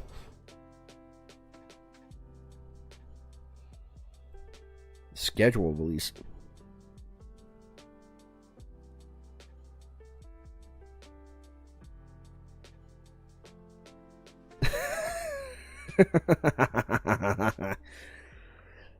Fuck you.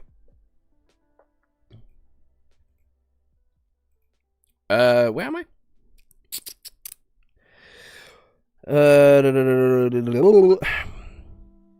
It arched above the crest of the road, soared high and fell down. The fallen devil might have still dodged it if it knew if it was coming, but the shadow arrow was swift and silent, and the abomination never stood a chance. The black streak flashed through the sky, piercing the center of the Gate Guardian's forehead with stunning ease, and existing from the back of its head a split second later. Fuck. Hot. The devil's eyes suddenly opened, revealing...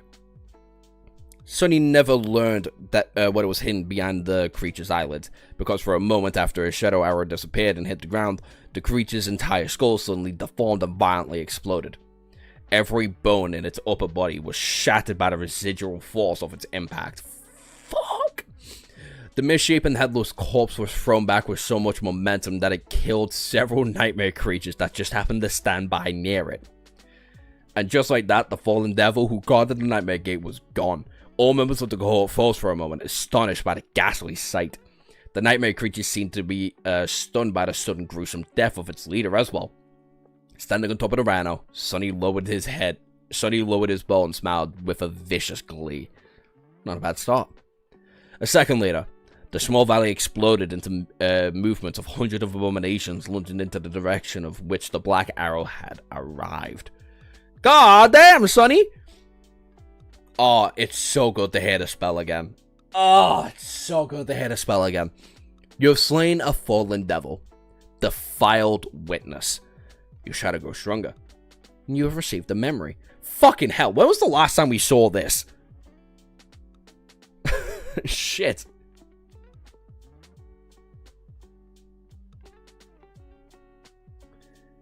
Right. Maybe not. I could be a LARPer. With a Cassie profile picture, diabolical behavior. If you're a LARPer with a Cassie profile picture, that is insane behavior, brother.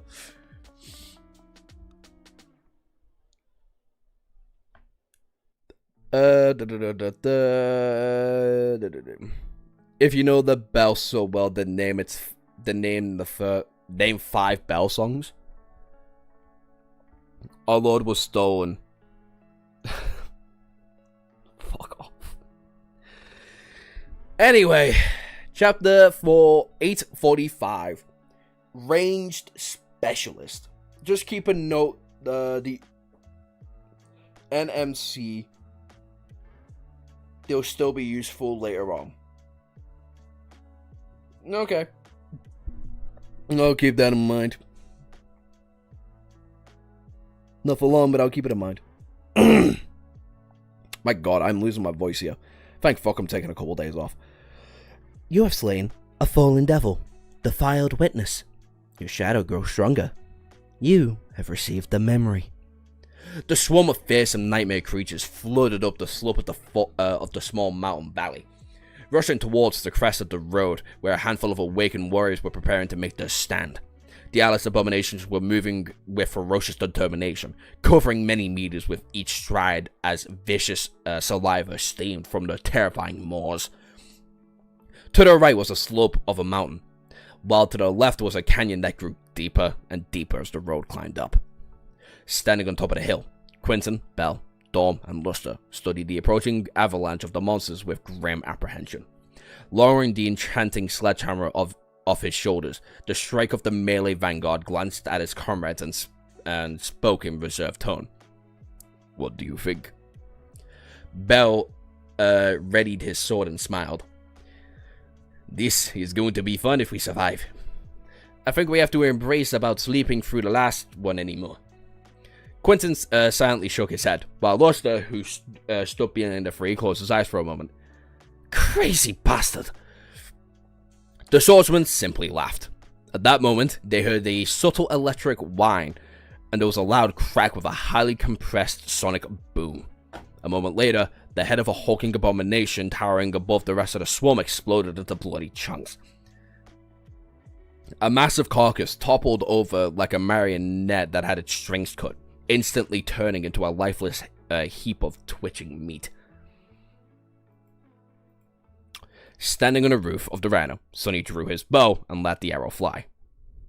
"Keep aiming for the forehead, Samara. Take down as many fallen as you can before the enemy reaches the 200-meter mark. Then switch to the explosive ammunition and concentrate on the front rows of the awakened abominations. We must break their momentum." Generally good advice, though, Josh. The arc sets up the next one even more than usual, so try and arrange the lore. Try and arrange the lore you get. Nightmare creatures memory descriptions so tucked somewhere.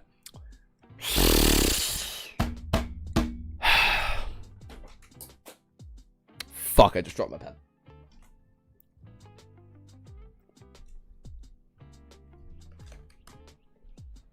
Oh, yeah.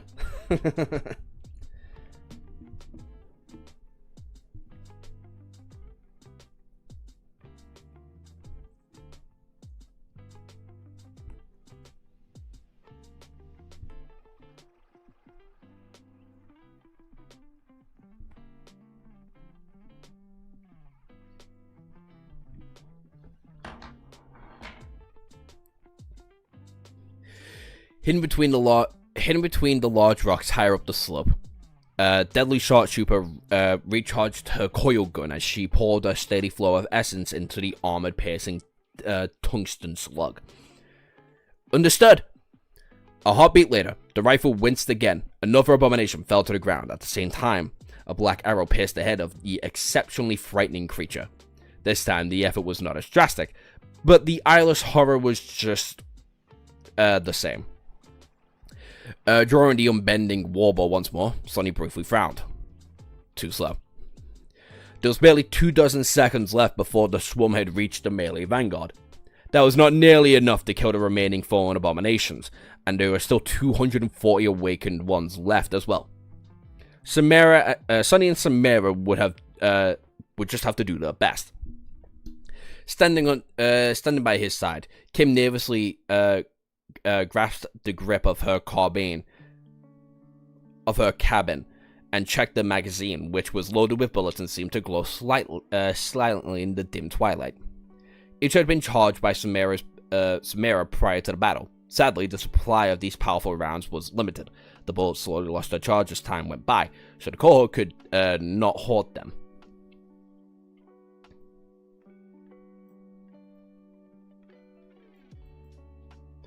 Why would Volume 5 and Volume 6 not just be in 2 parts? They're literally the same. G3 wanted to do counting practice. Yeah, clearly not similar enough. When I'm finished with Volume 5 and Volume 6, if they are the same, I'll get back to you on that. How about that? If they truly are that different. If they truly are that similar, I'll get back to you on why they're different. Black arrows rained from the sky, ripping one life after another. Head after head exploded, turning the cracked asphalt of the mountain road slick with blood, and a fearsome nightmare creature fell almost every second as the number of the fallen abominations slowly dwindled. Making it the ending of Volume 5 needs some finality to make it hit harder. At some point, Samara shifted her aim to the massive rabid eyeless beasts. Her eyes shone with a furry light as a different kind of bullet escaped from the thick barrel of the cautious rifle with a thunderous roar. In the next moment, a powerful explosion tore through the front row of the rushing swarm. A dozen abominations were instantly ripped apart. Chunks of mangled flesh flew into the air in a clouded but bloody haze. Sharp shards of broken bones pelted surrounding creatures like shrapnel, wounding and maiming them. Almost instantly, after disfigured corpses fell to the ground, the sound of the other thunderous explosion rolled over the mountain and then to another.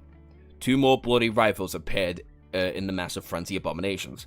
Now that Samara didn't have to aim, her rate of fire increased. However, so did her consumption of soul essence. That's enough. Conserve your essence and switch back to the priority targets. In all seriousness, Volume 5 is just really good. I'd hope so. It's all anybody's ever fucking said. I just poked you all in the eye. My bad. Fucking.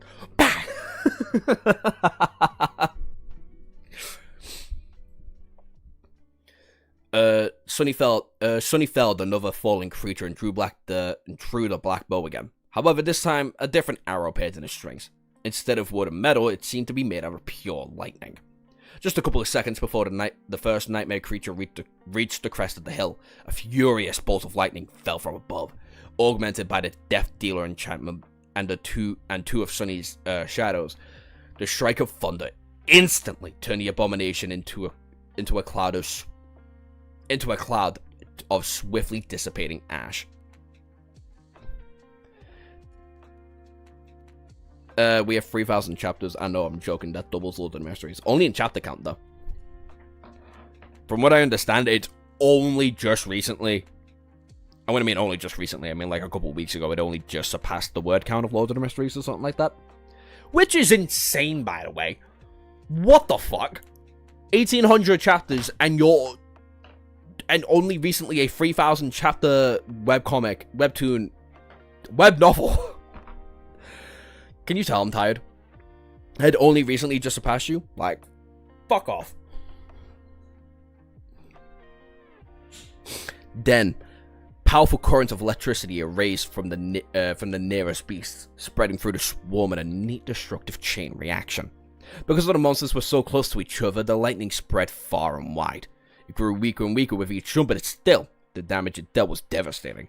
Sonny failed to count how many abominations he had killed, but it had to be several dozens at least. Even more were burned and wounded to various degrees. But he wasn't done yet. A moment after the lightning chain through the swarm, the shadow cast by a large rock suddenly surged forward. A shot into the air, turning into a long, vicious spike. The nightmare creatures they had tried to leave the road and climb higher were either pierced or blocked by them, turning the slope of the mountain into a macrade forest of impaled bodies. Fucking hell. With the deadly spikes blocking the slope and the deep canyon on the other side, the swarm had no other choice than to attack along the narrow line of the road, funneled that way. With the momentum broke, the abominations they had jumped over the corpses and the frailed skin failed to overwhelm the melee vanguard of the cohort in one fell swoop. As Quentin stepped forward and received the first attack on his shield, the true battle started.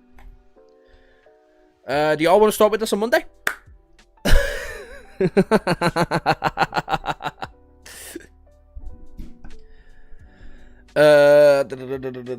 Harsh nearly finished on Volume 3. How's Volume 4? How is Volume 6 better than 7, bro? They're miles apart. 6 is like 3 good moments, where 7 is an amalgamation of peak all through. 7 is close to 5 in quality. Anyway, I think I'm tired. So I'm gonna take a quick breather and tell you what the fuck's gonna be happening throughout next week. Okay? And this is where I wish the whiteboard was double-sided. I realistically should probably make a schedule. Being like, all of these are gonna happen, blah, blah, blah, blah, blah, blah, blah, blah. Then the Forgotten Shun or the peak of the novel. 11 is close behind. The beginning of Volume 7 is my least favorite part of Shadow Slave. See you then. Later. We need 14 more likes. Yeah, we're not gonna reach 50 in this stream. You're fucking mental, lad. Anyway. Monday, Tuesday, Wednesday, Thursday. Similar ordeal. Shadow Slave on Monday. The beginning after the end. Webtoon on Tuesday. We're gonna swap over to the actual comic this time to make it easier in our brains.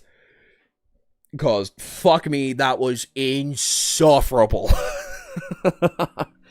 I didn't hate everything that I read. I just didn't care.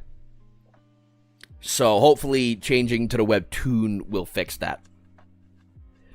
Wednesday, I want to update the tier lists. Maybe play a little bit of games. Maybe a bit of Minecraft. Maybe a bit of Elden Ring. I don't fucking know.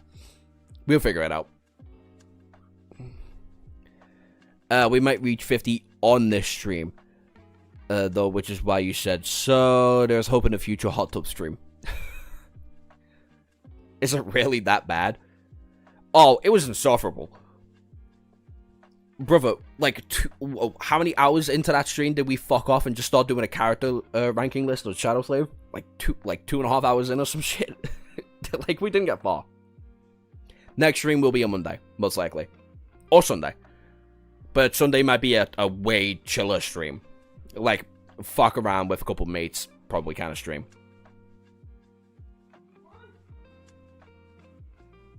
The ship traveling was boring. I like the ship travel. I thought it was interesting. 2 hours in, yeah. It was not a fun ride. We just kept getting distracted. But yeah, Sunday I'll update you all both on the Discord and on the community post. Might be a stream. But Monday, Tuesday, Wednesday, Thursday are definitely streams. And Monday, Tuesday is 100% Shadow Slave on Monday. The beginning after the end webcomic on Tuesday. Wednesday, we'll figure it out. And Thursday might be something else.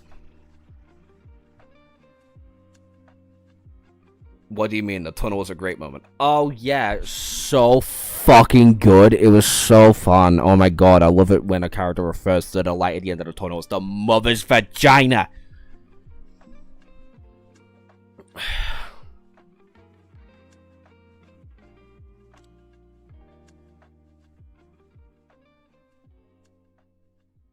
Well, here's the thing. I already have, like, several fucking... I guess you guys don't really notice because my fairy videos are usually longer than 3 minutes, which is why I can't post them onto YouTube, because YouTube can only allow 3-minute shorts. But, like, I already have, like, several videos. Also, yes, 600 EXP is 100% a record. Sake, Arlen both have 600 EXP and Jack has 500. Honestly, fucking congratulations, guys. Good job.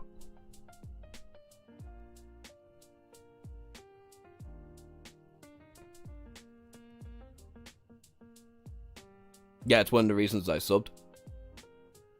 When's the big review coming out? What do you think I'm going to be doing Friday, Saturday, Friday and Saturday? I'm going to be spending all those days just editing the videos. I've not had time. By the time I'm ending this, I'm probably going to do one more highlight bit, and then I'm going to carry on editing the big video. Which also has a couple of fairies in it that I don't think I've made public. Like, I've alluded to the Shadow God and the Weaver. I've already said a handful of times my idea on Noctis, but I haven't related that back to why I think his relationship with Weaver is interesting and shit like that. I have a couple of fairies that are going to be big video exclusives, but I have a couple more fairies in there. Like the question mark on the Weaver's mask is 100% related to the fact that he lost his eye. So he's compensating for the idea that he lost his eye, right? That's a fairy. That, like... From how we've seen their fucking question marks be used, and how it almost corrupted Sunny, it's probably how it's used. But again, that's just a fairy, and those are fun. But for the time being, we're gonna end the stream off here. Thank you all for joining. 38 likes on a stream is fucking insane. I think we stayed consistently within the 30 viewer range, which is ludicrous. But for the time being, I'll either see you on Sunday or I will see you on Monday. One of those 2 days. For the time being, thank you for watching. Bye-bye.